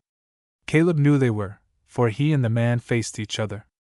"Well, now, you know you've as good as stole my property," began Chapman, but at that instant Caleb's voice broke roughly upon the air.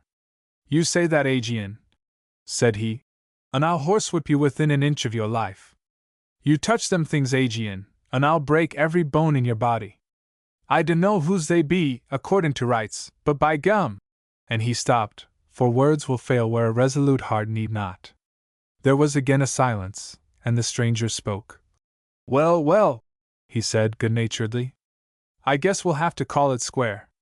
I don't often do business this way, but if you'll let me alone, I'll let you alone. Good luck to you." Amanda's heart melted. "You're real good," she cried, and turned impulsively, but when she faced the white-shirted form at the window, she ejaculated, "Oh my!" and fled precipitately round the corner of the house. Side by side, the two took their way across lots again. Amanda was shaking all over, with weariness and emotion spent. Suddenly a strange sound at her side startled her into scrutiny of Caleb's face. "Why, Caleb Rivers!" she exclaimed in amazement. "You ain't cryin'?" "I dunno what I'm doin'," said Caleb, brushing off 2 big tears with his jumper sleeve. "And I don't much care. It ain't your harnessin' for yourself and feedin' the pigs, and my not comin' Saturday night, but it's seein' you wheelin' that great thing all alone. And you're so little, Mandy! I never thought much o' myself, and it allies seemed kind o' queer you could think anything of me, but I allies s'posed you'd let me do the heft o' the work, and not cast me off." "I ain't cast you off, Caleb," said Amanda, faintly, and in spite of herself her slender figure turned slightly but still gratefully toward him. And that instant, for the first time in all their lives, Caleb's arms were upholding her, and Amanda had received her crown. Caleb had kissed her. "Say, Mandy," said he, when they parted an hour later by the syringa bush at the back door, "the world won't come to an end if you don't iron of a Tuesday. I was thinkin' we could catch passin' through about 10 o'clock better'n we could in the arternoon." Joint owners in Spain. The old lady's home, much to the sorrow of its inmates, set back from the road. A long box-bordered walk led from the great door down to the old turnpike, and thickly bowering lilac bushes forced the eye to play an unsatisfied hide-and-seek with the view. The sequestered old ladies were quite unreconciled to their leaf-hung outlook. Active life was presumably over for them, and all the more did they long to see the passing of the little world which had usurped their places. The house itself was very old, a stately, square structure, with pillars on either side of the door, and a fanlight above. It had remained unpainted now for many years, and had softened into a mellow lichen gray, so harmonious and pleasing in the midst of summer's vital green, that the few artists who ever heard of Tiverton sought it out, to plant umbrella and easel in the garden, and sketch the stately relic. Photographers, also, made it one of their accustomed haunts. Of the artists the old ladies disapproved, without a dissenting voice. It seemed a shaller, proceeding to sit out there in the hot sun for no result save a wash of unreal colors on a white ground, or a few hasty lines indicating no solid reality. But the photographers were their constant delight, and they rejoiced in forming themselves into groups upon the green, to be took and carried away with the house. One royal winter's day, there was a directors' meeting in the great south room, the matron's parlor, a sprat bearing the happy charm of perfect loyalty to the past, with its great fireplace, iron dogs and crane, its settle and entrancing corner cupboards. The hard-working president of the board was speaking hastily and from a full heart, conscious that another instant's discussion might bring the tears to her eyes. "May I be allowed to say, it's irrelevant, I know, but I should like the satisfaction of saying it, that this is enough to make one vow never to have anything to do with an institution of any sort, from this time forth forevermore?" For the moment had apparently come when a chronic annoyance must be recognized as unendurable. They had borne with the trial, inmates and directors, quite as cheerfully as most ordinary people accept the inevitable. But suddenly the tension had become too great, and the universal patience snapped. Two of the old ladies, Mrs. Blair and Miss Dyer, who were settled in the home for life, and who, before going there, had shown no special waywardness of temper, had proved utterly incapable of living in peace with any available human being, and as the home had insufficient accommodations, either could be isolated to fight her black butterflies alone. No inmate, though she were cousin to Hercules, could be given a room to herself, and the effect of this dual system on these two, possibly the most eccentric of the number, had proved disastrous in the extreme. Each had, in her own favorite fashion, kicked over the traces, as the matron's son said in town meeting, much to the joy of the village fathers, and to such purpose that, to continue the light-minded simile, very little harness was left to guide them withal. Mrs. Blair, being high-spirited, like all the Coxes from whom she sprung, had now so tyrannized over the last of her series of roommates, so browbeaten and intimidated her, that the latter had actually taken to her bed with a slow fever of discouragement, announcing that she'd rather go to the poor farm and done with it than risk her life there another night, and she'd like to know what had become of that $100 her nephew Thomas paid down in bills to get her into the home, for she'd be thankful to them that laid it away so antic to hand it back afore another night went over her head, so't she could board somewheres decent till 'twas gone, and then starve if she'd got to. If Miss Sarah Ann Dyer, known also as a disturber of the public peace, presented a less aggressive front to her kind, she was yet, in her own way, a cross and a hindrance to their spiritual growth. She, poor woman, lived in a scarcely varying state of hurt feeling. Her tiny world seemed to her one close federation, existing for the sole purpose of infringing on her personal rights, and though she would not take the initiative in battle, she lifted up her voice in aggrieved lamentation over the tragic incidents decreed for her alone. She had perhaps never directly reproached her own unhappy roommate for selecting a comfortable chair, for wearing squeaking shoes, or singing, "Hearken, ye sprightly," somewhat early in the morning, but she chanted those ills through all her waking hours in a high yet husky tone, broken by frequent sobs. And therefore, as a result of these domestic whirlwinds and two stagnant pools, came the directors' meeting, and the helpless protest of the exasperated president. The two cases were discussed for an hour longer, in the dreary fashion pertaining to a question which has long been supposed to have but one side, and then it remained for Mrs. Mitchell, the new director, to cut the knot with the energy of one to whom a difficulty is fresh. "Has it ever occurred to you to put them together?" asked she. "They are impossible people, so, naturally, you have selected the very mildest and most Christian women to endure their nagging. They can't live with the saints of the earth. Experience has proved that. Put them into one room, and let them fight it out together." The motion was passed with something of that awe ever attending a Napoleonic decree, and passed, too, with the utmost good breeding, for nobody mentioned the Kilkenny cats. The matron compressed her lips and lifted her brows, but said nothing. Having exhausted her own resources, she was the more willing to take the superior attitude of good-natured skepticism. The moving was speedily accomplished, and at 10 o'clock one morning Mrs.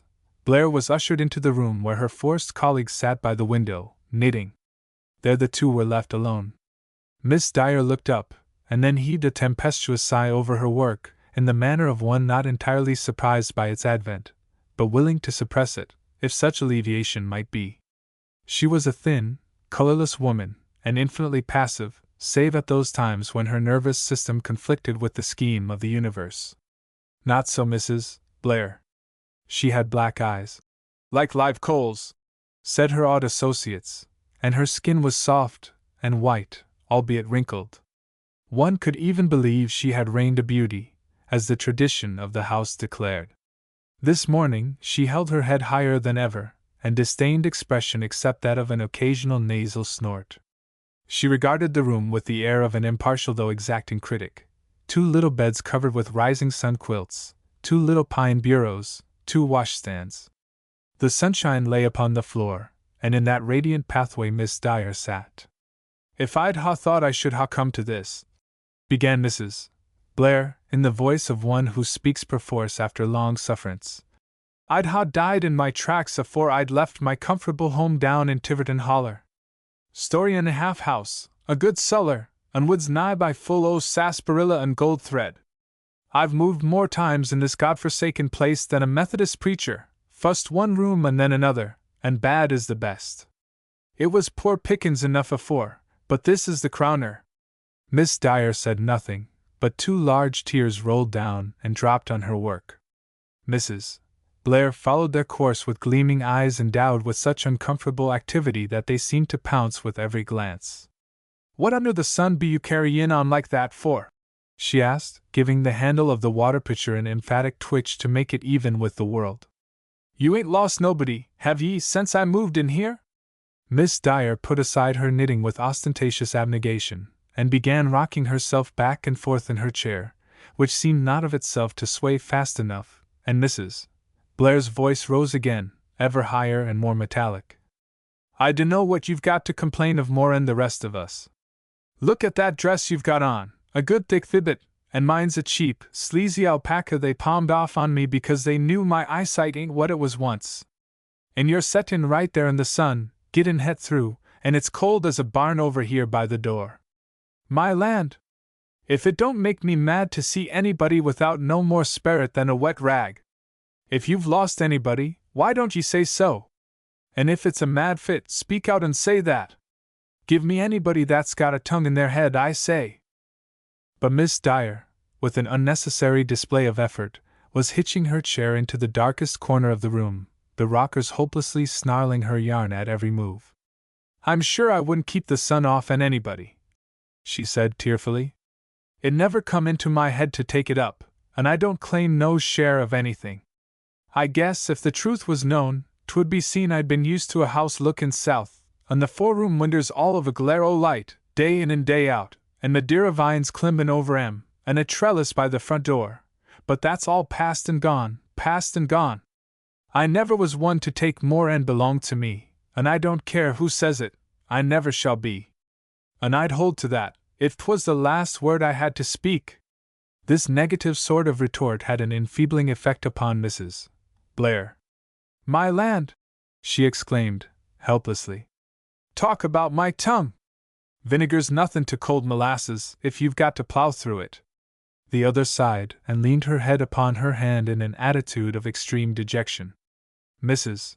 Blair eyed her with the exasperation of one whose just challenge has been refused. She marched back and forth through the room, now smoothing a fold of the counterpane, with vicious care, and again pulling the braided rug to one side or the other, the while she sought new fuel for her rage.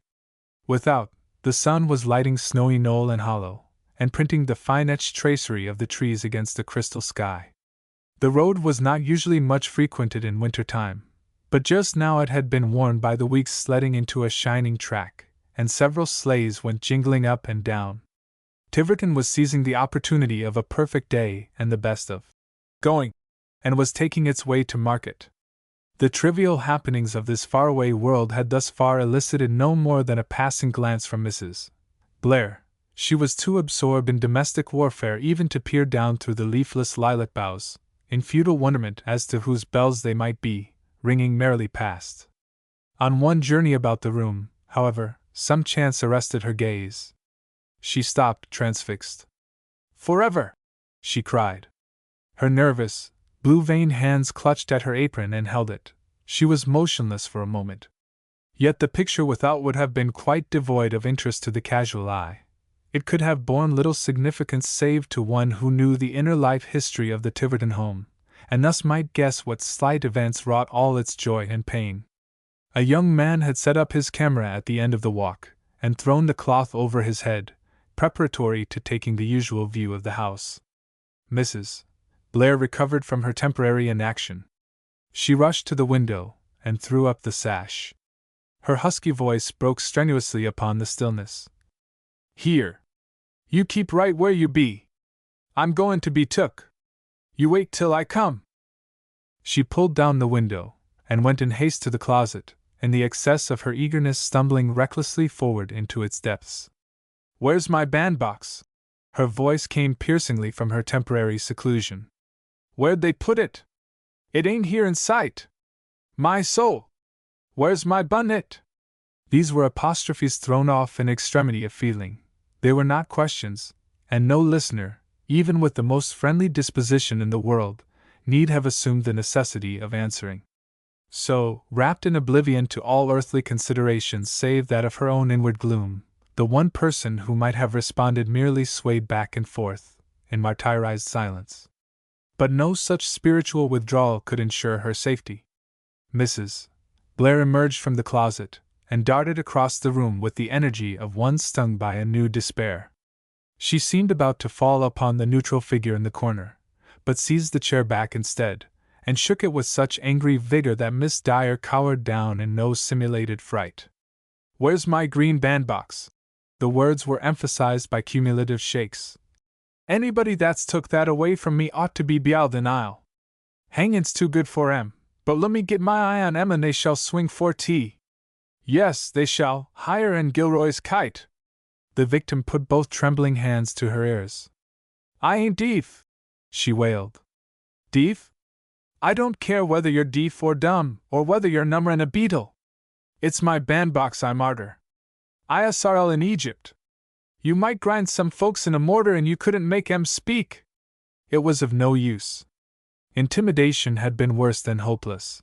Even bodily force would not avail.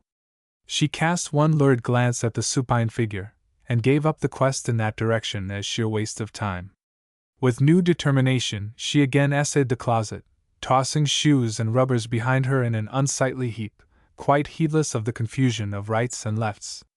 At last, in a dark corner, behind a blue chest, she came upon her treasure. Too hurried now for reproaches, she drew it forth, and with trembling fingers untied the strings.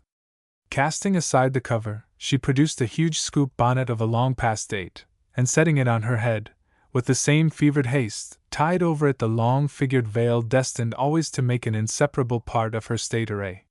She snatched her Stella shawl from the drawer, threw it over her shoulders, and ran out of the room. Miss Dyer was left quite bewildered by these erratic proceedings, but she had no mind to question them. So many stories were rife in the home of the eccentricities embodied in the charitable phrase, "Miss Blair's way," that she would scarcely have been amazed had her terrible roommate chosen to drive a coach and four up the chimney, or saddle the broom for a midnight revel. She drew a long breath of relief at the bliss of solitude, closed her eyes, and strove to regain the lost peace, which, as she vaguely remembered, had belonged to her once in a shadowy past. Silence had come, but not to reign. Back flew Mrs. Blair like a whirlwind. Her cheeks wore each a little hectic spot, her eyes were flaming. The figured veil, swept rudely to one side, was borne backwards on the wind of her coming, and her thin hair, even in those few seconds, had become wildly disarranged. "He's gone!" she announced passionately. "He kept right on while I was fin in my bunnet. He come to take the house, and he'd ha took me and been glad. And when I got that plaguey front door open, he was jest drivin' away, and I might ha hollered till I was black in the face, and then I couldn't ha made him hear. I dunno what to say, nor what not to," remarked Miss Dyer, to her corner. "If I speak, I'm to blame, and so I be if I keep still." The other old lady had thrown herself into a chair, and was looking wrathfully before her. "It's the same man that come from Sudley last August," she said bitterly. He took the house then, and said he wanted another view when the leaves was off, and that time I was laid up with my stiff ankle, and didn't get into it, and today my bunnet was hid, and I lost it agin. Her voice changed. To the listener, it took on an awful meaning. And I should like to know whose fault it was. If them that owns the winder, and set by it till they see him comin', had spoke up and said, Miss Blair, there's the photograph man. Don't you want to be took? It wouldn't ha' been too late. If anybody had answered a civil question, and said, your bunnet box sets there behind my blue chist, it wouldn't ha' been too late then. And I ain't had my likeness took since I was 20-year-old, and went to Sudley Fair in my changeable visite and leghorn hat, and Jonathan wore the brocaded waistcoat he stood up in, the next week Thursday. It's enough to make a minister swear. Miss Dyer rocked back and forth. Dear me, she wailed. Dear me, suz. The dinner bell rang, creating a blessed diversion. Miss Blair, rendered absent-minded by her grief, went to the table still in her bonnet and veil, and this dramatic entrance gave rise to such morbid though unexpressed curiosity that every one forbore, for a time, to wonder why Miss Dyer did not appear. Later, however, when a tray was prepared and sent up to her, according to the program of her bad days, the general commotion reached an almost unruly point, stimulated as it was by the matron's son, who found an opportunity to whisper one garrulous old lady that Miss Dyer had received bodily injury at the hands of her roommate, and that Mrs. Blair had put on her bonnet to be ready for the sheriff when he should arrive. This report, judiciously started, ran like prairie fire, and the house was all the afternoon in a pleasant state of excitement. Possibly the matron will never know why so many of the old ladies promenaded the corridors from dinner-time until long after early candlelight, while a few kept faithful yet agitated watch from the windows. For interest was divided. Some preferred to see the sheriff's advent, and others found zest in the possibility of counting the groans of the prostrate victim. When Mrs. Blair returned to the stage of action, she was much refreshed by her abundant meal and the strong tea which 3 times daily heartened her for battle. She laid aside her bonnet, and carefully folded the veil. Then she looked about her, and persistently ignoring all the empty chairs, fixed an annihilating gaze on one where the dinner tray still remained. I suppose there's no need o' my settin' down, she remarked bitingly. It's all in the day's work. Some folks are waited on, some ain't. Some have their victuals brought to 'em and pushed under their noses, and some has to go to the table. When they're there, they can take it or leave it. The quality can keep their waiter settin' round day in and day out, fillin' up every chair in the room. For my part, I should think they'd have an extension table moved in, and a snowdrop cloth over it. Miss Dyer had become comparatively placid, but now she gave way to tears. Anybody can move that waiter that's a mind to, she said tremulously. I would myself, if I had the strength, but I ain't got it. I ain't a well woman, and I ain't been this 20 year. If old Dr. Parks was alive this day, he'd say so. You ain't never had a chance, he says to me. You've been pull-hauled one way or another since you was born, and he never knew the wust on't, for the wust hadn't come. Humph! It was a royal and explosive note. It represented scorn for which Mrs. Blair could find no adequate utterance. She selected the straightest chair in the room, ostentatiously turned its back to her enemy, and seated herself. Then, taking out her knitting, she strove to keep silence. But that was too heavy a task, and at last she broke forth, with renewed bitterness. To think of all the wood I've burned up in my kitchen stove in airtight, and never thought nothin' of it. To think of all the wood there is now, growin' and rottin' from Dan to Beersheba, and I can't lay my fingers on it. I dunno what you want, Owood. I'm sure this room's warm enough. You don't? Well, I'll tell ye. I want some 2-inch boards, to nail up a partition in the middle o' this room, same as Josh Martin done to spite his wife. I don't want more in my own, but I want it mine. Miss Dyer groaned, and drew an uncertain hand across her forehead. You wouldn't have no read of an outlay for boards, she said drearily. Told'n have to be knee-high to keep me out. I'm no hand to go where I ain't wanted, and if I ever was, I guess I'm cured on now. Mrs. Blair dropped her knitting in her lap. For an instant she sat there motionless, in a growing rigidity, but light was dawning in her eyes. Suddenly she came to her feet, and tossed her knitting on the bed. "Where's that piece o' chalk you had when you marked out your tumbler quilt?" The words rang like a martial order. Miss Dyer drew it forth from the ancient-looking bag, known as a covo, which was ever at her side. "Here 'tis," she said in her forlornest quaver. "I hope you won't do nothin' out o' the way with it. I should hate to get into trouble here. I ain't that kind." Mrs. Blair was too excited to hear or heed her. She was briefly, flashingly, taking in the possibilities of the room, her bright black eyes darting here and there with fiery insistence. Suddenly she went to the closet, and diving to the bottom of a baggy pocket in her t'other dress, drew forth a ball of twine. She chalked it, still in delighted haste, and forced one end upon her bewildered roommate. "You go out there to the middle square o' the front winder," she commanded, "and hold your end o' the string down on the floor. I'll snap it." Miss Dyer cast one despairing glance about her, and obeyed. "Crazy!" she muttered. "Oh my land! She's crazy's a loon. I wish Miss Mitchell'd pitch her tent here a spell." But Mrs. Blair was following out her purpose in a manner exceedingly methodical. Drawing out one bed, so that it stood directly opposite her kneeling helper, she passed the cord about the leg of the bedstead and made it fast. Then, returning to the middle of the room, she snapped the line triumphantly.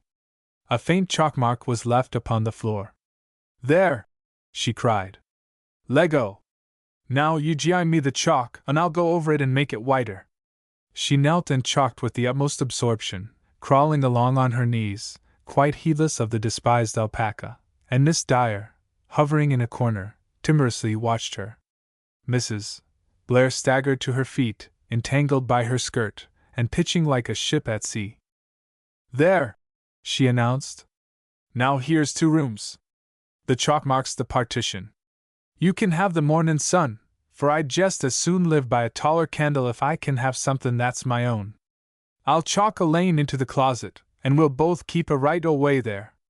Now I'm to home, and so be you. Don't you dast to speak a word to me unless you come a knock here on my headboard. That's the front door, and I won't to you. Well, if I ain't glad to be alone.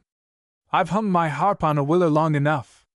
It was some time before the true meaning of the new arrangement penetrated Miss Dyer's slower intelligence, but presently she drew her chair nearer the window and thought a little, chuckling as she did so.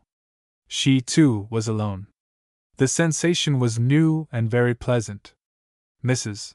Blair went back and forth through the closet lane, putting her clothes away, with high good humor. Once or twice she sang a little, Derby's Ram and Lord Lovell, in a cracked voice. She was in love with solitude. Just before tea, Mrs. Mitchell, in some trepidation, knocked at the door, to see the fruits of contention present and to come. She had expected to hear loud words, and the silence quite terrified her, emphasizing, as it did, her own guilty sense of personal responsibility. Miss Dyer gave one appealing look at Mrs. Blair, and then, with some indecision, went to open the door, for the latch was in her house. "Well, here you are, comfortably settled," began Mrs. Mitchell.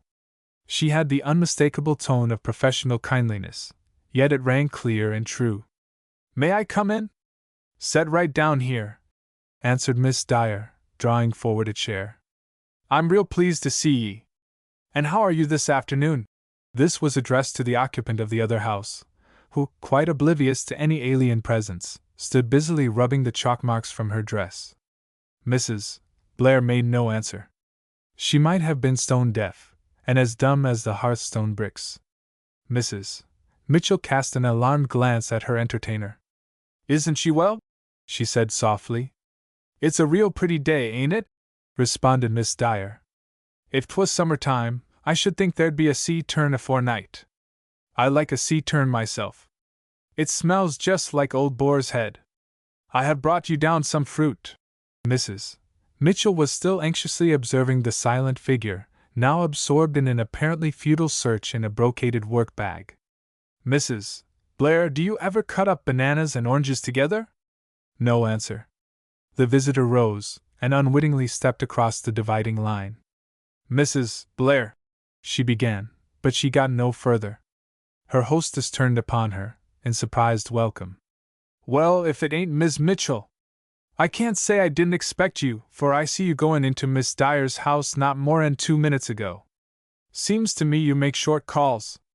Now set right down here, where you can see out o' the winder. That square's cracked, but I guess the directors'll put in another." Mrs. Mitchell was amazed, but entirely interested. It was many a long day since any person, official or private, had met with cordiality from this quarter. "I hope you and our friend are going to enjoy your room together," she essayed, with a hollow cheerfulness. "I expect to be as gay as a cricket," returned Mrs. Blair, innocently. "And I do trust I've got good neighbors. I like to keep to myself, but if I've got a neighbor, I want her to be somebody you can depend upon. I'm sure Miss Dyer means to be very neighborly." The director turned, with a smile, to include that lady in the conversation. But the local deafness had engulfed her. She was sitting peacefully by the window, with the air of one retired within herself, to think her own very remote thoughts. The visitor mentally improvised a little theory, and it seemed to fit the occasion. They had quarreled, she thought, and each was disturbed at any notice bestowed on the other. "I have been wondering whether you would both like to go sleighing with me some afternoon?" she ventured, with the humility so prone to assail humankind in a frank and shrewish presence. "The roads are in wonderful condition, and I don't believe you'd take cold. Do you know, I found Grandmother Eaton's foot warmers the other day. I'll bring them along." "Law! I'd go anywheres to get out o' here," said Mrs. Blair ruthlessly. "I dunno when I've set behind a horse hither. I guess the last time was the day I rid up here for good, and then I didn't feel much like lookin' at outdoor." "Well, I guess you be a new director, or you never'd ha' thought on't. How do you feel about it, Miss Dyer?" asked the visitor. "Will you go, perhaps on Wednesday?" The other householder moved uneasily. Her hands twitched at their knitting, a flush came over her cheeks, and she cast a childishly appealing glance at her neighbor across the chalk line. Her eyes were filling fast with tears. "Save me!" her look seemed to entreat. "Let me not lose this happy fortune!" Mrs. Blair interpreted the message, and rose to the occasion with the vigor of the intellectually great. "Miss Mitchell," she said clearly, "I may be queer in my notions, but it makes me as nervous as a witch to have anybody hollerin' out o' my winders. I don't care whether it's company nor whether it's my own folks. If you want to speak to Miss Dyer, you come along here after me, don't you hit the partition now, right out o' my door and into her en. Here, I'll knock. Miss Dyer, be you to home?" The little old lady came forward, fluttering and radiant in the excess of her relief. "Yes, I guess I be," she said. "And all alone, too. I see you go by the winder, and I was in hopes you'd come in." Then the situation dawned upon Mrs. Mitchell with an effect vastly surprising to the two old pensioners. She turned from one to the other, including them both in a look of warm, loving kindness. It was truly an illumination. Hitherto, they had thought chiefly of her winter cloak and nodding ostrich plume. Now, at last, they saw her face, and read some part of its message. "You poor souls!" she cried. "Do you care so much as that? Oh, you poor souls!" Miss Dyer fingered her apron and looked at the floor, but her companion turned brusquely away, even though she trod upon the partition in her haste. "Law! It's nothin' to make such a handle of," she said. "Folks don't want to be under each other's noses all the time. I dunno's anybody could stan' it, unless 'twas an Emmet. They seem to git along swarmin' round together." Mrs. Mitchell left the room abruptly. "Wednesday or Thursday, then," she called over her shoulder. The next forenoon Mrs. Blair made her neighbor a long visit. Both old ladies had their knitting, and they sat peacefully swaying back and forth, recalling times past, and occasionally alluding to their happy Wednesday. "What I really come in for," said Mrs. Blair finally, "was to ask if you don't think both our settin' rooms need new paper." The other gave one bewildered glance about her. "Why, 'tain't been on more'n 2 weeks," she began, and then remembrance awoke in her, and she stopped. It was not the scene of their refuge and conflict that must be considered, it was the house of fancy built by each unto herself. Invention did not come easily to her as yet, and she spoke with some hesitation. I've had it in mind myself quite a spell, but somehow I ain't been able to fix on the right sort o' paper. What do you say to a kind of a straw color, all lit up with tulips? Inquired Mrs. Blair, triumphantly. Ain't that kind o' gay? Gay? Well, you want it gay, don't ye? I dunno why folks seem to think they've got to live in a hearse because they expect to ride in one. What if we be gettin' on a little mite in years? We ain't underground yet, be we?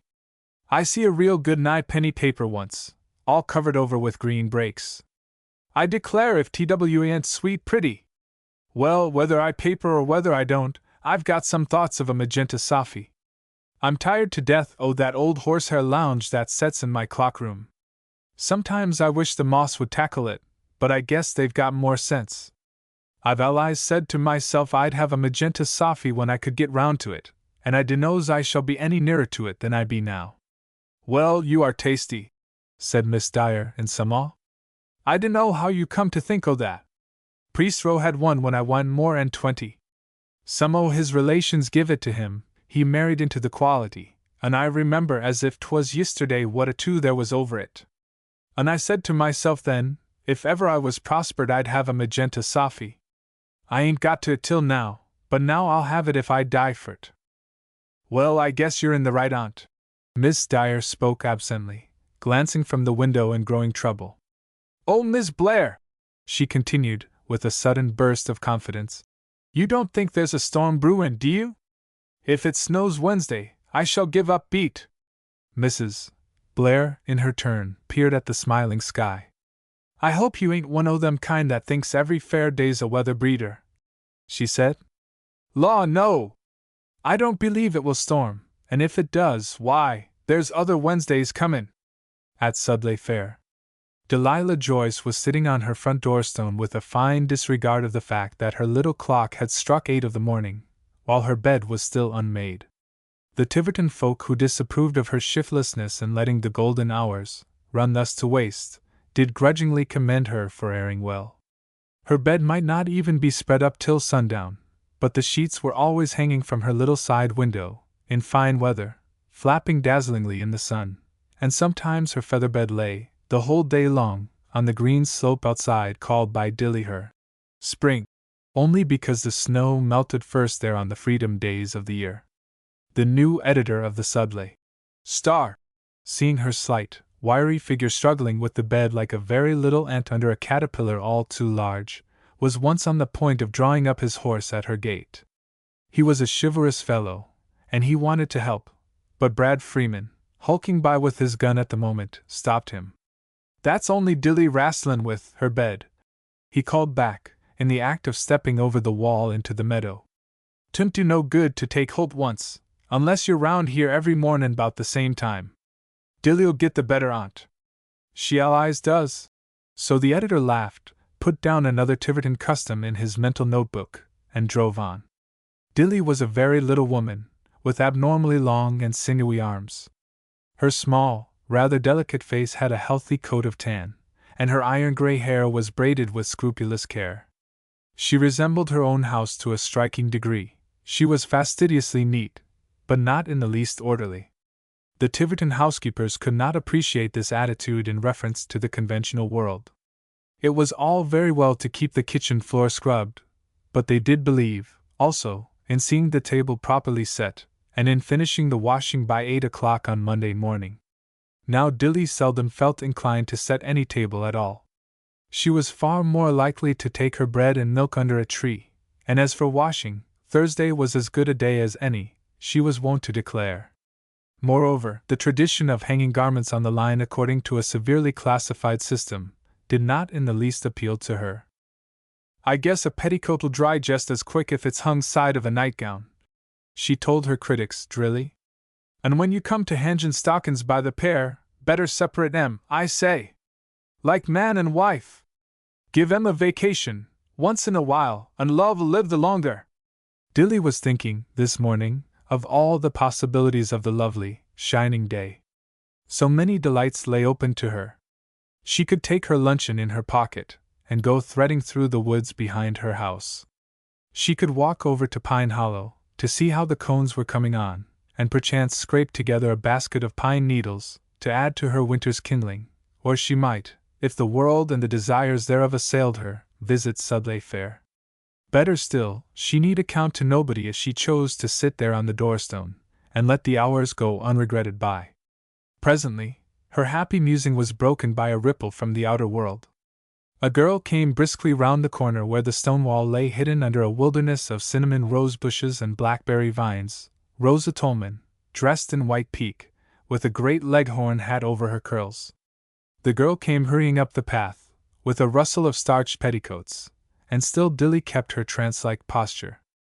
"I know who 'tis," she announced presently, in a declamatory voice. "It's Rosie Tolman, and she's dressed in white, with red roses, all complete, and she's goin' to Sudley Cattle Show." Rosa lost a shade of pink from her cheeks. Her round blue eyes widened, in an unmistakable terror quite piteous to see. "Oh, Dilly!" she quavered. "How do you know such things? Why, you ain't looked at me." Dilly opened her eyes, and chuckled in keen enjoyment. "Bless ye," she said, "I can't help imposin' on ye, no more'n a cat could help catchin' a mouse, if't made a nest down her throat. Why, I see ye comin' round the corner. But when folks thinks you're a witch, it ain't in human natur not to fool 'em. I am a witch, ain't I, dear? Now ain't I?" Rosa's color had faltered back, but she still stood visibly in awe of her old neighbor.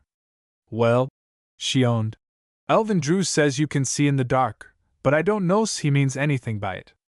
Again Dilly broke into laughter, rocking back and forth, in happy abandonment. "I can!" she cried gleefully. "You tell him I can! And when I can't, folks are so neighborly they strike a light for me to see by. You tell him! Well, now, what is it? You've come to ask suthin'. Out with it! Father told me to come over, and see if you can't tell something about our cows. They're all drying up, and he don't see any reason why." Dilly nodded her head sagely. "You'd better ha' come sooner," she announced. "You tell him he must drive 'em to pasture himself and go arter 'em, too. Why? And you tell him to give Davy a Saturday here and there to go fishin' in, and not let him do so many chores. Now you hear! Your father must drive the cows, and he must give Davy time to play a little, or there'll be dark days comin', and he won't be prepared for 'em." "My!" exclaimed Rosa, blankly. "My! Ain't it queer? It kind o' scares me. But, Dilly," she turned about, so that only one flushed cheek remained visible. "Dilly, ain't you got something to say to me? We're going to be married next Tuesday, Elvin and me. It's all right, ain't it?" Dilly bent forward, and peered masterfully into her face. She took the girl's plump pink handy and drew her forward. Rosa, as if compelled by some unseen force, turned about, and allowed her frightened gaze to lie ensnared by the witch's great black eyes. Dilly began, in a deep, intense voice, with the rhythm of the Methodist exhorter, though on a lower key. 2 years that boy's been arter you. 2 years you trampled on him as if he'd been the dust under your feet. He was poor and strugglin'. He was left with his mother to take care on, and a mortgage to work off. And then his house burnt down, and he got his insurance money, and that minute you turned right round and says, 'I'll have you.' And now you say, 'Is it all right? Is it right, Rosie Tolman? You tell me!'" Rosa was sobbing hysterically. "Oh, I wish you wouldn't scare me so!"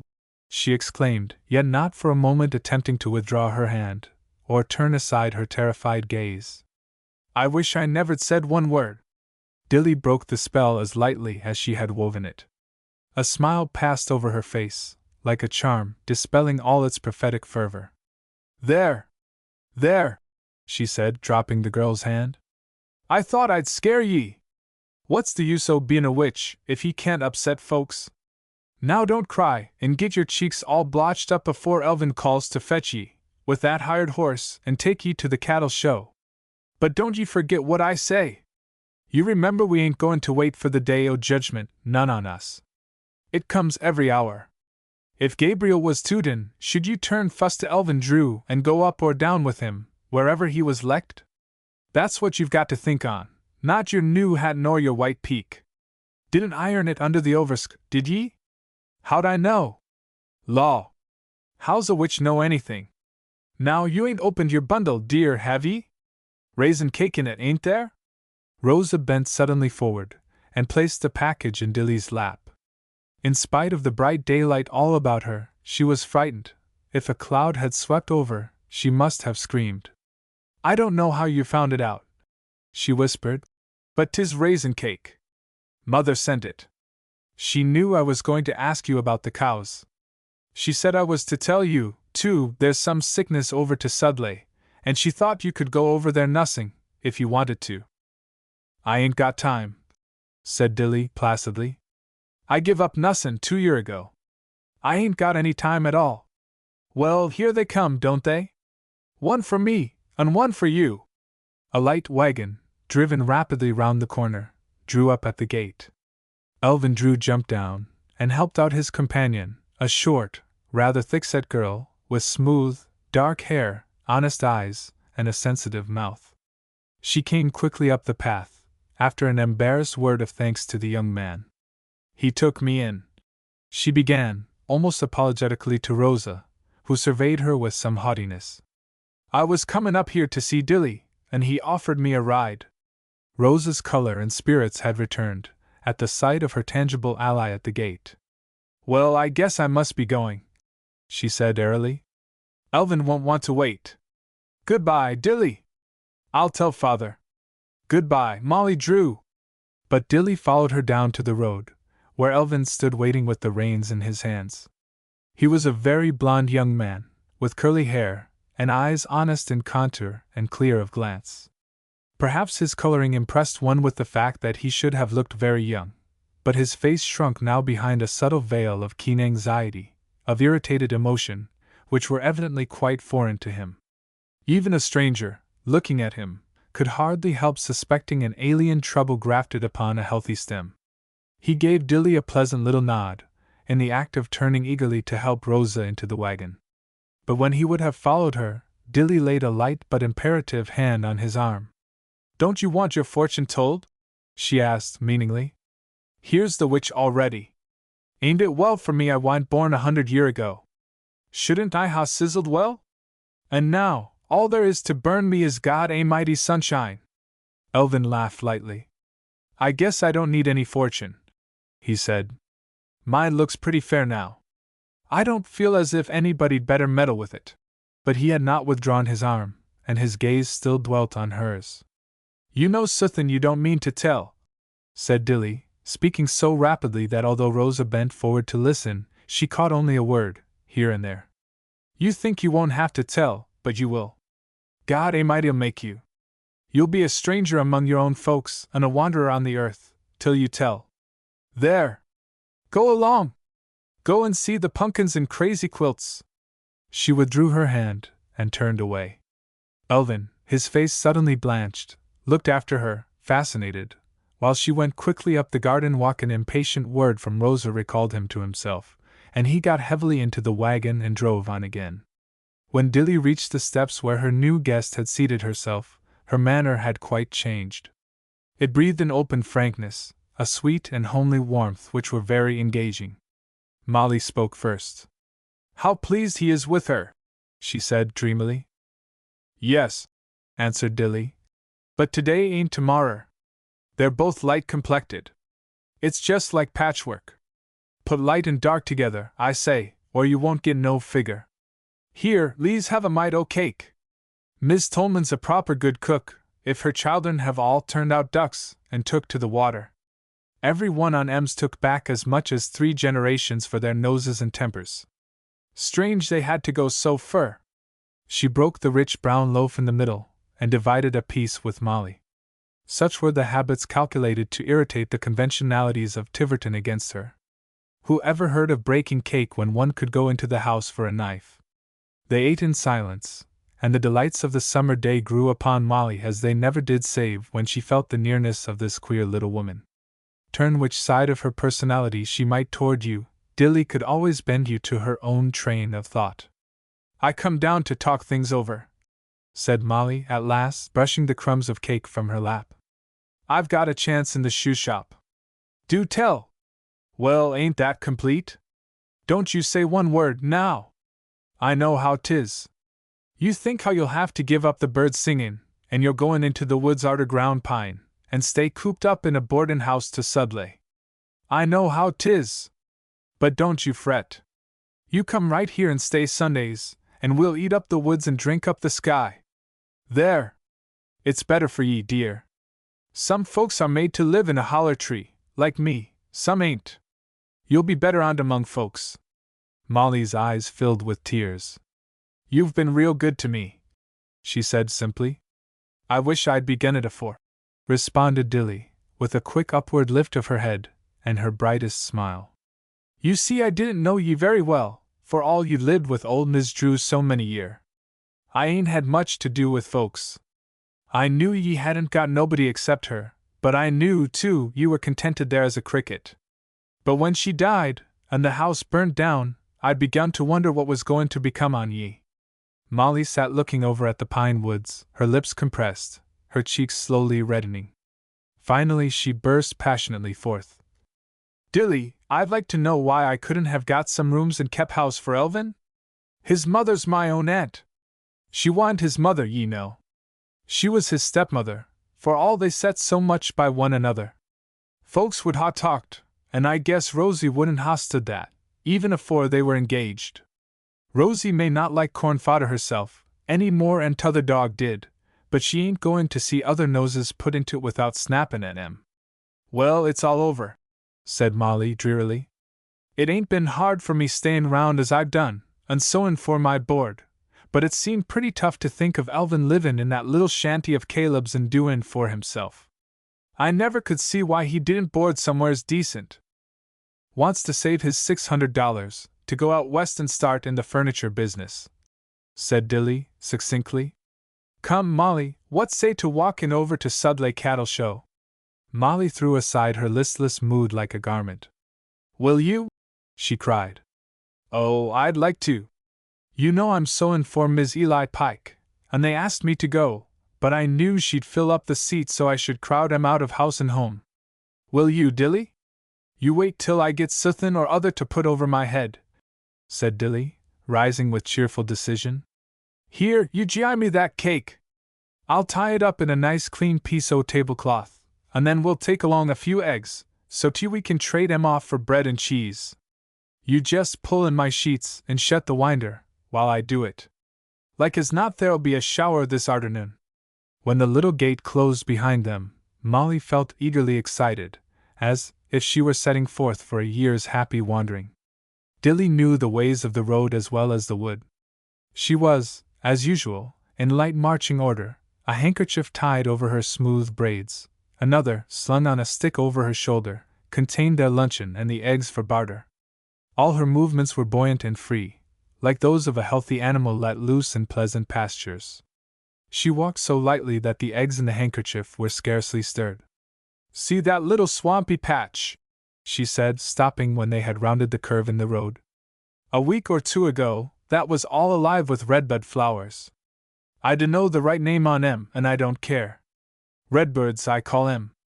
I went over there, one day, and walked along between the hummocks. Spush! Spush! You won't find a nicer feelin' than that, wherever ye go. Take off your shoes and stockings, and wade into a swamp. Warm, coarse grass atop. Then warm, black mud, and arter that, a layer all nice and cold that goes down to chiny, fur's I know. That was the day I meant to get some thoroughwort over there, to dry, but I looked at the redbird flowers so long I didn't have time, and I never been since. Molly laughed out, with a pretty, free ripple in her voice. You're always sayin' that, Dilly. You never have time for anything but doin' nothin'. A bright little sparkle came into Dilly's eyes, and she laughed, too. Why, that's what made me give up nussin' 2 year ago, she said happily. I wa'n't havin' no time at all. I couldn't live my proper life. I allies knew I should come to that, so I'd raked and scraped and put into the bank, till I thought I'd got enough to buy me a mite o' flour while I lived, and a pine coffin arter I died, and then I jest set up my Ebenezer I'd be as free as a bird.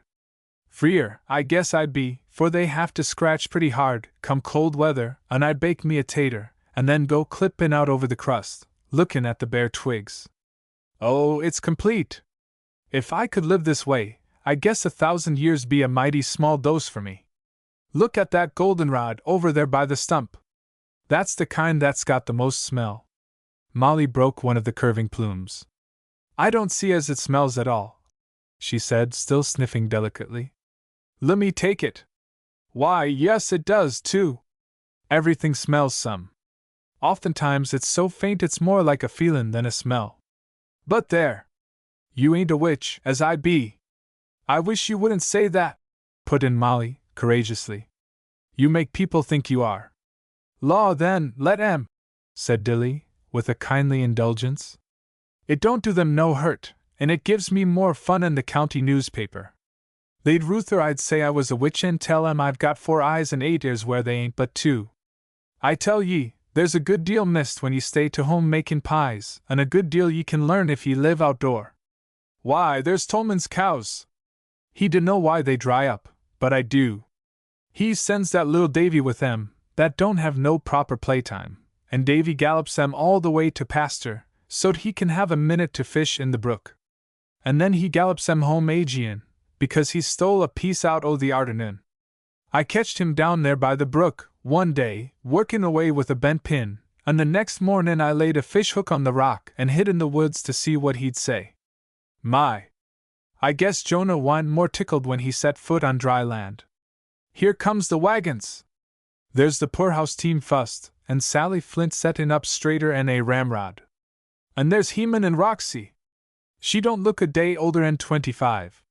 Proper nice folks, all on 'em, but they make me kind o' homesick jest because they be folks.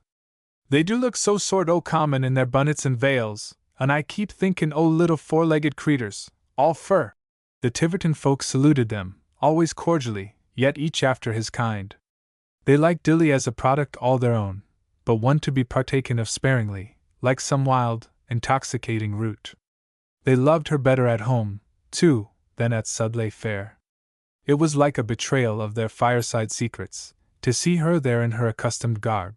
So slight a concession to propriety would have lain in her putting on a bonnet and shawl. As they neared Sudley town, the road grew populous with carriages and farm wagons. Step and step, not all from Tiverton way, but gathered in from the roads converging here. Men were walking up and down the market street, crying their whips, their toy balloons, and a multitude of cheaper gimcracks. 40 miles from home! 40 miles from home! Called one, more imaginative than the rest. And no place to lay my head! That's why I'm selling these little whips here today, a stranger in a strange land. Buy one! Buy one! And the poor pilgrim'll have a supper and a bed. Keep your money in your pocket, and he's a wanderer on the face of the earth. Dilly, the fearless in her chosen wilds, took a fold of Molly's dress, and held it tight. You s'pose that's so? She whispered. Oh dear! I ain't got a mite o' money, onny these 6 eggs. Oh, why didn't he stay to home, if he's so possessed to sleep under cover?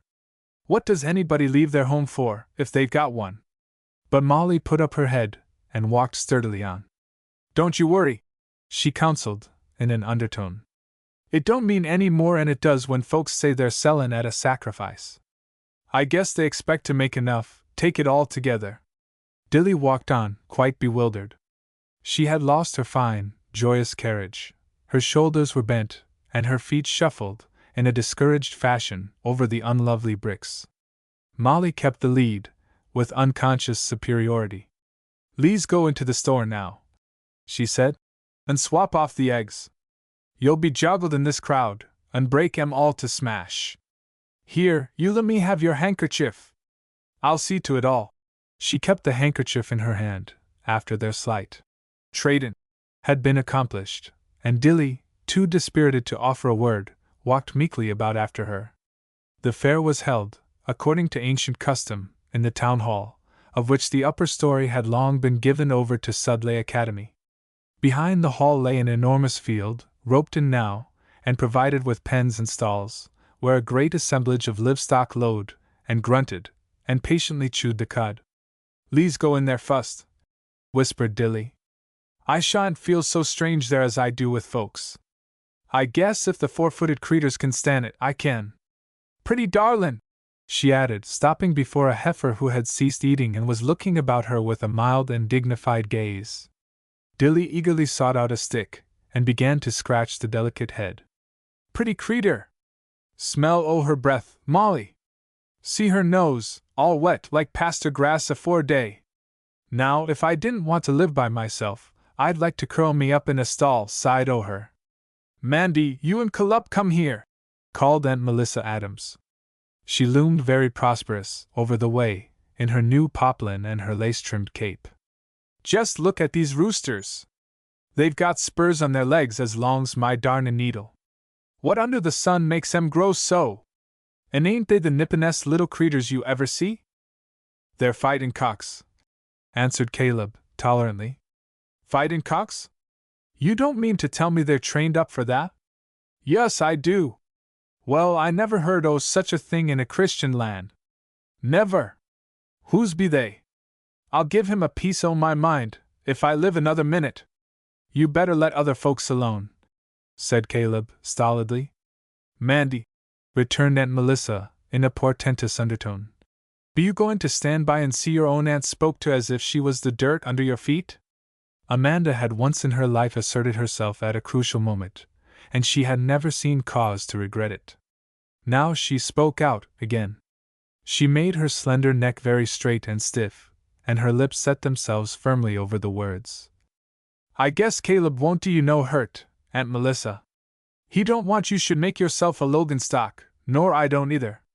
There's Uncle Hiram, overlookin' at the pigs. I guess he don't see you. Caleb, le's we move on. Aunt Melissa stood looking after them, a mass of quivering wrath. Well, I must say, she retorted to the empty air. If I live, I must say. Dilly took her placid companion by the arm, and hurried her on. Human jangling wore sadly upon her. Under such maddening onslaught she was not incapable of developing nerves. They stopped before a stall where another heifer stood, chewing her cud, and looking away into remembered pastures.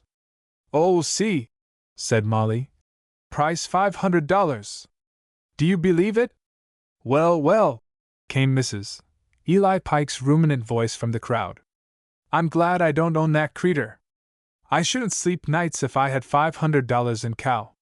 'Tain't $500, said Hiram Cole, elbowing his way to the front. 'Tain't peaned right, that's all. Peein' off 2 ciphers. $5, snickered a crane boy, diving through the crowd, and proceeding to stand on his head in a cleared space beyond. That's with less and Miss Lucindy's hoss. Hiram Cole considered again, one lean hand stroking his cheek. $5.50, he announced. Well, I guess 'tis 500 arter all. Anybody must want to invest, though, to put all their income into perishable cow flesh. You look real tired, whispered Molly. Le's come inside, and perhaps we can set down. The old hall seemed to have donned strange carnival clothes, for a mystic Saturnalia.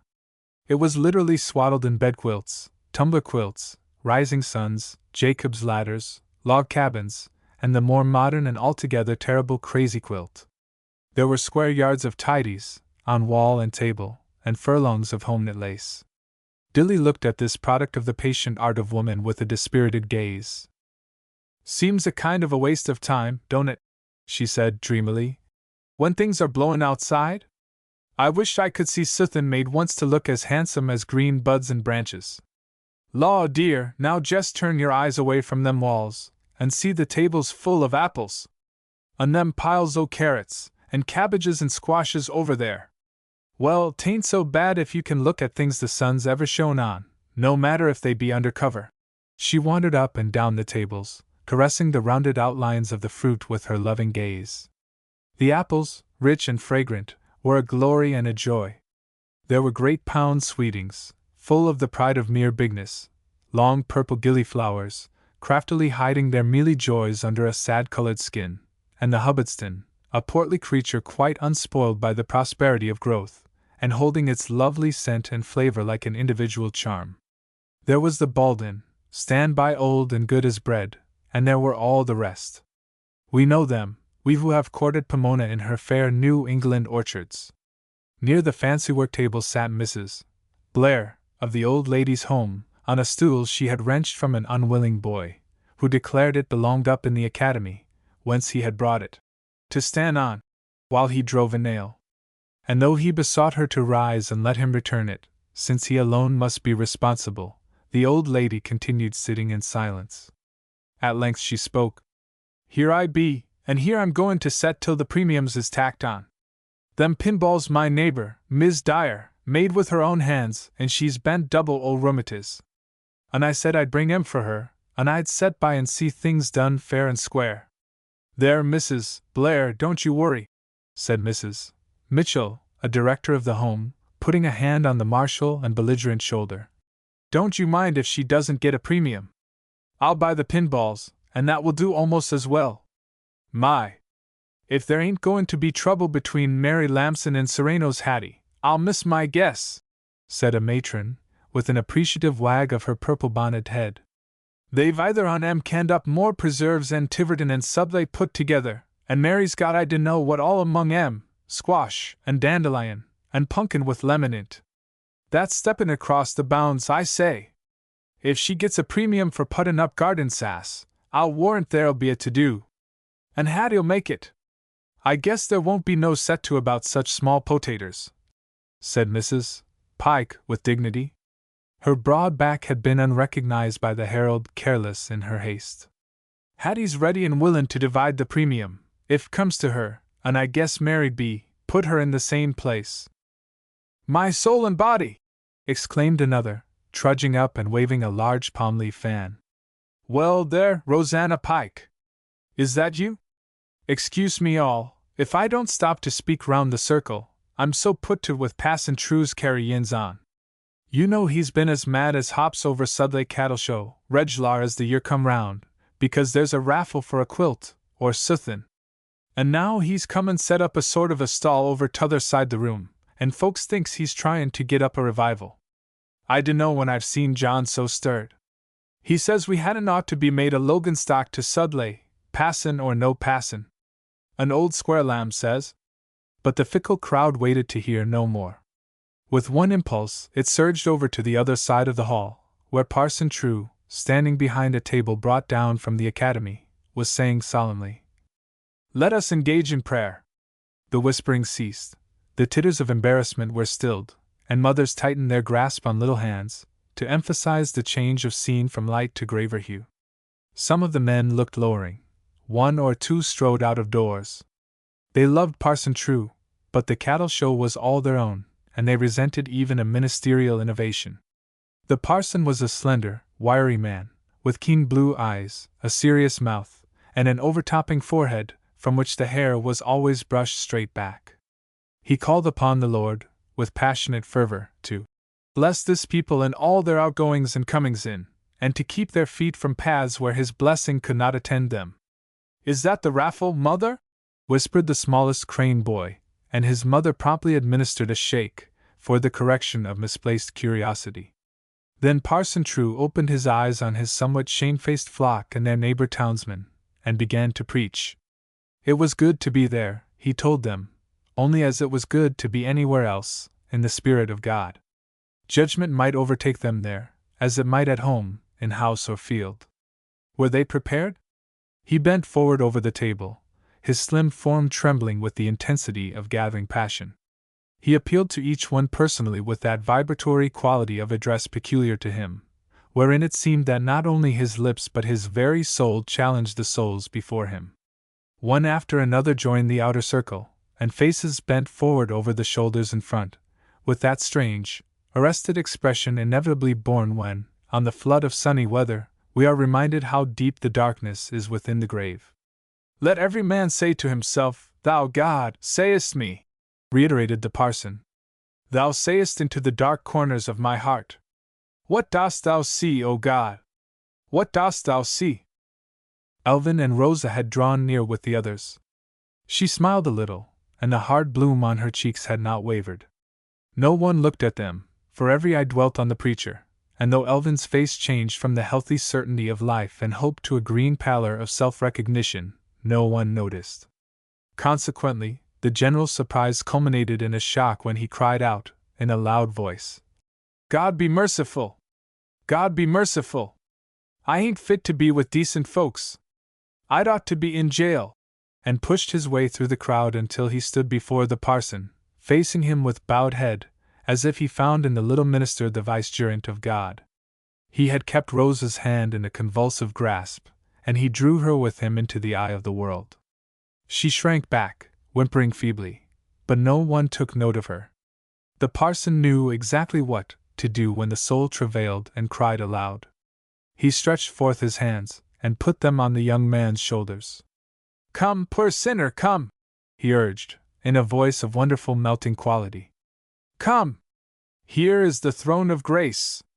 Bring your burden and cast it down." The words roused Elvin, or possibly the restraining touch.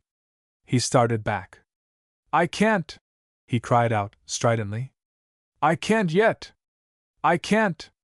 I can't!" Still leading Rosa, who was crying now in good earnest, he turned and pushed his way out of the crowd. But once outside that warm human circuit, Rosa broke loose from him. She tried to speak for his ear alone, but her voice strove petulantly through her sobs. "Elvin Drew, I should think you'd be ashamed of yourself. You've made me ridiculous before the whole town, and I never'll speak to you again as long as I live. If I hadn't stayed with you every minute, I should think you'd been drinking, and I believe to my soul you have." She buried her face in her handkerchief, and stumbled over to a table where Laura Pettis was standing, open-eyed with amazement, and the two clasped each other, while Rosa cried on. Elvin only looked about him, in a bewildered fashion, when the warm hand was wrenched away. Then, realizing that he was quite alone, his head bent under a deeper dejection. He seemed unable to move from the spot, and stood there quite stupidly, until murmurs of, "What's the matter of him?" came from the waiting crowd, and Parson True himself advanced, with hands again outstretched. But Dilly Joyce forestalled the parson. She, too, came forward, in her quick way, and took Elvin firmly by the arm. "Here, dear," she said caressingly. "You come along outdoors with us." Elvin turned, still hanging his head, and the three, for little Molly had come up on the other side, trying to stand very tall to show her championship, walked out of the hall together.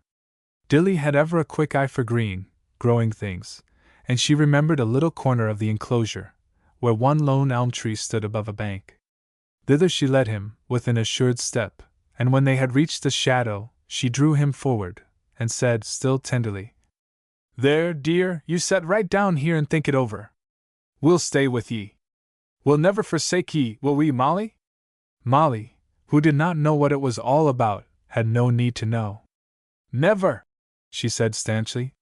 The three sat down there, and first the slow minutes, and then the hours, went by. It had not been long before someone found out where they were, and curious groups began to wander past, always in silence, but eyeing them intently. Elvin sat with his head bent, looking fixedly at a root of plantain, but Molly confronted the alien faces with a haughty challenging stare, while her cheeks painted themselves ever a deeper red. Dilly leaned happily back against the elm trunk, and dwelt upon the fleece-hung sky, and her black eyes grew still calmer and more content. She looked as if she had learned what things are lovely and of good repute. When the town clock struck noon, she brought forth their little luncheon, and pressed it upon the others, with a nice hospitality. Elvin shook his head, but Molly ate a trifle, for pride's sake. "You go and get him a mite o' water," whispered Dilly, when they had finished. "I would, but I dunno the ways o' this place. It'll taste good to him." Molly nodded, and hurried away. Presently she came back, bearing a tin cup, and Elvin drank, though he did not thank her. In the early afternoon, Ebenezer Tolman came striding down between the pens in ostentatious indignation. He was a tall, red-faced man, with a large, loose mouth, and blond-gray whiskers, always parted and blowing in the wind. He wore, with manifest pride, the reputation of being a dangerous animal when roused. He had bought a toy whip, at little Davy's earnest solicitation, and lashing it suggestively against his boot, he began speaking long before he reached the little group. The lagging crowd of listeners paused, breathless, to lose no word. Look here, you! Don't you darken my doors, Aegean, and don't you dast to open your head to one o' my folks. We're done with ye! Do you hear? We're done with ye! Rosie'll ride home with me tonight, and she'll ride with you no more. Elvin said nothing, though his brow contracted suddenly at Rose's name. Ebenezer was about to speak again, but the little parson came striding swiftly up, his long coat flying behind him, and Tolman, who was a church member, in good and regular standing, moved on. But the parson was routed in his turn. Dilly rose and, as someone afterwards said, clipped it right up to him. Don't you come now, dear, she advised him, in that persuasive voice of hers. No, don't you come now. He ain't ready. You go away, and let him set and think it out. And the parson, why he knew not, turned about, and went humbly back to his preaching in the hall. The afternoon wore on, and it began to seem as if Elvin would never break from his trance, and never speak. Finally, after watching him a moment with her keen eyes, Dilly touched him lightly on the arm. The Tolmans have drove home, she said quietly. All on 'em. What if you should get your horse, and take Molly and me along? Elvin came to his feet with a lurch. He straightened himself. I've got to talk to the parson, said he. So I thought, answered Dilly, with composure. But 'tain't no place here. You ask him to ride, and let Miss Dorcas drive home alone. We four'll stop at my house, and then you can talk it over. Elvin obeyed, like a child tired of his own way. When they packed themselves into the wagon, where Dilly insisted on sitting behind, to make room, the Tiverton and Sudley people stood about in groups, to watch them. Hiram Cole came forward, just as Elvin took up the reins. Elvin, said he, in a cautious whisper, with his accustomed gesture of scraping his cheek, I've got suthin' to say to ye. Don't ye put no money into Dan Forbes's hands. I've had a letter from Brother Lisha, out in Illinois, and he says that business Dan wrote to you about, well, there never was none. There ain't a stick o' furniture made there. And Dan's been cuttin' a dash lately with money he got sommers or other, and he's gambled, and I dunno what all, and been took up. And now he's in jail. So don't you send him nothin'. I thought I'd speak. Elvin looked at him a moment, with a strange little smile dawning about his mouth. That's all right, he said quickly and drove away. To Molly, the road home was like a dark passage full of formless fears. She did not even know what had befallen the dear being she loved best, but something dire and tragic had stricken him, and therefore her. The parson was acutely moved for the anguish he had not probed. Only Dilly remained cheerful. When they reached her gate, it was she who took the halter from Elvin's hand, and tied the horse. Then she walked up the path, and flung open her front door. Come right into the settin' room, she said. I'll give ye some water right out o' the well. My throat's all choked up o' dust. The cheerful clang of the bucket against the stones, the rumble of the windlass, and then Dilly came in with a brimming bright tin dipper. She offered it first to the parson, and though she refilled it scrupulously for each pair of lips, it seemed a wholly loving cup. They sat there in the darkening room, and Dilly stepped round and began to get supper. Molly nervously joined her, and addressed her, once or twice, in a whisper. But Dilly spoke out clearly in answer, as if rebuking her. Lees have a real good time, she said, when she had drawn the table forward and set forth her bread, and apples and tea. Passon, draw up! You drink tea, don't ye? I don't myself. I never could bear to spile good water. But I keep it on hand for them that likes it. Elvin, here! You take this good big apple. It's man's size more'n woman's, I guess. Elvin pushed back his chair. I ain't going to put a mouthful of victuals to my lips till I make up my mind whether I can speak or not, he said loudly. All right, answered Dilly, placidly. Bless ye! The teapot'll be going all night, if ye say so. Only Dilly and the parson made a meal, and when it was over, Parson True rose, as if his part of the strange drama must at last begin, and fell on his knees. Let us pray! Molly, too, knelt, and Elvin threw his arms upon the table, and laid his head upon them. But Dilly stood erect. From time to time, She glanced curiously from the parson to the lovely darkened world outside her little square of window, and smiled slightly, tenderly, as if out there she saw the visible God. The parson prayed for this sick soul, our brother, over and over, in many phrases, and with true and passionate desire. And when the prayer was done, he put his hand on the young man's shoulder, and said, with a yearning persuasiveness, "Tell it now, my brother! Jesus is here." Elvin raised his head, with a sudden fierce gesture toward Dilly. "She knows," he said. "She can see the past. She'll tell you what I've done." "I ain't got nothing to tell, dear," answered Dilly, peacefully.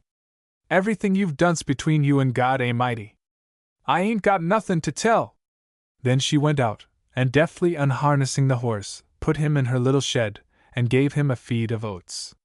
The hens had gone to bed without their supper. "No matter, biddies," she said conversationally as she passed their roost. "I'll make it up to you in the mornin'." When she entered the house again, Elvin still sat there, staring stolidly into the dusk.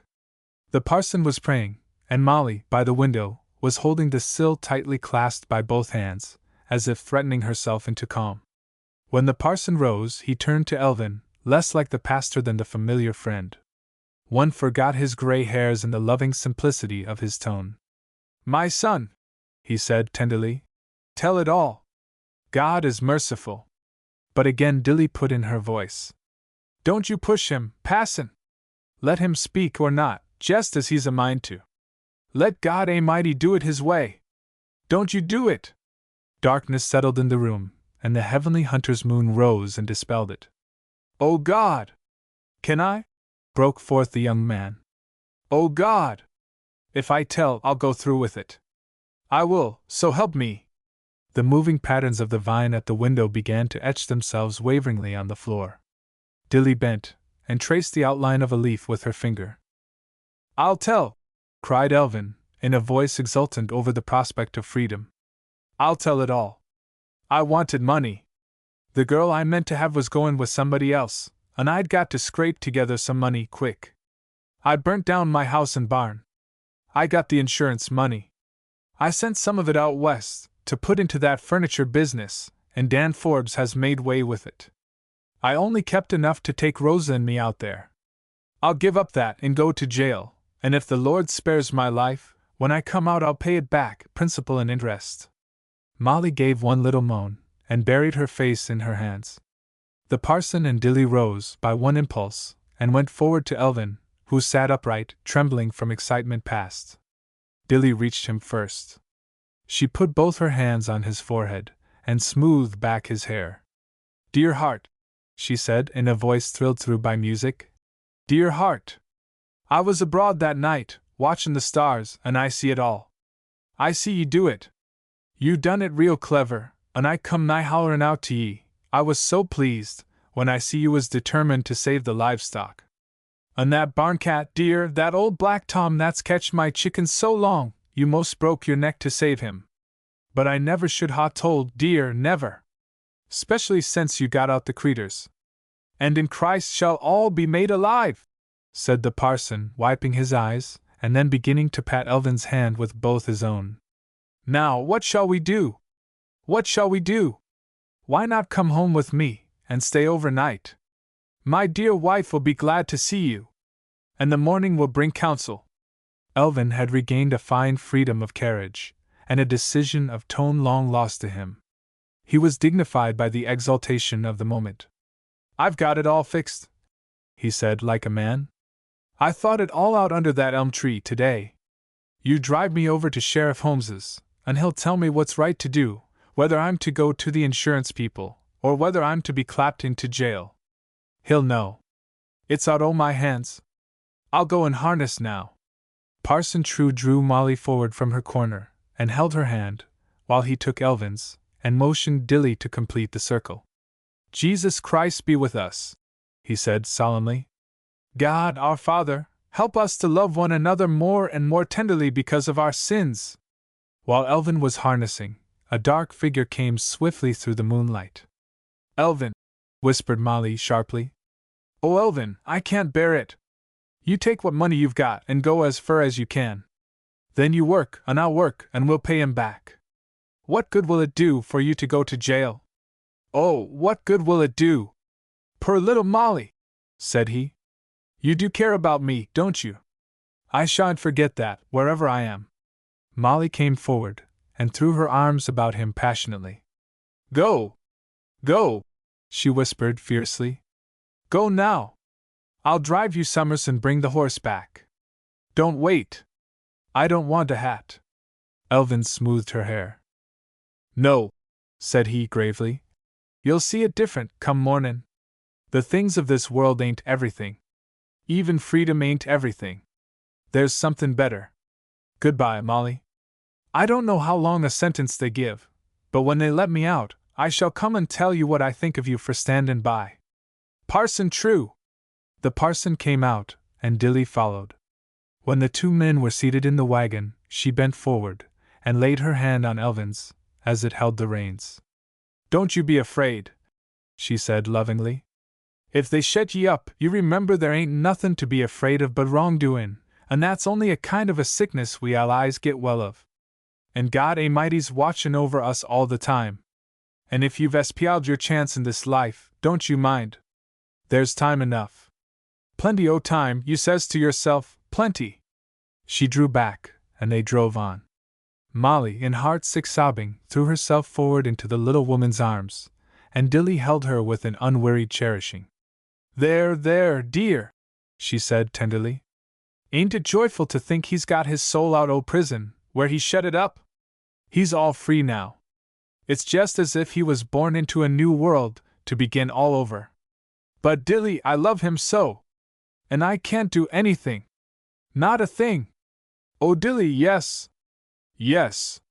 Oh, it's little enough, but I could. I could save my shoe shop money, and help him pay his debt, when he's out o' jail. Yes, said Dilly joyously. And there's more'n that you can do. You can keep him in your mind, all day long, and all night long, and your sperrit'll go right through the stone walls, if they put him there, and cheer him up. He won't know how, but so it'll be, dear, so it'll be. Folks don't know why they're uplifted sometimes, when there ain't no cause, but I say it's other folks' love. Now you come in, dear, and we'll make the bed, it's all aired complete, and then we'll go to sleep, and see if we can't dream us a nice, pleasant dream, all about green gardens, and the folks we love walking in the midst of 'em. Bankrupt. Miss Dorcas True stood in her square front entry, saying goodbye to Phoebe Marsh. The entry would have been quite dark from its time-stained woodwork and green paper, except for the twilight glimmer swaying and creeping through the door leading into the garden. Out there were the yellow of coreopsis, and the blue of larkspur, melted into a dim magnificence of color, suffusing all the air. To one who knew what common glory was blowing and growing there without, the bare seclusion of the house might well seem invaded by it, like a heavenly flood. Phoebe, too, in her pink calico, appeared to spread abroad the richness of her youth and bloom, and radiate a certain light about her where she stood. She was tall, her proportions were ample, and her waist very trim. She had the shoulders and arms of the women of an elder time, whom we classify vaguely now as goddesses. The Tiverton voices argued that she would have been real handsome if she'd had any sense about doing her hair, which was brought down loosely over her ears, in the fashion of her Aunt Phoebe's miniature. Miss Dorcas beside her looked like one of autumn's brown, quiescent stems left standing by the way.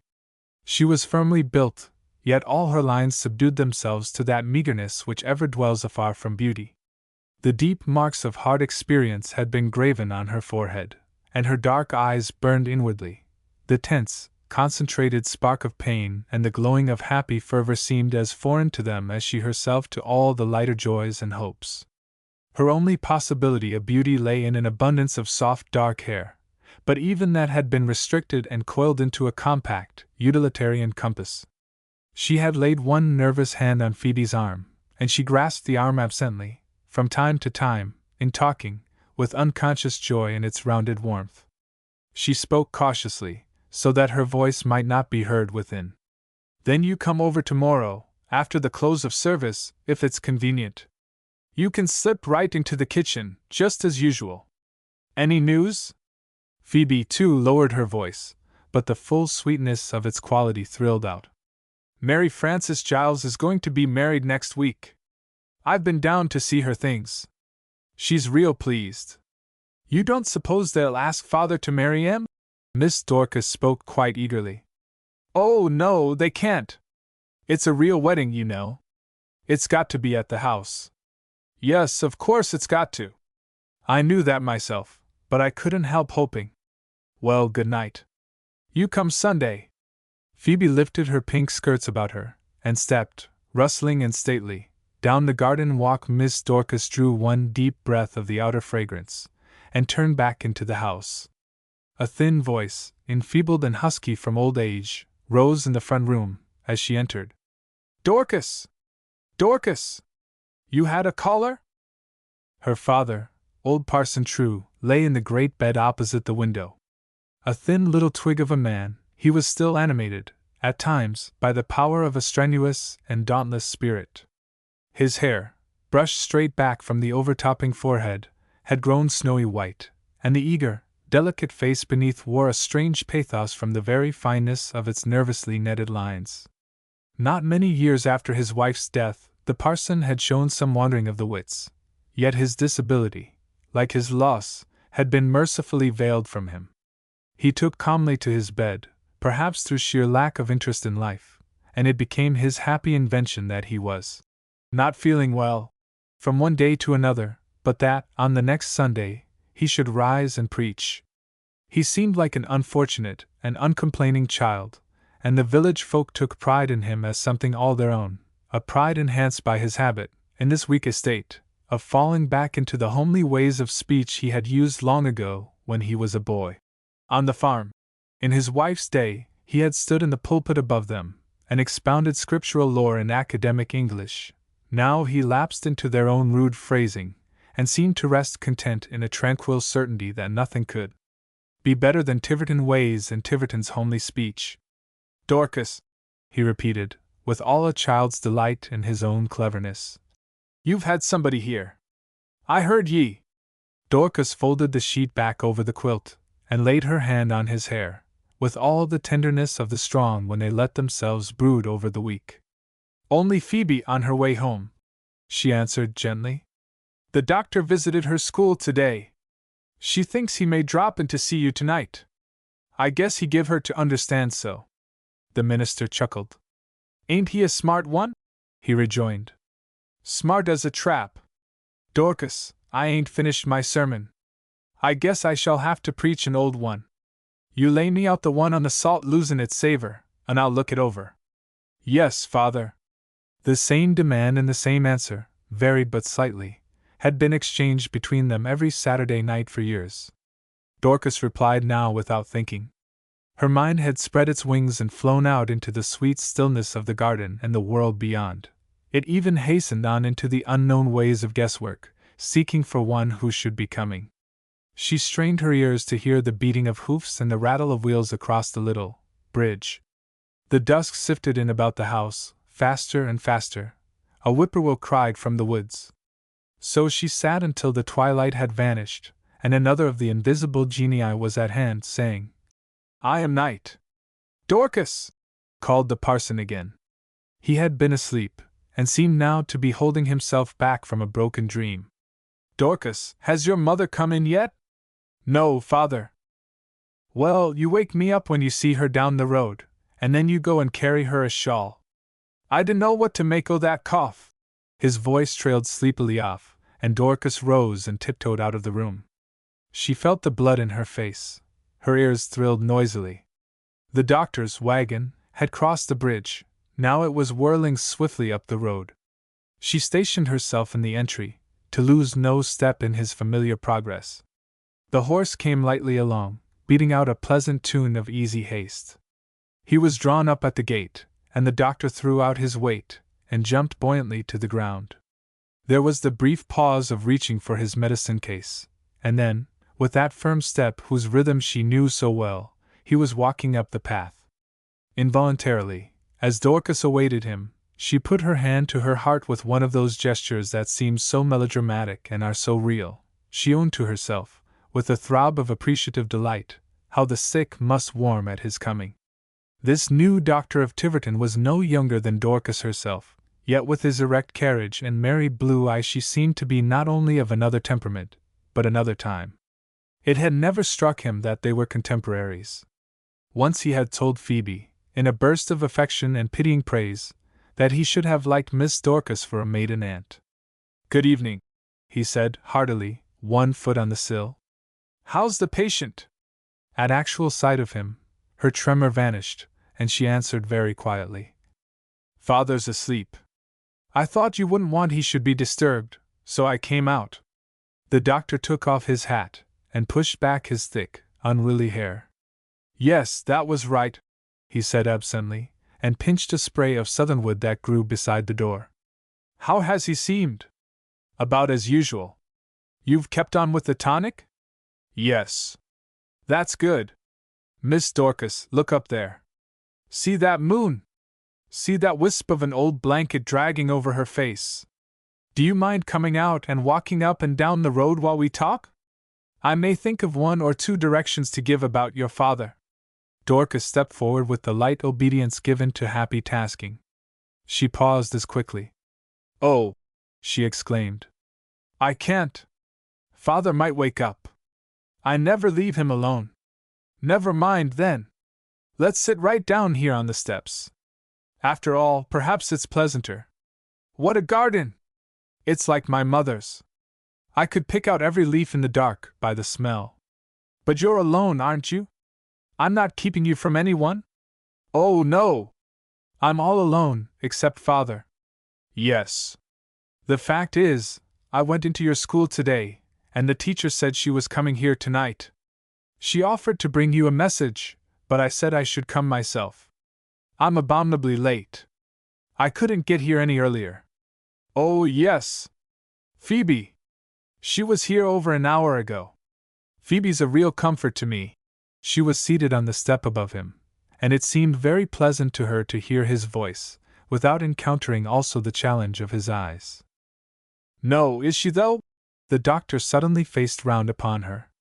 "Tell me about it." Then, quite to her surprise, Dorcas found herself talking under the spell of an interest so eager that it bore her on, entirely without her own guidance. "Well, you see, there's a good many things I keep from Father. He never's been himself since Mother died. She was the mainstay here. But he thinks the church prospers just the same, and I never told him the attendance dropped off when they put up that Episcopal building over to Sudley. You ain't lived here long enough to hear much about that, but it's been a real trial to him. The summer boarders built it, and some rich body keeps it up, and our folks think it's complete to go over there and worship, and get up and down, and say their prayers out loud." The doctor laughed out. "I've heard about it," said he. "You know what Brad Freeman told Uncle Eli Pike, when they went in to see how the service was managed? Somebody found the places in the prayer book for them, and Brad was quick-witted, and got on very well, but Eli kept dropping behind. Brad nudged him. 'Read,' he said out loud, 'read like the devil.' I've heard that story on an average of twice a day since I came to Tiverton. I'm not tired of it yet." Miss Dorcas, too, had heard it, and shrunk from its undisguised profanity. Now she laughed responsively. "I guess they do have queer ways," she owned. "Well, I never let Father know any of our folks go over there. He'd be terrible tried. And I've made it my part in our meeting to keep up the young folks' interest as much as I can. I've been careful never to miss my Sunday school class. They're all girls, nice as new pins, every one of 'em. Phoebe was in it till a little while ago, but now she comes here and sits in the kitchen while I'm gone. I don't want Father to know that, for I hope it never'll come into his head he's so helpless, but I should be worried to death to have him left alone. So Phoebe sits there with her book, ready to spring if she should hear anything out o' the way." The doctor had lapsed into his absent mood, but now he roused himself, with sudden interest. "That's very good of her, isn't it?" he said. "You trust her, don't you?" "Trust Phoebe? Well, I guess I do. I've known her ever since she went to number 5, and now she's keeping the school herself. She's a real noble girl." "Tell me more," said the doctor warmly. "I want to hear it all." You're so new to me here in Tiverton. I want to get acquainted.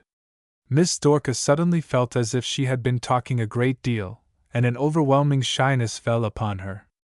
There isn't much to tell. She hesitated. I don't know's anything happened to me for years, till Father had his ill turn in the spring, and we called you in. He don't seem to realize his sickness was anything much. I've told the neighbors not to dwell on it when they're with him. Phoebe won't, she's got some sense. Has she? Said the doctor, still eagerly. I'm glad of that, for your sake. He rose to go, but stood a moment near the steps, dallying with a reaching branch of jessamine. It seemed persuading him to stay. He had always a cheery manner, but tonight it was brightened by a dash of something warm and reckless. He had the air of one awaiting good news, in confidence of its coming. Dorcas was alive to the rapt contagion, and her own blood thrilled. She felt young. Well, said he. Well, Miss Dorcas. He took a step, and then turned back. Well, Miss Dorcas, he said again, with an embarrassed laugh. Perhaps you'd like to gather in one more churchgoer. If I have time tomorrow, I'll drop into your service, and then I'll come round here, and tell your father I went. Dorcas rose impulsively. She could have stretched out her hands to him, in the warmth of her gratitude. Oh, if you would! Oh, how pleased he'd be! All right. Now he turned away with decision. Thank you, Miss Dorcas, for staying out. It's a beautiful evening. I never knew such a June. Good night. He strode down the walk, and gave a quick word to his horse, who responded in whinnying welcome. An instant's delay, another word, and they were gone. Dorcas stood listening to the scatter of hoofs down the dusty road and over the hollow ledge. She sank back on the sill, and step by step, tried to retrace the lovely arabesque the hour had made. At last she had some groping sense of the full beauty of living, when friendship says to its mate, Tell me about yourself, and the frozen fountain wells out, every drop cheered and warmed, as it falls, in the sunshine of sympathy. She saw in him that perfection of life lying in strength, which he undoubtedly had, and beauty, of which he had little or much according as one chose to think well of him. To her aching sense, he was a very perfect creature, gifted with infinite capacities for help and comfort. But the footfalls ceased, and the garden darkened by delicate yet swift degrees. A cloud had gone over the moon, fleecy, silver-edged, but still a cloud. The waning of the light seemed to her significant. She feared lest some bitter change might befall the moment, and went in, bolting the door behind her. Once within her own little bedroom, she loosened her hair, and moved about aimlessly, for a time, careless of sleep, because it seemed so far. Then a sudden resolve nerved her, and she stole back again to the front door, and opened it. The night was blossoming there, glowing now, abundant. It was so rich, so full. The moonlight here, and star upon star above, hidden not by clouds but by the light. Need she waste this one night out of all her unregarded life? She stepped forth among the flower-beds, stooping, in a passionate fervor, to the blossom she could reach, but coming back to the southernwood, she took it in her arms. She laid her face upon it, and crushed the soft leaves against her cheeks. It made all the world smell of its own balm and dew. The fragrance and beauty of the time passed into her soul, and awakened corners there all unused to such sweet incense. She was drunken with the wine that is not of grapes. She could not have found words for the passion that possessed her, though she hugged it to her heart like another self, but it was elemental, springing from founts deeper than those of life and death. God made it, and like all his making, it was divine. She sat there, the southernwood still gathered into her arms, and at last emotion stilled itself, and passed into thought. A wild temptation rose, and with its first whisper drove a hot flush into her cheeks, and branded it there. Love. She had never named the name in its first natal significance. She had scarcely read it, for romance, even in books, had passed her by. But love! She knew it as the insect knows how to spread his new sun-dried wings in the air for which he was create. Sitting there, in a happy drowse, she thought it all out. She was old, plain, unsought. The man she exalted was the flower of his kind. He would never look on her as if she might touch the hem of White Hood's mantle, so there would be no shame in choosing him. Just to herself, she might name the great name. He would not know. Only her own soul would know, and God who gave it, and sent it forth fitted with delicate, reaching tentacles to touch the rocks set there to wound them. She began to feel blindly that God was not alone the keeper of eternal Sabbaths, but the germinant heat at the heart of the world. If she were a young girl, like Phoebe, there would be shame. Even the thought of him would be as stretching forth her hand to touch him, saying, "Look at me! I am here!" But for her it was quite different. It would be like a dream, some grandmother dreamed in the sun, of rosy youth and the things that never came to pass. No one would be harmed, and the sleeper would have garnered 1 hour's joy before she took up her march again on the lonesomest road of all, so lonesome, although it leads us home. Thus she thought, half sleeping, until the night dews clung in drops upon her hair. Then she went into bed, still wrapped about with the drapery of her dreams. Next morning, when Dorcas carried in her father's breakfast, she walked with a springing step, and spoke in a voice so full and fresh it made her newly glad. "It's a nice day, Father! There'll be lots of folks out to meeting. That's a good girl." This was his commendation, from hour to hour. It made up the litany of his gratitude for what she had been to him. "But I dunno's I feel quite up to preaching today, Dorcas." "That'll be all right, Father. We'll get somebody. You bring me out my sermon box after breakfast, and I'll pick out one," said he, happily. "Deacon Tolman can read it." But, alas! Deacon Tolman had been dead this many a year. A little later, the parson sat up in bed, shuffling his manuscript about with nervous hands, and Dorcas, in the kitchen, stood washing her breakfast dishes. That eager interest in living still possessed her. She began humming, in a timid monotone. Her voice had the clearness of truth, with little sweetness, and she was too conscious of its inadequacy to use it in public, save under the compelling force of conscience. Hitherto, she had only sung in Sunday school, moved, as in everything, by the pathetic desire of doing her part. But this morning seemed to her one for lifting the voice, though not in Sunday phrasing. After a little thought, she began thinly and sweetly. A gruff voice from the doorway broke harshly in upon a measure. "Yes. Yes. Well. Well. Turnin' up a larity, ain't ye?" Dorcas knew who it was, without turning round, a dark, squat woman, broad all over, broad in the hips, the waist, the face, and stamped with the race mark of high cheekbones. Her thick, straight black hair was cut tin basin style. She wore men's boots, and her petticoats were nearly up to her knees. "Good morning, Nancy!" called Dorcas, blithely, wringing out her dishcloth. "Come right in, and sit down." Nance Pete, in other words, Nancy the wife of Pete, whose surname was unknown, clumped into the room, and took a chair by the hearth. She drew forth a short black pipe, looked into it discontentedly, and then sat putting her thumb in and out of the bowl. "You ain't got a mite o' tobacco about ye?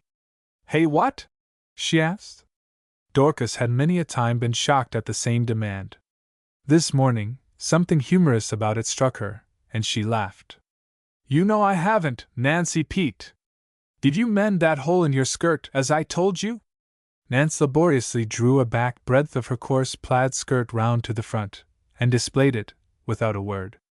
A three-cornered tear of the kind known as a barn door had been treated by tying a white string well outside it, and gathering up the cloth, like a bag. Dorcas's sense of fitness forbade her to see anything humorous in so original a device. She stood before the woman in all the moral excellence of a censor fastidiously clad. "Oh, Nancy Pete!" she exclaimed. "How could you?" Nance put her cold pipe in her mouth, and began sucking at the unresponsive stem. "You ain't got a bite of anything to eat, have ye?" she asked, indifferently. Dorcas went to the pantry, and brought forth pie, doughnuts and cheese, and a dish of cold beans. The coffee pot was waiting on the stove. One would have said the visitor had been expected. Nance rose and tramped over to the table. But Dorcas stood firmly in the way. "No, Nancy, no! You wait a minute! Are you going to meeting today? I ain't had a meal o' victuals for a week." remarked Nance, addressing no one in particular. Nancy, are you going to meeting? Whose seat be I going to set in? Inquired Nance rebelliously, yet with a certain air of capitulation. You can sit in mine. Haven't you sat there for the last 5 years? Now, Nancy, don't hinder me. Plague take it then. I'll go. At this expected climax, Dorcas stood aside, and allowed her visitor to serve herself with beans. When Nance's first hunger had been satisfied, she began a rambling monologue, of an accustomed sort to which Dorcas never listened. I went down to peek into the poorhouse winders this mornin'. There they all sud, like rats in a trap. God ye, ain't they, says I. Old Sal Flint she looked up, and if there'd been a butcher knife handy I guess she'd ha' throwed it. It's that Injun, says she to Mis' Giles. Don't you take no notice. I dunno's I'm an Injun, says I dunno how much Injun I be. I can't look so fur back as that. I dunno's there's any more Injun in me than there is devil in you, I says. And then the overseer he come out and drive me off. You won't get me in there, says I to him, not so long's I've got my teeth to chaw sassafras, and my claws to dig me a holler in the ground. But when I come along, he passed me on the road, an old Sal Flint sut up by him on the seat, like a bump on a log. I guess he was carryin' her over to that Poporome meetin' they've got over to Sudley. Dorcas turned about, in anxious interest. Oh, I wonder if he was. How can folks give up their own meeting for that? Nance pushed her chair back from the table.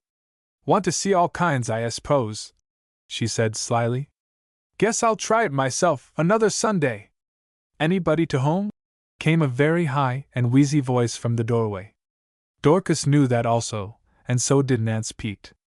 It's that old haddock lives up on the mountain, said the latter, composedly, searching in her pocket, and then pulling out a stray bit of tobacco and pressing it tenderly into her pipe.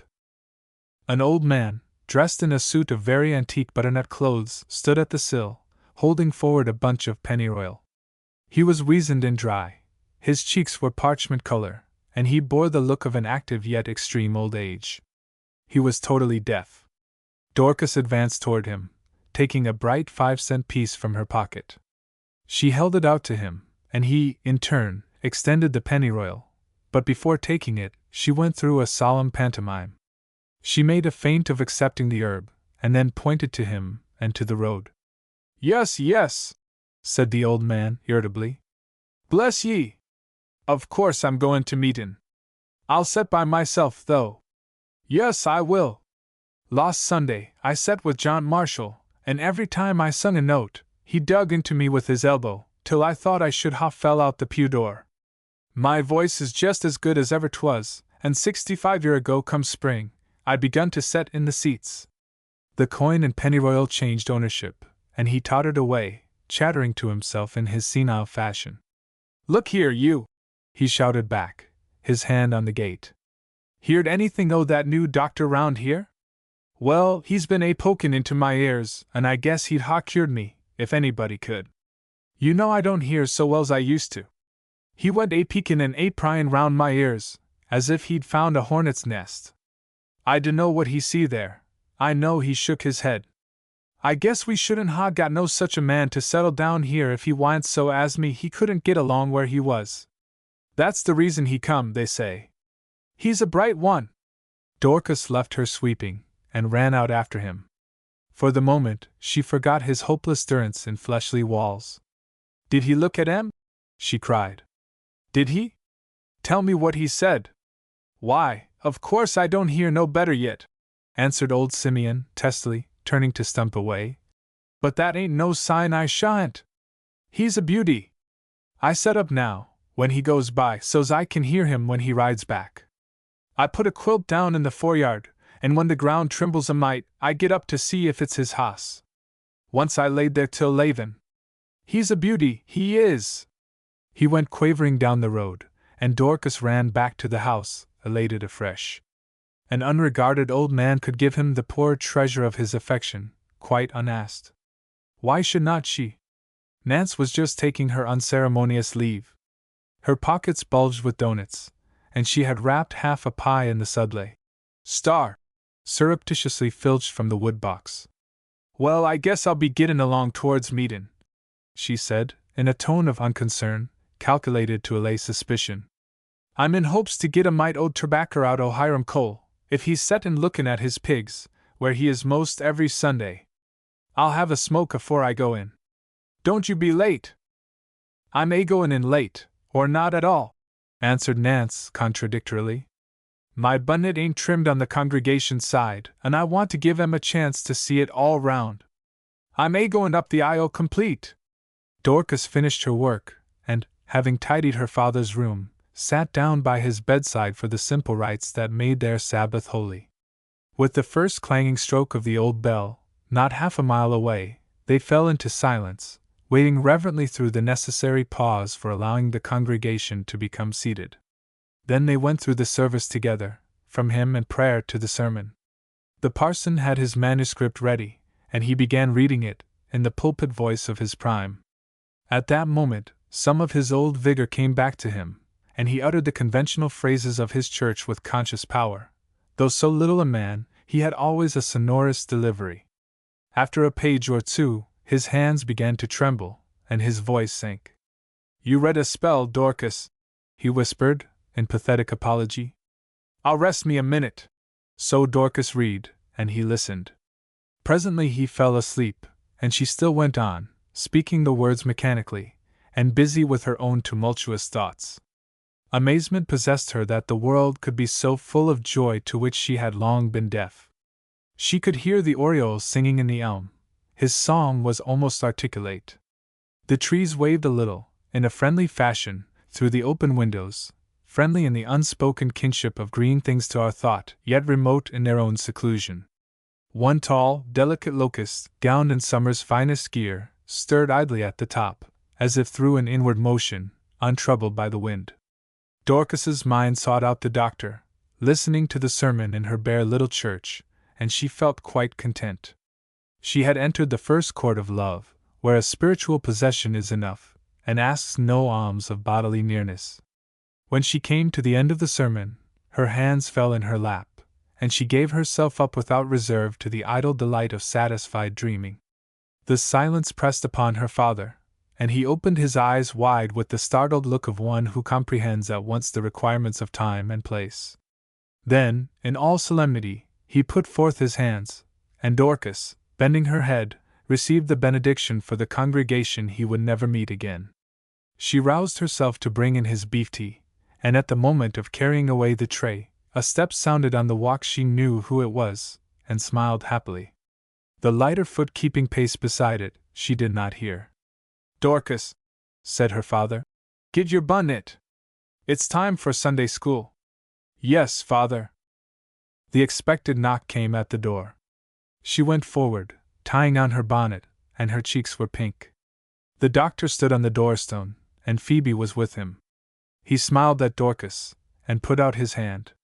This, according to Tiverton customs, was a warm demonstration at so meaningless a moment. It seemed a part of his happy friendliness. It was Phoebe who spoke. "I'll stay outside while the doctor goes in. I can sit down here on the step. Your father needn't know I am here any more than usual. I told the doctor not to talk, coming up the walk." The doctor smiled at her. Phoebe looked like a rose in her Sunday white, and the elder woman felt a sudden joy in her, untouched by envy of her youth and bloom. Phoebe only seemed a part of the beautiful new laws to which the world was freshly tuned. Dorcas coveted nothing, she envied nobody. She herself possessed all, in usurping her one rich kingdom. "All right," she said. "The doctor can step in now, and see father. I'll hurry back, as soon as Sunday school is over." She walked away, glancing happily at the flowers on either side of the garden path. She wanted to touch all their leaves, because last night he had praised them. Returning, when her hour was over, she walked very fast. Her heart was waking into hunger, and she feared he might be gone. But he was there, sitting on the steps beside Phoebe, and when the gate swung open, they did not hear. Phoebe's eyes were dropped, and she was poking her parasol into the moss-encrusted path. The doctor was looking into her face, and speaking quite eagerly. He heard Dorcas first, and sprang up. His eyes were so bright and forceful in the momentary gleam of meeting hers, that she looked aside, and tried to rule her quickening breath. "Miss Dorcas," said he, "I'm telling this young lady she mustn't forget to eat her dinner at school. I find she quite ignores it, if she has sums to do or blots to erase. Why, it's shocking." "Of course she must eat her dinner," said Dorcas tenderly. "Why, yes, of course. Phoebe, do as he tells you. He knows." Phoebe blushed vividly. "Does he?" she answered, laughing. "Well, I'll see. Goodbye, Miss Dorcas. I'll come in for Friday night meeting if I don't before. Goodbye. I'll walk along with you," said the doctor. "If you'll let me," he added humbly. Phoebe turned away with a little toss of her head, and he turned, too, breaking a sprig of southernwood. Dorcas was glad to treasure the last sight of him putting to his lips the fragrant herb she had bruised for his sake. It seemed to carry over into daylight the joy of the richer night. It was like seeing the silken thread on which her pearls were strung. She called to them impetuously. "Pick all the flowers you want to, both of you!" Then she went in, but she said aloud to herself, "They're all for you." And she whispered his name. "Dorcas," said her father, "the doctor's been here quite a spell. He says there was a real full meetin', even Nancy Pete Dorcas. I feel as if my ministration had been abundantly blessed." Then, in that strangest summer in Dorcas's life, time seemed to stand still. The happiest of all experiences had befallen her, not a succession of joys, but a permanent delight in one unchanging mood. The evening of his coming had been the first day, and the evening and the morning had ever since been the same in glory. He came often, sometimes with Phoebe, sometimes alone, and being one of the men on whom women especially lean, Dorcas soon found herself telling him all the poor trials of her colorless life. Nothing was too small for his notice. He liked her homely talk of the garden and the church, and once gave up an hour to spading a plot where she wanted a new round bed. Dorcas had meant to put lilies there, but she remembered he loved ladies' delights, so she gathered them all together from the nooks and corners of the garden, and set them there, a sweet, old-fashioned company. "That's for thoughts!" She took to wearing flowers now, not for the delight of him who loved them, but merely as a part of her secret litany of worship. She slept deeply at night, and woke with calm content, to speak one name in the way that forms a prayer. He was her one possession, all else might be taken away from her, but the feeling inhabiting her heart must live, like the heart itself. By the time September had yellowed all the fields, there came a week when Phoebe's aunt, down at the Hollow, was known to be very ill, so Phoebe no longer came to care for the parson through the Sunday school hour. But the doctor appeared instead. "I'm Phoebe," he said, laughing, when Dorcas met him at the door. "She can't come, so I told her I'd take her place." These were the little familiar deeds which gilded his name among the people. Dorcas had been growing used to them. But on the next Sunday morning, when she was hurrying about her kitchen, making early preparations for the cold midday meal, a daring thought assailed her. Phoebe might come today, and if the doctor also dropped in, she would ask them both to dinner. There was no reason for inviting him alone. Besides, it was happier to sit by, leaving him to someone else. Then the two would talk, and she, with no responsibility, could listen and look, and hug her secret joy. "I ain't a-goin' to meetin' today," came Nance Pete's voice from the door. She stood there, smoking prosperously, and took out her pipe, with a jaunty motion, at the words. "I stopped at Calup Rivers, on the way over, and they gi'n me a good breakfast, and last week, that young doctor gi'n me a whole paper o' fine cut. I ain't a-goin' to meetin'. I'm goin' to S.E. down under the old elm, and have a real good smoke." "Oh, Nancy!" Dorcas had no dreams so happy that such an avalanche could not sweep them aside. "Now do! Why, you don't want me to think you go to church just because I save you some breakfast." Nance turned away, and put up her chin to watch a wreath of smoke. "I dunno why I don't," said she. "The world's nothin' but buy and sell. You know it and I know it. 'Tain't no use coverin' on't up. You've heerd the news? That old fool of a Sim Barker's dead.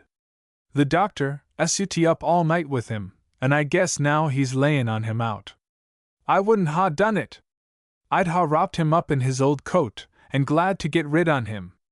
Well, he won't cheat ye out no more 5-cent pieces, to squander in tobacco. You might save him up for me, now he's done for. Nance went stalking away to the gate, flaunting a visible air of fine, free enjoyment, the product of tobacco and a bright morning. Dorcas watched her, annoyed, and yet quite helpless. She was outwitted, and she knew it.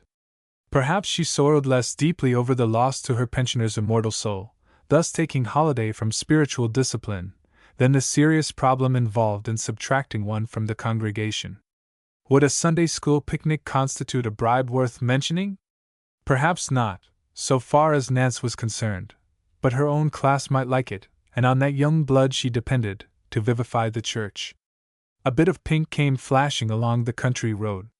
It was Phoebe, walking very fast. "Dear heart," said Dorcas, aloud to herself, as the girl came hurriedly up the path. She was no longer a pretty girl, a nice girl, as the commendation went. Her face had gained an exalted lift, she was beautiful.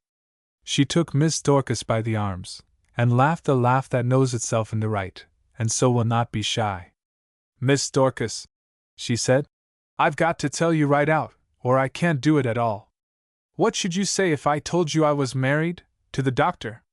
Dorcas looked at her, as if she did not hear. "It's begun to get round," went on Phoebe, "and I wanted to give you the word myself. You see, Auntie was sick, and when he was there so much, she grew to depend on him, and one day, when we'd been engaged a week, she said, 'Why shouldn't we be married, and he come right to the house to live? He's only boarding, you know, and nothing to do, but it must be done right off,' and so I said yes.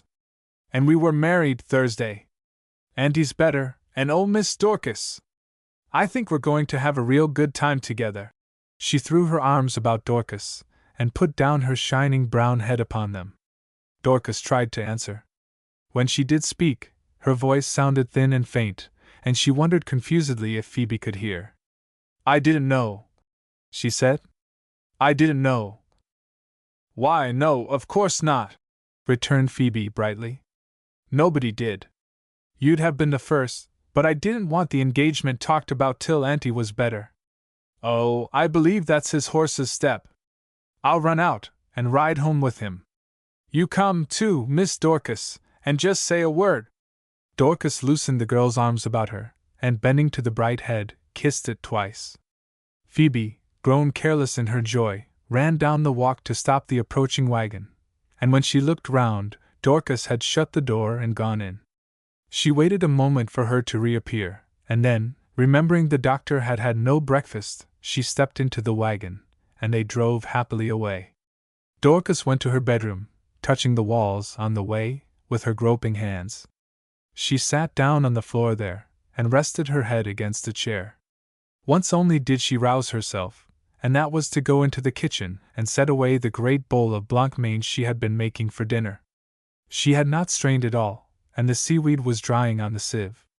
Then she went back into the bedroom, and pulled down the green slat curtains with a shaking hand.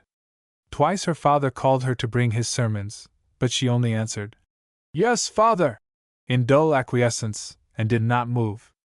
She was benumbed, sunken in a gulf of shame, too faint and cold to save herself by struggling. Her poor innocent little fictions made themselves into lurid writings on her brain. She had called him hers while another woman held his vows, and she was degraded. Her soul was wrecked as truly as if the whole world knew it, and could cry to her, "Shame!" and "Shame!" The church bells clanged out their judgment of her. A new thought awakened her to a new despair. She was not fit to teach in Sunday school any more. Her girls, her innocent, sweet girls. There was contagion in her very breath. They must be saved from it, else when they were old women like her, some sudden vice of tainted blood might rise up in them, no one would know why, and breed disease and shame. She started to her feet. Her knees trembling under her, she ran out of the house, and hid herself behind the great lilac bush by the gate. Deacon Caleb Rivers came jogging past, late for church, but driving none the less moderately. His placid-faced wife sat beside him, and Dorcas, stepping out to stop them, wondered, with a wild pang of perplexity over the things of this world, if Mandy Rivers had ever known the feeling of death in the soul. Caleb pulled up. "I can't come to Sunday school today," called Dorcas stridently. "You tell them to give Phoebe my class. And ask her if she'll keep it. I shan't teach any more." "Ain't your father so well?" asked Mrs. Rivers sympathetically, bending forward and smoothing her mitts. Dorcas caught at the reason. "I shan't leave him any more," she said. "You tell him so. You fix it." Caleb drove on, and she went back into the house, shrinking under the brightness of the air which seemed to quiver so before her eyes. She went into her father's room, where he was awake and wondering. "Seems to me I heard the bells," he said in his gentle fashion. "Or have we had the hymns and got to the sermon?" Dorcas fell on her knees by the bedside. "Father," she began with difficulty, her cheek laid on the bedclothes beside his hand. "There was a sermon about women that are lost." "What was that?" "Why, yes," answered the parson, rousing to an active joy in his work. "Neither do I condemn thee, that was it. You get it, Dorcas. We must remember such poor creeters, though, Lord be praised, there ain't many round here. We must remember and pray for 'em." But Dorcas did not rise. "Is there any hope for them, father?" she asked, her voice muffled. "Can they be saved? Why, don't you remember the poor creetur that come here and asked that very question because she heard I said the Lord was pitiful? Her baby was born out in the medder and died the next day, and she got up out of her sick bed at the poorhouse, and come totterin' up here, to ask if there was any use in her sayin', 'Lord, be merciful to me, a sinner,' and your mother took her in, and laid her down on this very bed, and she died here.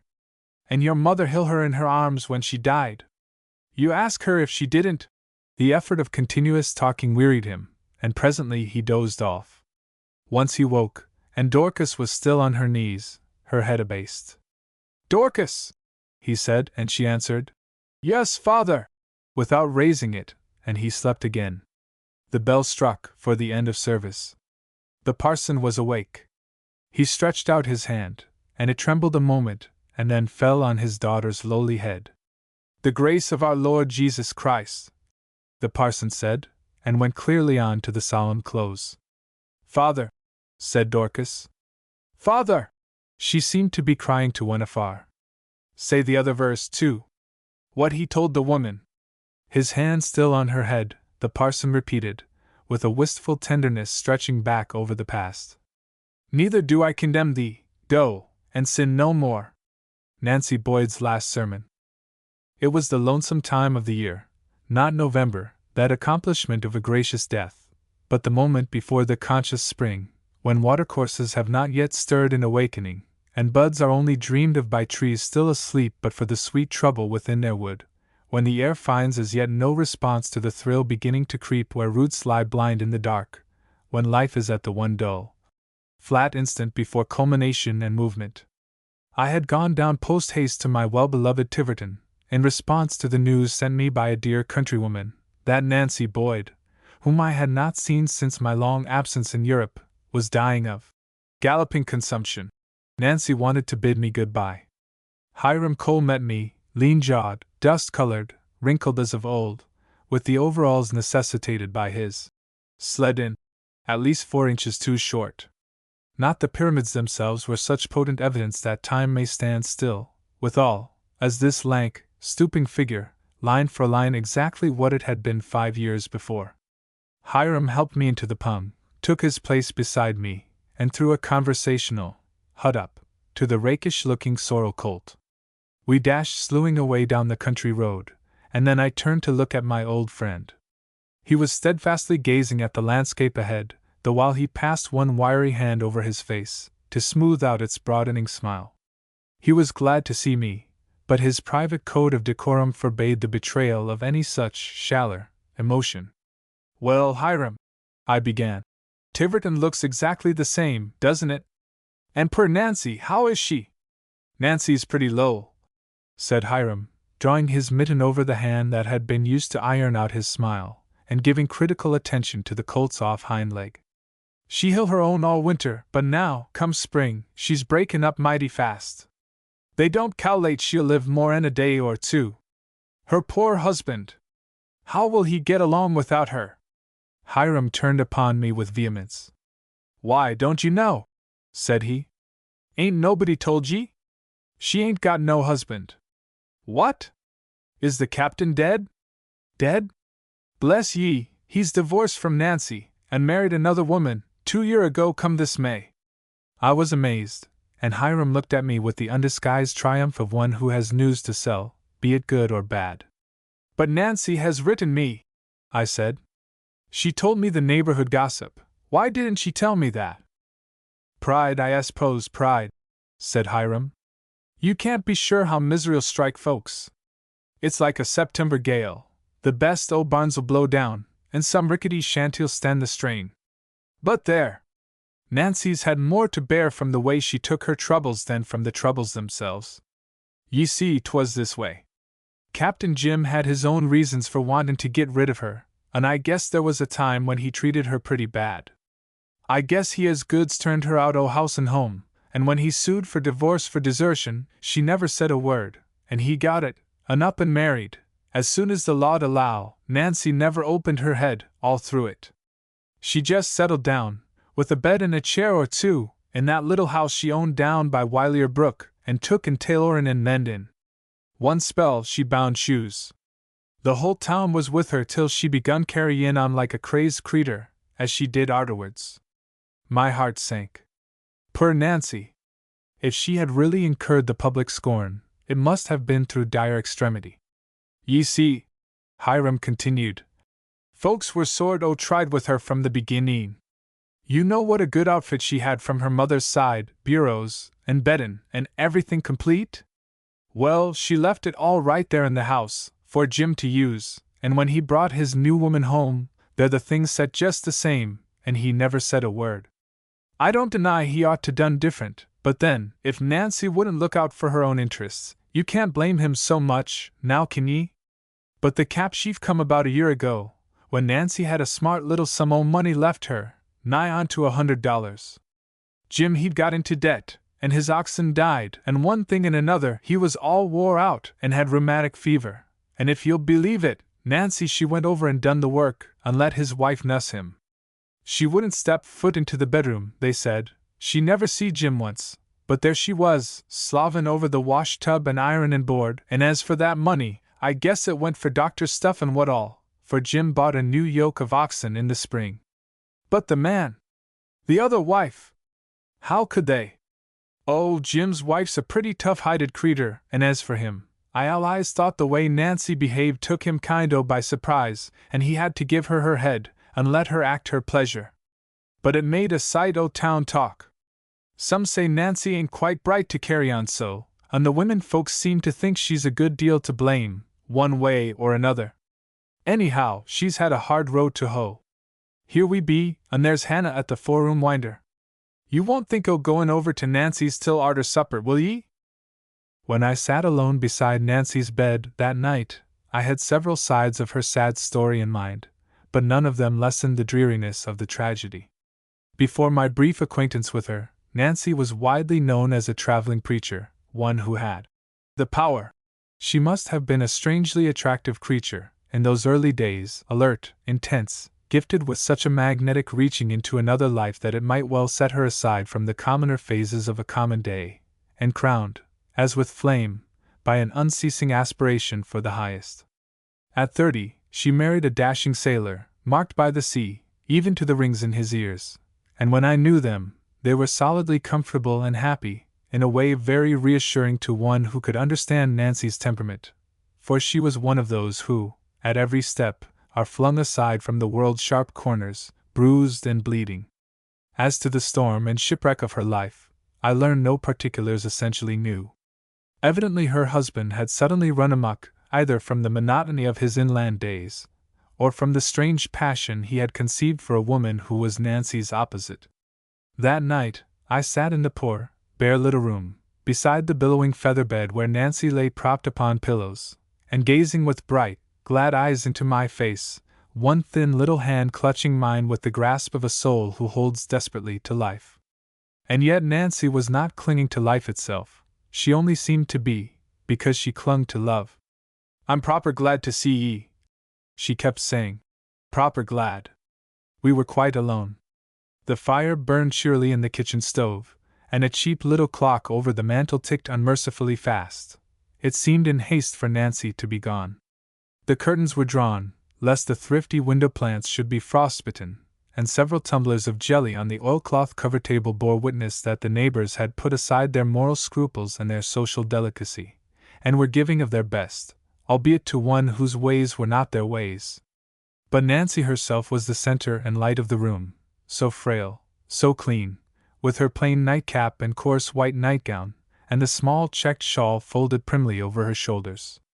Thin as she was, she looked scarcely older than when I had seen her, 5 years ago, yet since then she had walked through a blacker valley than the one before her. Now don't you get all nerved up when I cough, she said, lying back exhausted after a paroxysm. I've got used to it. It don't trouble me no more 'n a mosquito. I want to have a real good night now, talkin' over old times. You must try to sleep, I said. The doctor will blame me if I let you talk. No, he won't, said Nancy shrewdly. He knows I ain't got much time afore me, and I guess he wouldn't deny me the good on't. That's why I sent for ye, dear. I ain't had anybody I could speak out to in 5 year, and I wanted to speak out afore I died. Do you remember how you used to come over and eat cold b'iled dish for supper that last summer you was down here? Oh, don't I, Nancy? There never was anything like it. Such cold potatoes. B'iled in the pot liquor, she whispered, a knowing gleam in her blue eyes. That's the way, Ani everybody don't know. And do you remember the year we had greens way into the fall and I wouldn't tell you what they was? Well, I will, now. There was chickweed, and pusley, and mustard, and Aaron's rod, and I dunno what all. Not Aaron's rod, Nancy. It never would have been so good. It's truth and fact. I b'iled Aaron's rod and you eat it. That was the year Miss Blaisdell was mad because you had so many meals over to my house, and said it was the last time she'd take summer boarders and have the neighbors feed 'em. They were good old days, Nancy. I guess they were. Yes, indeed, I guess so. Now, dear, I suppose you've heard what I've been through since you went away. I put the thin hand to my cheek. Yes, I said, I have heard. Well, now, I want to tell you the way it pears to me. You'll hear the neighbors' side, and arter I'm gone, they'll tell you I was underwitted or bold. They've been proper good to me since I've been sick, but law, what do they know about it, goin' to bed at 9 o'clock, and gettin' up to feed the chickens and ride to meetin' with their husbands? No more 'n the dead. And so I want to tell ye my story myself. Now, don't you mind my coughing, dear. It don't hurt, to speak of, and I feel better arter it. Well, I dunno where to begin. The long and short of it was, dear, James he got kind o' uneasy on land, and then he was tried with me, and then he told me, one night, when he spoke out, that he didn't care about me as he used to, and he never should, and we couldn't live no longer under the same roof. He was goin' off the next day to sea, or to the devil, he said, so he needn't go crazy seein' Mary and Worthen's face lookin' at him all the time. It ain't any use tryin' to tell how I felt. Some troubles ain't no more 'n a dull pain, and some are like cuts and gashes. You can feel your heart drop, like water off the eaves. Mine dropped for a good while arter that. Well, you see, I'd been through the fust stages of it. I'd been eat up by jealousy, and I'd slaved like a dog to get him back, but now it had got beyond such falderall. He was in terrible trouble, and I'd got to get him out.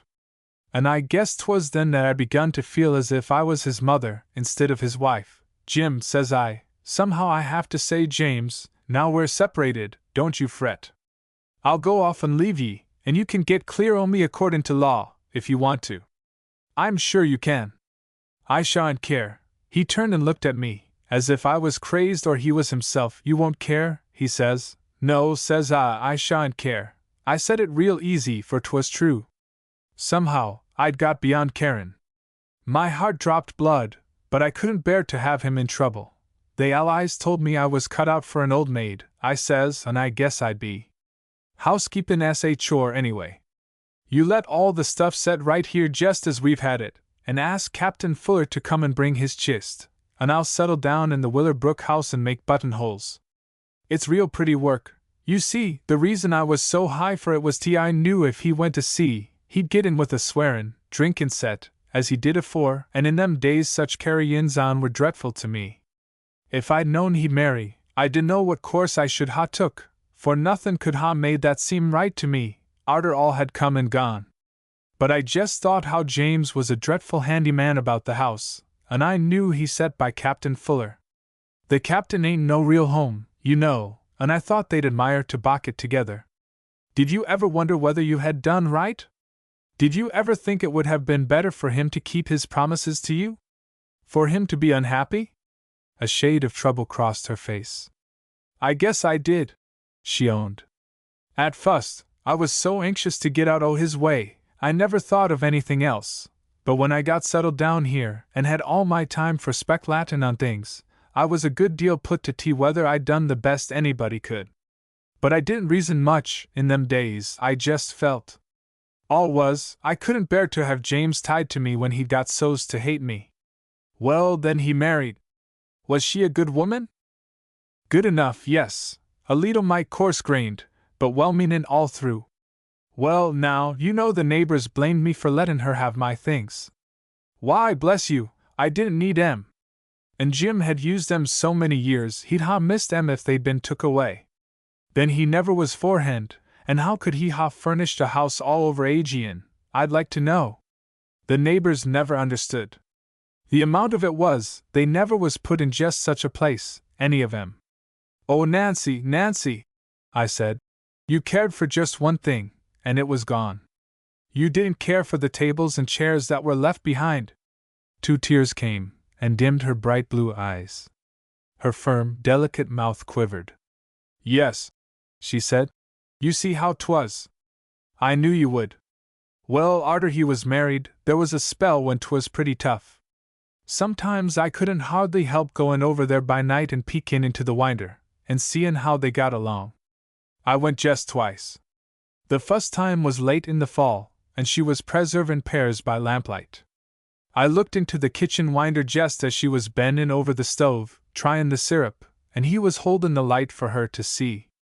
I dunno what she said, but 'twas suthin' that made 'em both laugh out, and then they turned and looked at one another, proper pleased. I dunno why, but it took right hold o' me, and I started runnin' and I never stopped till I got in, here and onto my own bed.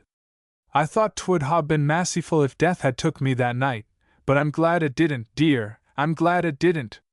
I shouldn't ha' seen ye, if it had, and there's a good many things I shouldn't ha' had time to study out.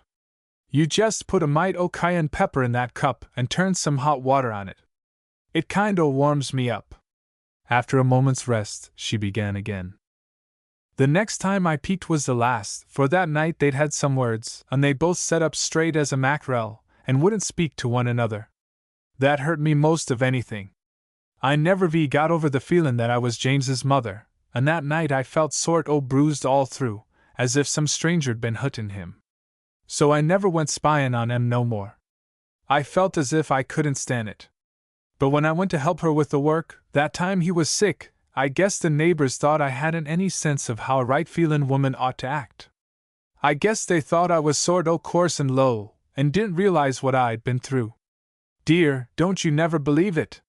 The feelin' that's between husband and wife's like a live creetur, and when he told me that night that he didn't prize me no more, he wounded it, and when he married the other woman, he killed it dead. If he'd ha' come back to me then, and swore he was the same man I married, I could ha' died for him, just as I would this minute, but he never should ha' touched me. But suthin' had riz up in the place o' the feelin' I had fust, so't I never could ha' helped doin' for him, any more 'an if he'd been my own child.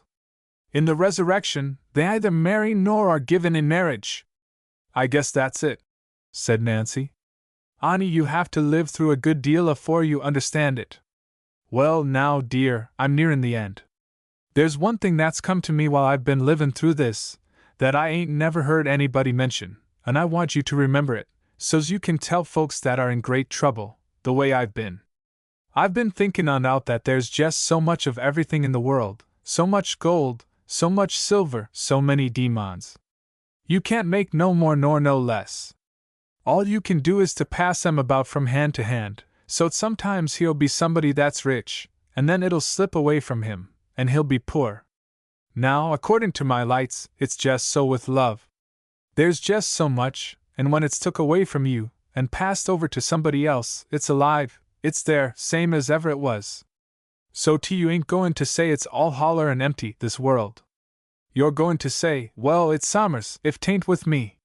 Nancy had straightened herself, without the support of her pillows. Her eyes were bright. A faint flush had come upon her cheeks. A doctor would have told me that my devoted friendship had not saved me from being a wretched nurse. My home was broke up, she went on. But there's a nice, pretty house there just the same. There's a contented couple livin' in it, and what if the wife ain't me? It ain't no matter. Preps, it's a lot better that somebody else should have it, somebody that couldn't get along alone, and not me, that can see the rights o' things. Just so much love, dear, don't you forget that, no matter where 'tis. And James could take his love away from me, but the Lord A'mighty himself can't take mine from him. And so 'tis the world over. You can allies love folks, and do for 'em, even if you're doin' only breaking your heart and givin' 'em up. And do you suppose there's any SPRO life where I shan't be allowed to do something for James? I guess not, dear, I guess not, even if it's only keepin' away from him. Nancy lived 3 days, in a state of delighted content with us and our poor ministrations, and only once did we approach the subject of that solemn night. As the end drew near, I became more and more anxious to know if she had a wish unfulfilled, and at length I ventured to ask her softly, when we were alone. Would you like to see him? Her bright eyes looked at me, in a startled way. No, dear, no, she said, evidently surprised that I could ask it. Bless you, no! Strollers in Tiverton. In Tiverton, when reminiscences are in order, we go back to one very rich year. Then the circus and strolling players came to town, and the usual camp meeting was followed by an epidemic of scarlet fever, which might have stood forth as the judgment of heaven, save that the newly converted were stricken first and undoubtedly fared hardest. Hiram Cole said it was because they'd got all their nerve juice used up, hollerin' hallelujah, but that I know not. This theory of nerve juice was a favorite one with Hiram. He contended that it had a powerful hand in determining the results of presidential elections, and indeed, in swaying the balance of power among the nations of the earth. Even in the early spring, there had been several cases of fever at Sudley, and so, when the circus made application for a license to take possession of the town, according to olden custom, the public authorities very wisely refused. Tiverton, however, was wroth at this arbitrary restriction. For more years than I can say, she had driven over to Sudley to see the caravan. And now, through some crack-brained theory of contagion, the caravan was to be barred out. We never really believed that the town fathers had taken their high-handed measure on account of scarlet fever. We saw in it some occult political significance, and referred ominously to the butter we carried there on Saturdays, and to the possibility that, if they cast us off, a separation might affect them far more seriously than it would us.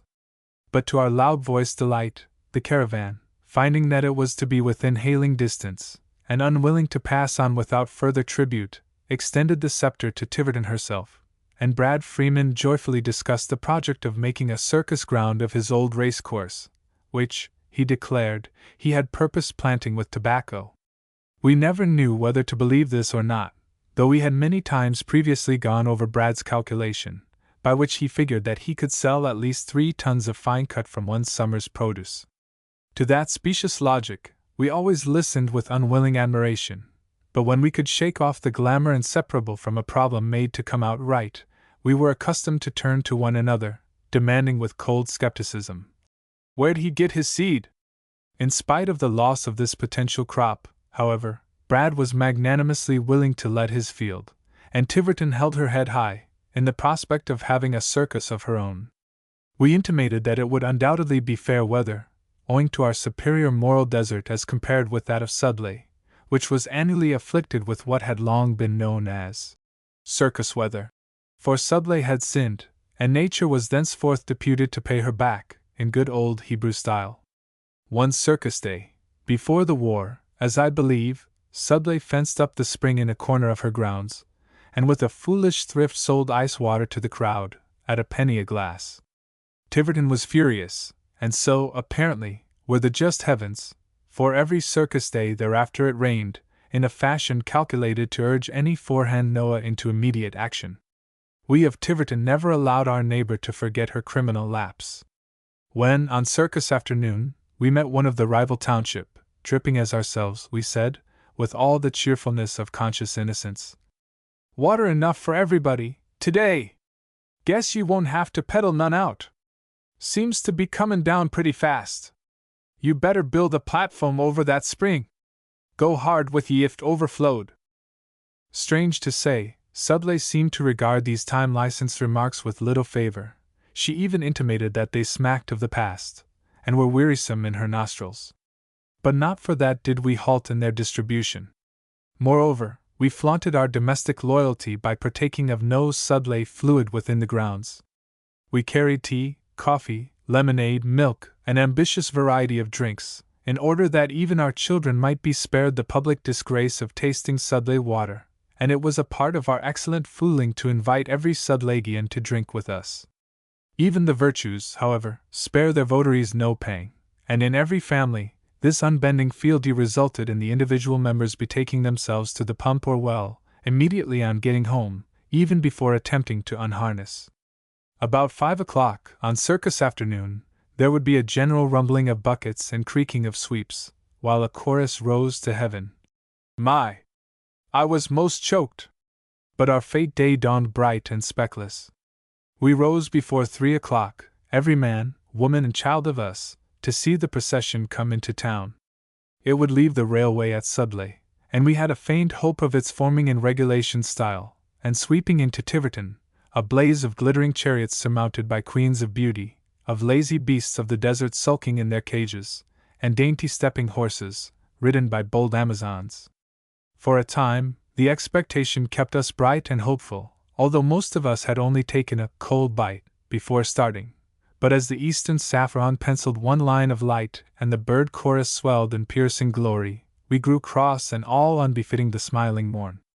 Only Dilly Joyce looked sunshiny as ever, for she had no domestic cares to beckon her, she and Nance Pete, who was in luck that day, having a full pipe. Dilly had nestled into a rock, curved in the form of a chair, and lay watching the eastern sky, a faint smile of pleasure parting her lips when the saffron hardened into gold. "Nice, dear, ain't it?" she said, as I paused a moment near her. "I allies like the side o' the road. But it's kind o' disturbin' to have so much talk. I dunno's you can help it, though, where there's so many people. Most o' the time, I'm better on to home, but I did want to see an elephant near too." The sky broadened into light, and the birds jeered at us, poor, draggled folk who lived in boxes and were embarrassed by the morn. The men grew nervous, for milking time was near, and in imagination I have no doubt they heard the lowing of reproachful kine. "Well, 'tain't no use," said Eli Pike, rising from the stone wall, and stretching himself, with decision. "I've got to tend to them cows, whether or no!" And he strolled away on the country road, without a look behind.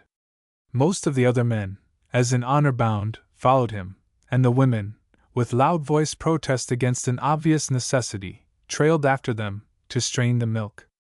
Only we who formed the gypsy element were left behind. "I call it a real shame," announced Mrs. Pike, gathering her summer shawl about her shoulders, and stepping away with an offended dignity such as no delinquent elephant could have faced. "I warrant ye, they wouldn't ha' treated Sudley so. They wouldn't ha' dared. I dunno's Sudley is any more looked up to 'n we be," said Caleb Rivers, who had been so tardy in bestirring himself that he formed a part of the women's corps. "I guess if the truth was known, Tiverton covers more land than Sudley does, on'y Sudley is all humped up together into a quart bowl. I guess there's countries that ain't heard o' Sudley, and wouldn't stand much in fear if they had." And so Tiverton dispersed, unamiably, and with its public pride hurt to the quick.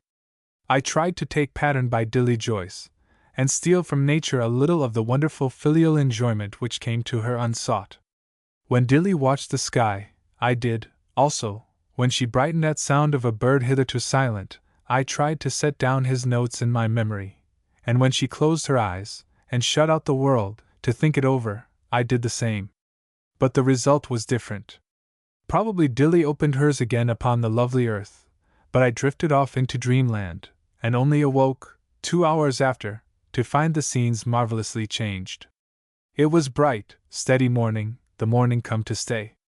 Tiverton had performed its dairy rites, and returned again, enlivened by a cup of tea, and oh, incredible joy! There was a grunting and panting, a swaying of mighty flanks. The circus was approaching, from Sudley Way. Instantly I was alert and on my feet, for it would have been impossible to miss the contagion of the general joy. I knew how we felt, not as individuals, but as Tivertonians alone.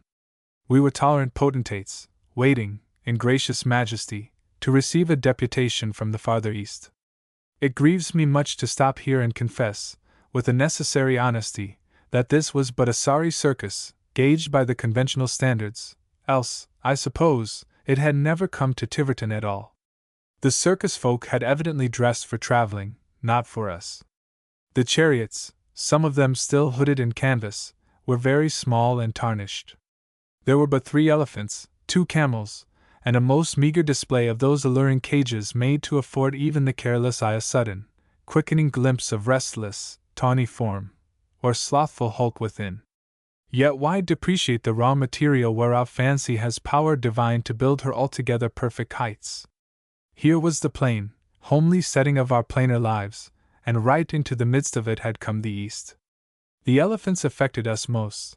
We probably thought little about the immemorial mystery, the vague, occult tradition wrapped in that mouse-colored hide, but even to our dense Western imagination such quickening suggestion was vividly apparent. We knew our world. Usually it seemed to us the only one, even when we looked at the stars. But at least one other had been created, and before us appeared its visible sign, my lord the elephant. There he was, swaying along, conscious philosopher, conscious might, yet holding his omniscience in the background, and keeping a wary eye out for the peanuts with which we simple country souls had not provided ourselves. There was one curious thing about it all. We had seen the circus at Sudley, as I have said, yet the fact of entertaining it within our borders made it seem exactly as if we had never laid eyes upon it before. This was our caravan, and God Almighty had created the elephant for us. Dilly Joyce slipped her hand quickly in mine and pressed it hard. She was quite pale. Yet it was she who acted upon the first practical thought. She recovered herself before my lord went by, took a ginger cookie from her pocket, and put it into Davy Tolman's hand. "Here," she said, pushing him forward. "You go and offer it to him. He'll take it. See if he don't." Davy accepted the mission with joy, and persisted in it until he found himself close beside that swaying bulk, and saw the long trunk curved enticingly toward him. Then he uttered one explosive howl, and fell back on the very toes of us who were pressing forward to partake, by right of sympathy, in the little drama. "Lordy massy, keep still!" cried out Nance Pete, and she snatched him up bodily, and held him out to the elephant. I believe my own pang at that moment to have been general. I forgot that elephants are not carnivorous, and shuddered back, under the expectation of seeing Davy devoured, hide and hair. But Nance had the address to stiffen the little arm, and my lord took the cookie, still clutched in the despairing hand, and passed on. Then Davy wiped his eyes, after peeping stealthily about to see whether any one was disposed to jeer at him, and took such courage that he posed, ever after, as the hero of the day. The procession had nearly passed us when we saw a sight calculated to animate us anew with a justifiable pride. Sudley itself, its young men and maidens, old men and children, was following the circus into our town. It would not have a circus of its own, forsooth, but it would share in ours. We, as by one consent, assumed an air of dignified self-importance. We were the hosts of the day. We bowed graciously to such of our guests as we knew, and with a mild tolerance, looked over the heads of those who were unfamiliar. Yet nothing checked our happy companionship with the caravan. Still we followed by the side of the procession, through tangles of blackberry vine, and over ditch and stubble. Some of the boys mounted the walls, and ran wildly, dislodging stones as they went, and earning no reproof from the fathers who, on any other day, would have been alive to a future mowing and the clashing of scythe and rock. There was, moreover, an impression abroad that our progress could by no means be considered devoid of danger. "I suppose that feller should rise up and wrench off them bars," suggested Heman Blaisdell, pointing out one cage where a great creature, gaudy in stripes, paced back and forth, throwing us an occasional look of scorn and great despite. "I wouldn't give much for my chances. Nor for anybody else's. My soul and body!" ejaculated a woman. "I hope they don't forget to lock them cages up. Folks get awful careless when they do a thing every day. I forgot to shed up the hens last week, and that was the night the skunk got in." "I'm glad Brad brought his gun," said another, in the tone of one who would have crossed herself had there been a saint to help. And thereafter we kept so thickly about Brad, walking with his long free stride, that his progress became impeded, and he almost fell over us. Suddenly, from the front, a man's voice rose in an imperative cry. "Turn round! Turn round!" Quite evidently the mandate was addressed to us, and we turned in a mass, fleeing back into Sudleia's very arms. For a moment, it was like Sparta and Persia striving in the pass. Then Sudley turned also, such as were on foot, and fled with us. We pressed up the bank, as soon as we could collect our errant wits. Some of us, with a sense of coming calamity, mounted the very wall, and there we had a moment to look about us. The caravan was keeping steadily on, like fate and taxes, and facing it stood a carryall attached to a frightened horse. On the front seat, erect in her accustomed majesty, sat Aunt Melissa Adams, and Uncle Hiram, ever a humble charioteer, was by her side. They, too, had driven out to see the circus, but alas! It had not struck them that they might meet it midway, with no volition of drawing up at the side of the road and allowing it to pass. The old horse, hardened to the vicissitudes of many farming seasons, had necessarily no acquaintance with the wild beasts of the Orient, no past experience, tucked away in his wise old head, could explain them in the very least. He plunged and reared, he snorted with fear, and Aunt Melissa began to emit shrieks of such volume and quality that the mangy lion, composing himself to sleep in his cage, rose, and sent forth a cry that Tiverton will long remember. We did not stop to explain our forebodings, but we were sure that, in some mysterious way, Aunt Melissa was doomed, and that she had brought her misfortune on herself.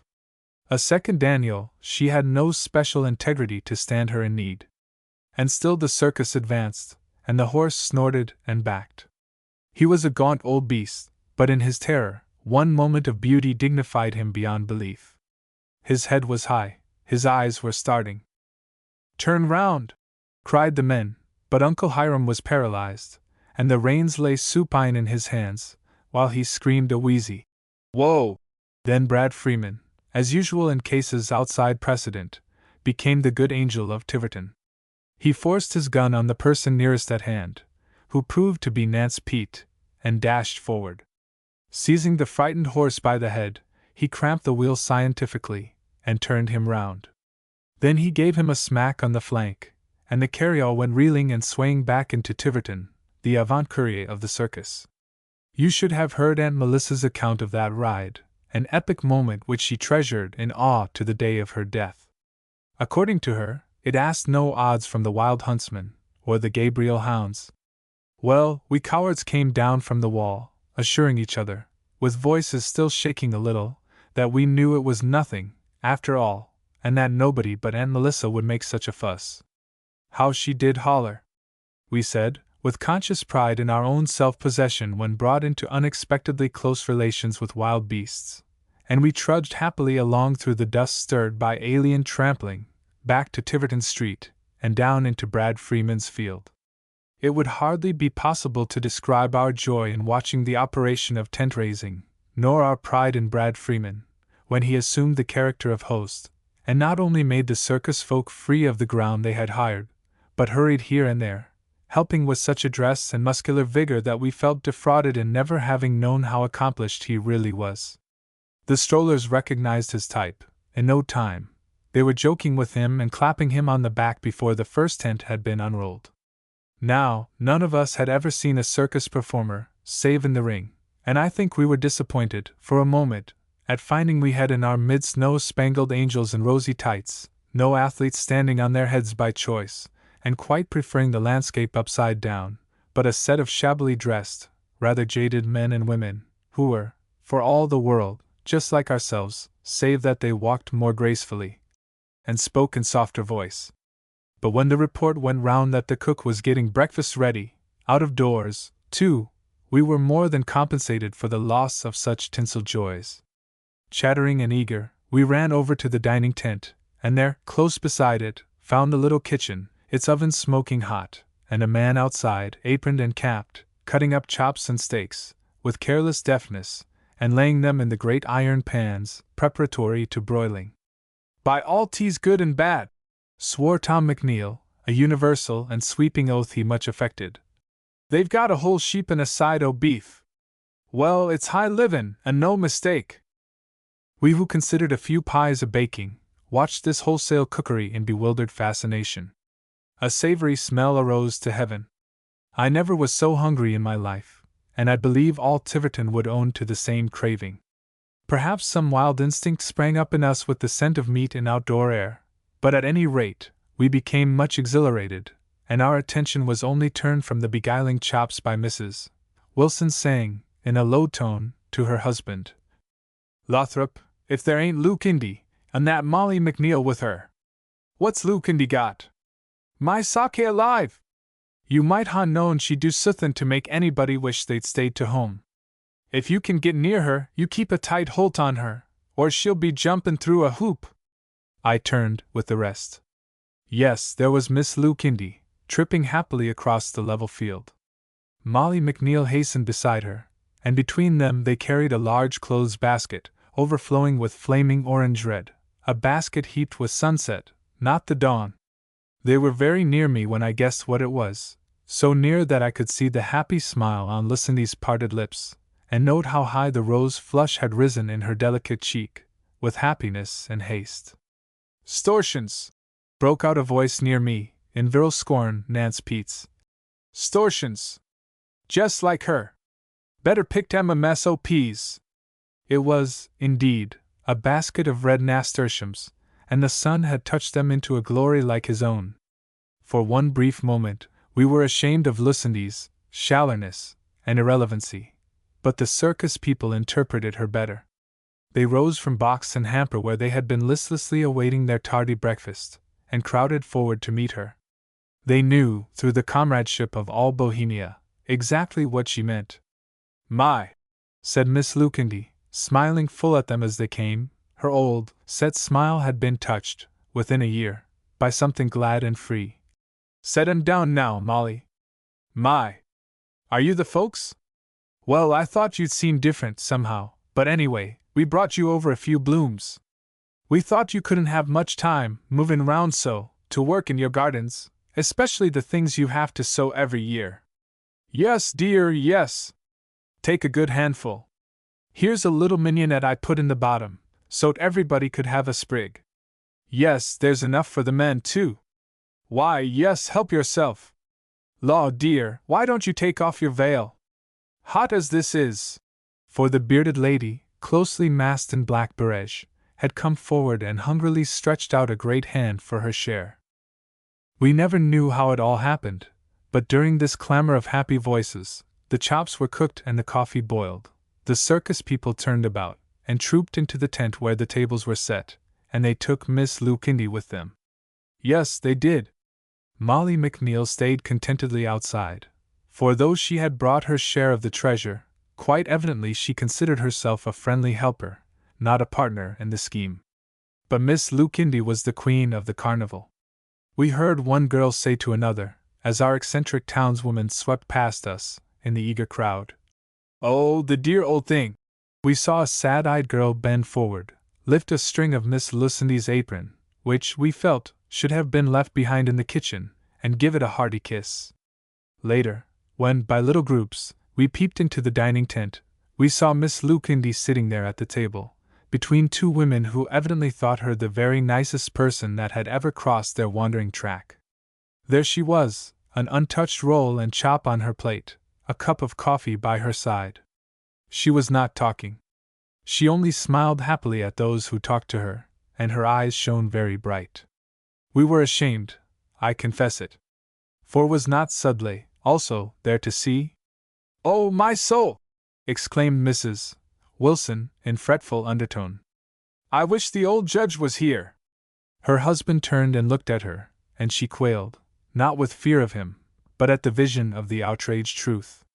"Well, no," she added weakly. "I dunno's I wish anything so bad as that, but I do declare I think there ought to be somebody to keep a tight grip on Lucindy. Who shall deem himself worthy to write the chronicle of that glorious day? There were so many incidents not set down in the logical drama, so many sideshows of circumstance. We watched all the mysterious preparations for the afternoon performance, so far as we were allowed, with the keenness of the wise, who recognize a special wonder and will not let it pass unproved. We surrounded Miss Lucindy, when she came away from her breakfast party, and begged for an exact account of all her entertainers had said, but she could tell us nothing. She only reiterated, with eyes sparkling anew, that they were proper nice folks, proper nice! And she must go home and get Ellen. If she'd known they were just like other folks she'd have brought Ellen this morning, but she'd been afraid there'd be talk that little girls better not hear. At noon, we sat about in the shade of the trees along the wall, and ate delicious cold food from the butter boxes and baskets our men folks had brought over during the forenoon lull, and we assiduously offered Sudley a drink whenever it passed the counter where barrels of free spring water had been set. And then, at the first possible moment, we paid our fee, and went inside the tent to see the animals. That scrubby menagerie had not gained in dignity from its transference to canvas walls. The enclosure was very hot and stuffy. There was a smell of dust and straw. The lion stretched himself, from time to time, and gave an angry roar for savage, long-lost joys. One bear, surely new to the business, kept walking up and down, moaning, in an abandon of homesickness. Brad Freeman stood before the cage when I was there. "Say, Brad," said the crane boy, slipping his arm into the hunter's, in a good fellowship sure to be reciprocated. "Davy Tolman said you's going to fetch over your fox, and sell him to the circus. Be you?" "My lord," answered Brad, very violently for him, the ever-tolerant. "No! I'm going to let him go. Look at that!" And while the crane boy, unconcerned yet puzzled, gave his full attention to the bear, Brad passed on. There was a wolf, I remember, darting about his cage, slinking, furtive, ever on a futile prowl. He especially engaged the interest of Tom McNeil, who said admiringly, as I, too, looked through the bars, "Ain't he a prompt little cuss?" I felt that with Tom it was the fascination of opposites. He never could understand superlative energy. Just as we were trooping into the larger tent, there were no 3 rings, I beg to say, maliciously calculated to distract the attention. One, of a goodly size, was quite enough for us. A little voice piped up, "The snake's got loose!" How we surged and panted, and fought one another for our sacred lives. In vain were we urged to stand still, we strove the more. And when a bit of rope perversely and maliciously coiled itself round Rosa Tolman's ankle, she gave a shriek so loud and despairing that it undid us anew. If Sheriff Holmes had not come forward and sworn at us, I believe we should have trampled one another out of existence. But he seemed so palpably the embodiment of authority, and his oath the oath undoubtedly selected by legislature for that very occasion, that we paused, and on the passionate asseveration of a circus man that the snake was safely in his cage, consented to be calm. But Aunt Melissa Adams, unstrung by her earlier experience, would trust no doubtful circumstance. She plodded back into the animal tent, assured herself, with her own eyes, of the snake's presence at his own hearthstone, and came back satisfied, just as the clown entered the ring. The performance needs no bush. We had palm leaf fans offered us, popcorn, and pink lemonade. We sweltered under the blazing canvas, laughed at the clown's musty fooling, which deserved rather the reverence due old age, and wondered between whiles if there would be a shower, and if tent poles were ever struck. Then it was all over, and we trailed out, in great bodily discomfort and spiritual joy, to witness, quite unlooked for, the most vivid drama of the day. Young Dana Martin was there, he and his wife who lived down in Tiverton Hollow. Dana was a nephew of Josh, of hapless memory, and folks said that, like Josh, he had all the Martin setness, once get him riled. But Mary Worthen had not been in the least afraid of that when she married him. Before their engagement, someone had casually mentioned Dana's having inherited setness for his patrimony. "I know it," she said, "and if I had anything to do with him, I'd break him of it, or I'd break his neck." Tiverton had been very considerate in never repeating that speech to Dana, and his wife, in all their 5 years of married life, had not fulfilled her threat. As we were making ready to leave the grounds that day, and those who had horses were tackling up, we became aware that Dana, a handsome, solid, fresh-colored fellow, sat in his wagon with pretty Mary beside him, and that they evidently had no intention of moving on. Of course we approached, to find out what the trouble might be. "We can send word to have Tom Bunker milk the cows," said Dana, with distinct emphasis. "And we can stay for the evening performance. Or we can go now. Only you've got to say which." "I don't want to say," returned Mary placidly, "because I don't know which you'd rather have. You just tell me so much." A frown contracted his brow. He looked a middle-aged man. When he spoke, his voice grated. "You tell which, or we'll sit here all night, and I don't speak another word to you till you do." But Mary said nothing. "My soul," whispered Mrs. Rivers to me. "She's got herself into it now, just as they say Lyddy and Martin done, with Josh. She'll have to back down." Several more of those aimless onlookers, ever ready for the making of crowds, surged forward. The wagon was blocking the way. We realized with shame that Sudley, too, was here, to say nothing of sister towns less irritating to our pride. It was Uncle Eli Pike who stepped into the breach. "Here, Dana!" he called, and, as we were glad to remember, all the aliens in the crowd could hear. "I guess that hoss o' yourn's gettin' a mite balky. I'll lead him a step if you say so." And without a word of assent from Dana, he guided the horse out of the grounds, and started him on the road. We watched the divided couple on their common way. Dana was driving, it is true, but we knew, with a heavy certainty, that he was not speaking to his wife. He was a Martin, and nothing would make him speak. This slight but very significant episode sent us home in a soberer mind than any of us had anticipated, after the gaudy triumphs of the day. We could not quell our curiosity over the upshot of it all, and that night, after the chores were done, we sat in the darkness, interspersing our comments on the spangled butterflies of horse and hoop with an odd question, now and then, while the minute hand sped. "I s'pose they've spoke yit?" Alas! The prevailing voice was still against it, and when we went to market, and met there the people from the Hollow, who were somewhat more bucolic than we, they passed about the open secret. Dana did not speak to his wife. Again we knew he never would.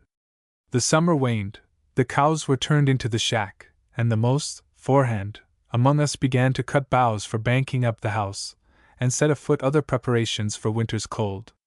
Still Dana had not spoken. But the effect on Mary was inexplicable to us all. We knew she loved him deeply, and that the habits of their relationship were very tender. We expected her to sink and fail under the burden of this sudden exile of the heart, just as Lyddy had done, so many years ago. But Mary held her head high, and kept her color.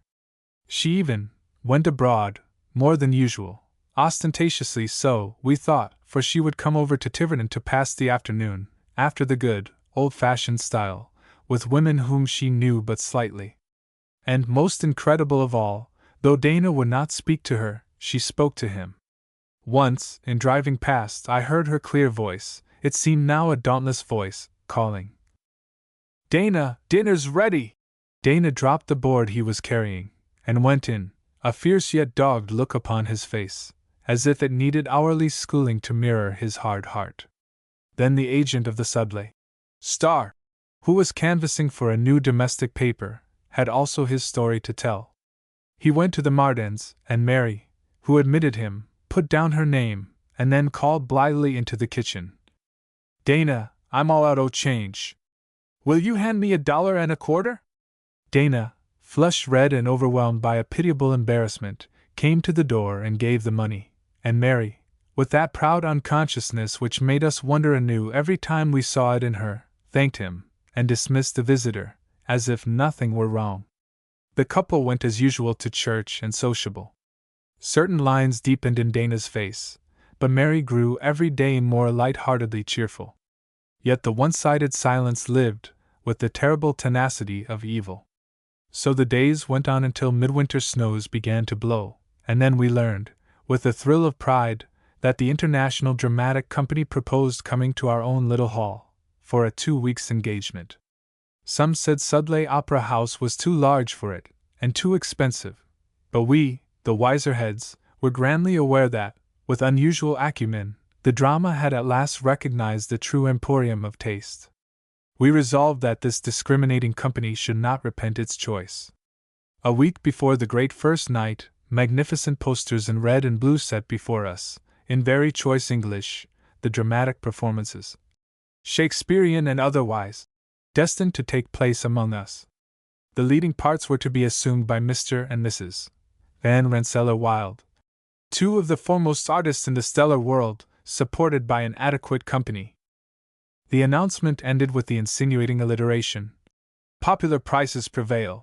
The very first night, we were at the door, an excited crowd, absolutely before it was open, but early as we went, the hospitable pianist held the field before us. The hall resounded with his jocund banging at the very moment when the pioneer among us set foot within. I have never seen anywhere, either on benefit or farewell night, a cordiality to be compared with that which presided over our own theatre in Tiverton Hall.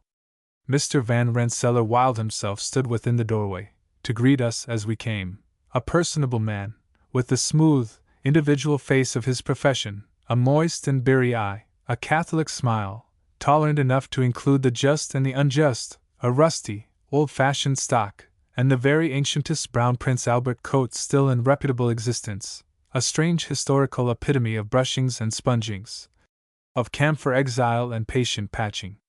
Quite evidently he was not among the prosperous, even in his stellar world.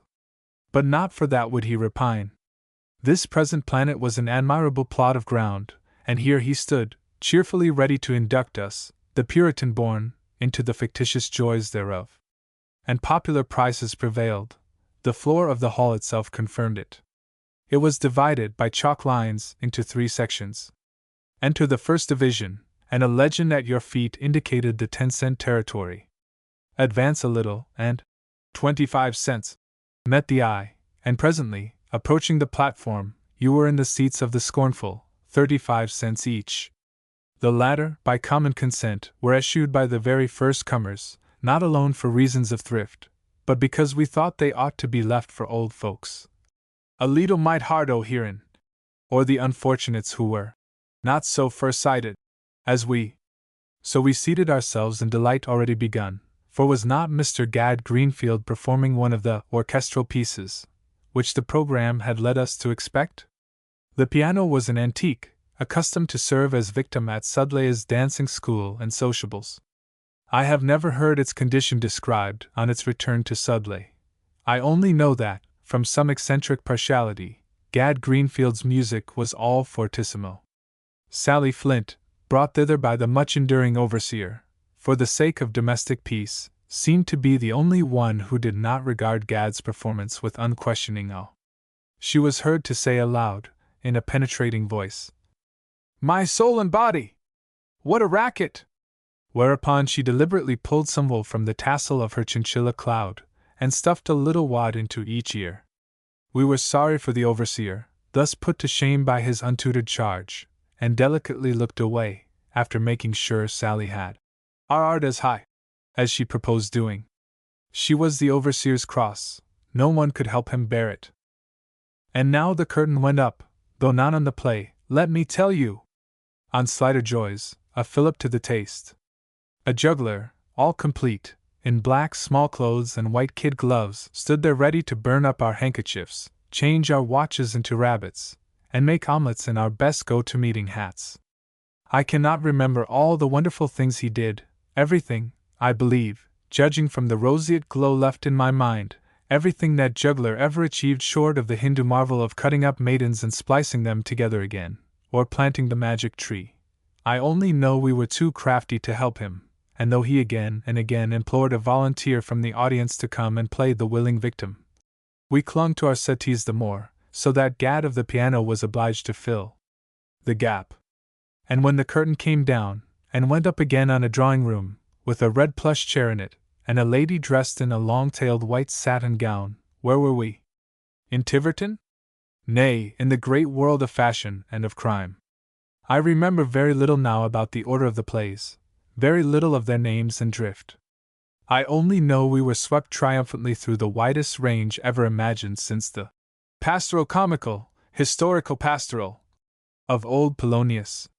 And in all, fat, middle-aged Wilde was the dashing hero, the deep-dyed villain, and his wife, middle-aged as he, and far, oh, far more corpulent, played the lovely heroine, the blooming victim, the Queen of Hearts. And she was truly beautiful to us, that blowsy dame, through the beguiling witchery of her art. The smarting tears came into our eyes when, in Cass, she staggered back, despairing, lost in grief, unable to arm her soldier for the march. Melodrama was her joy, and as we watched her lumbering about the stage in a white muslin dress, with the artificial springiness of a youth that would never return, we could have risen as one man, to snatch her from the toils of villainy. She was a cool piece, that swiftly descending star. She had a way of deliberately stepping outside the scenes and letting down her thin black hair, before the tragic moment. Then would she bound back again, and tear every passion to tatters, in good old-fashioned style. In the Octoroon, especially, she tore our hearts with it, so that it almost began to seem as if political issues were imminent. For between the acts, men bent forward to their neighbors, and put their heads together, recalling abolition times, and one poor, harmless old farmer from Sudley Way was glared at in a fashion to which he had once been painfully accustomed, while murmurs of "Copperhead! Yes, Copperhead all through the war!" must have penetrated where he Saturday, but he was securely locked up in his fortress of deaf old age, and met the hostile glances benignly, quite unconscious of their meaning. In one particular we felt, for a time, that we had been deceived. The Shakespearean drama had not been touched on as we had been led to expect, but at last, in the middle of the second week, we were rejoiced by the announcement that Othello would that night be appropriately set forth. The Moor of Venice! He would never have recognized himself, his great creator would never have guessed his identity, as presented by Mr. Van Rensselaer Wilde. I give you my word for that.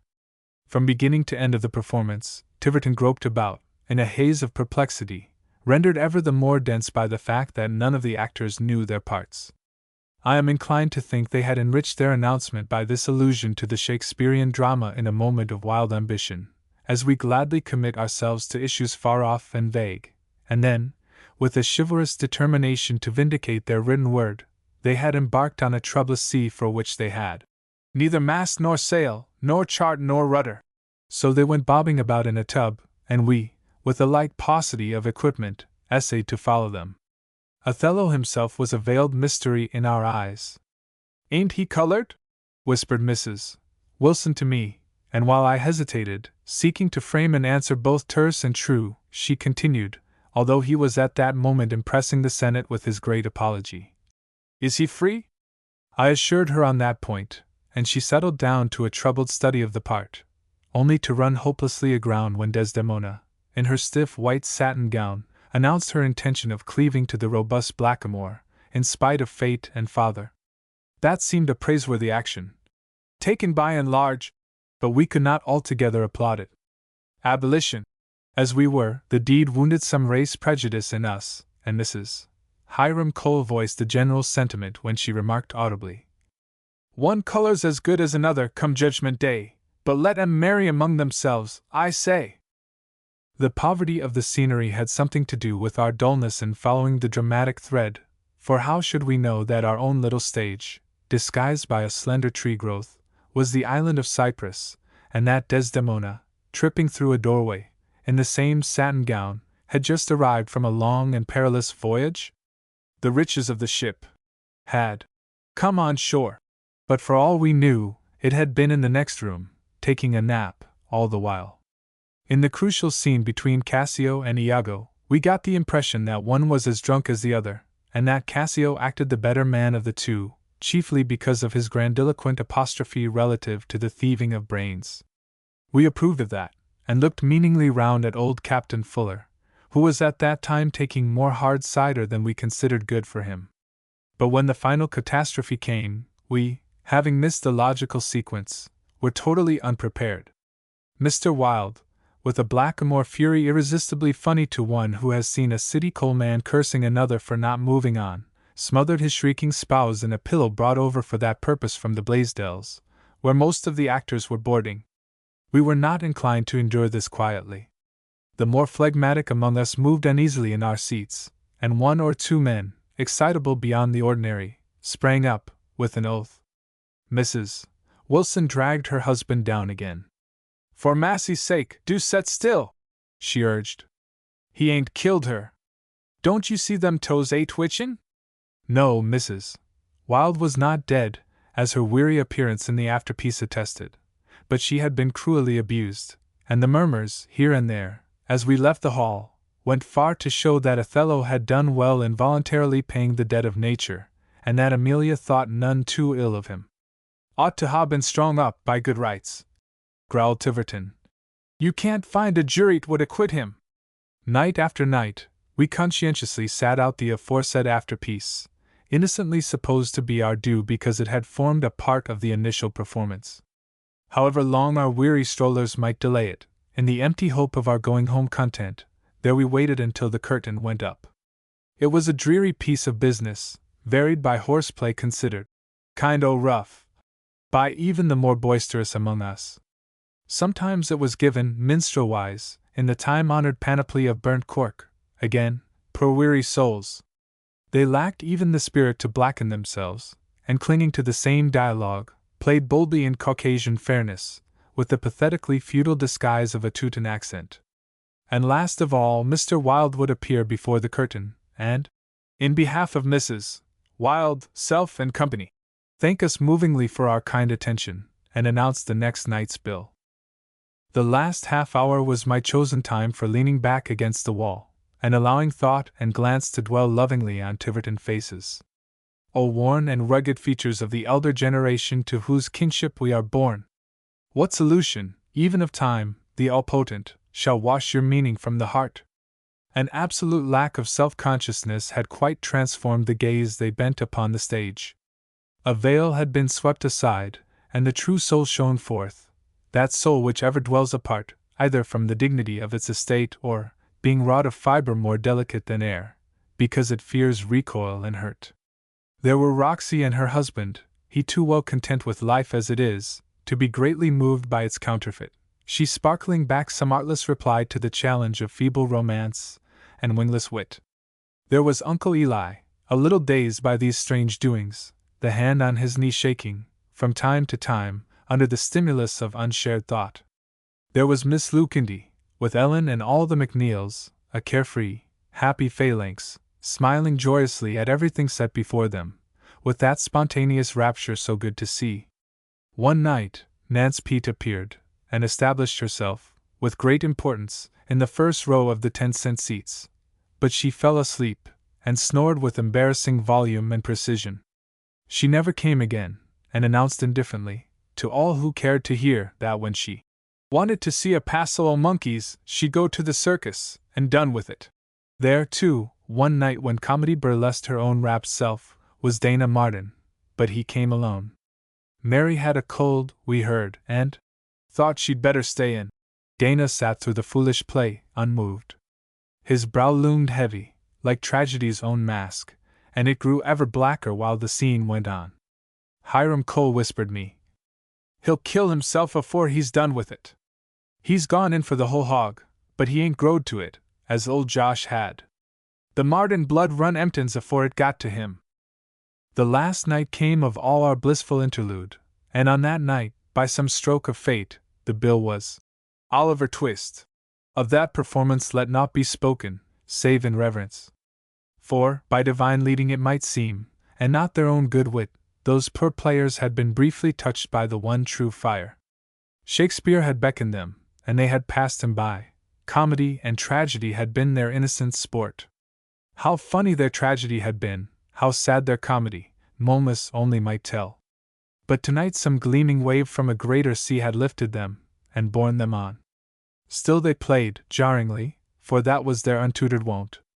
Their speech roared, loud defiance to grammar's idle saws, their costumes were absurd remnants of an antique past. But a certain, rude, and homely dignity had transfigured them, and enveloped, too, this poor drama which, after all, goes very deep, down to the springs of life and love. There was a dirty and wicked abomination of a Fagin. Wilde himself played Sikes, and we of Tiverton, who know little about the formless monster dwelling under the garnished pavement of every great city, and rising, once in a century or so, to send red riot and ruin through the streets, even we could read the story of his word and glance. Unconsciously to ourselves, we guessed at Whitechapel and the East End. Tough, and shuddered under the knowledge of evil. Mrs. Wilde, her heavy face many a shade sincerer than when she walked in dirty white satin, was Nancy, and in her death culminated the grand moment of Tiverton's looking the drama in the face, and seeing it for what it is, the living sister of life itself. Sikes really killed her alarmingly well. Round the stage he dragged her, bruised and speechless, with such cruel realism that we women crouched and shivered, and when she staggered to her knees, and told her pitiful lie for the brute she loved, the general shudder of worship and horror thrilled us into a mighty reverence for the tie stronger than death and hell, binding the woman to the man, and lifting love triumphant on his cross of pain. With Nancy's final sigh, another swept through the hall, like breath among the trees, and, drawn by what thread I know not, I looked about me, and all unwittingly was present at another great last act. Dana Martin and his wife were in front of me, not 3 seats away. Mary was very pale, and sat quite motionless, looking down into her lap, but Dana bent forward, gripping the seat in front of him with white and straining hands. His face, drawn and knotted, was a mirror of such anguish as few of us imagine. We only learn its power when it steals upon us in the dark, and our souls wrestle with it for awful mastery. He seemed to be suffering an extremity of physical pain. After that, I gave little heed to the stage. I was only conscious that the curtain had gone down, and that Mr. Wilde was thanking us for our kind attention, and expressing a flattering hope that another year would find him again in our midst. We did not want the farce, that night, even as our rightful due. We got up, and filed out in silence. I was just behind Dana and Mary, so near that I could have touched him when, halfway down the hall, he put out a clumsy hand and drew her shawl closer about her shoulders. Then he set his face straight forward again, but not before I had noticed how the lips were twitching still, in that dumb protest against the fetters of his birth. Again he turned to her, as suddenly as if a blow had forced his face about. I heard his voice, abrupt, explosive, full of the harshness so near at hand to wait on agony. "You got your rubbers on?" Mary started a little, and a tremor like that of cold went over her, but she kept her head firmly erect. "Yes, Dana," she said clearly, just as she had spoken to him all those months. "I've got 'em on." Before 11 o'clock the next morning, the news had spread all over joyful Tiverton. Dana had spoken at last. But Mary, within a week, she took to her bed, quite overmastered by a lingering fever. She came out all right, as we say among ourselves, though after Dana had suffered such agonies of tenderness over her as few save mothers can know, or those who have injured their beloved. But she has never since been quite so dauntless, quite so full of the joy of life. As Hiram Cole again remarked, it is a serious thing to draw too heavily on the nerve juice. The end.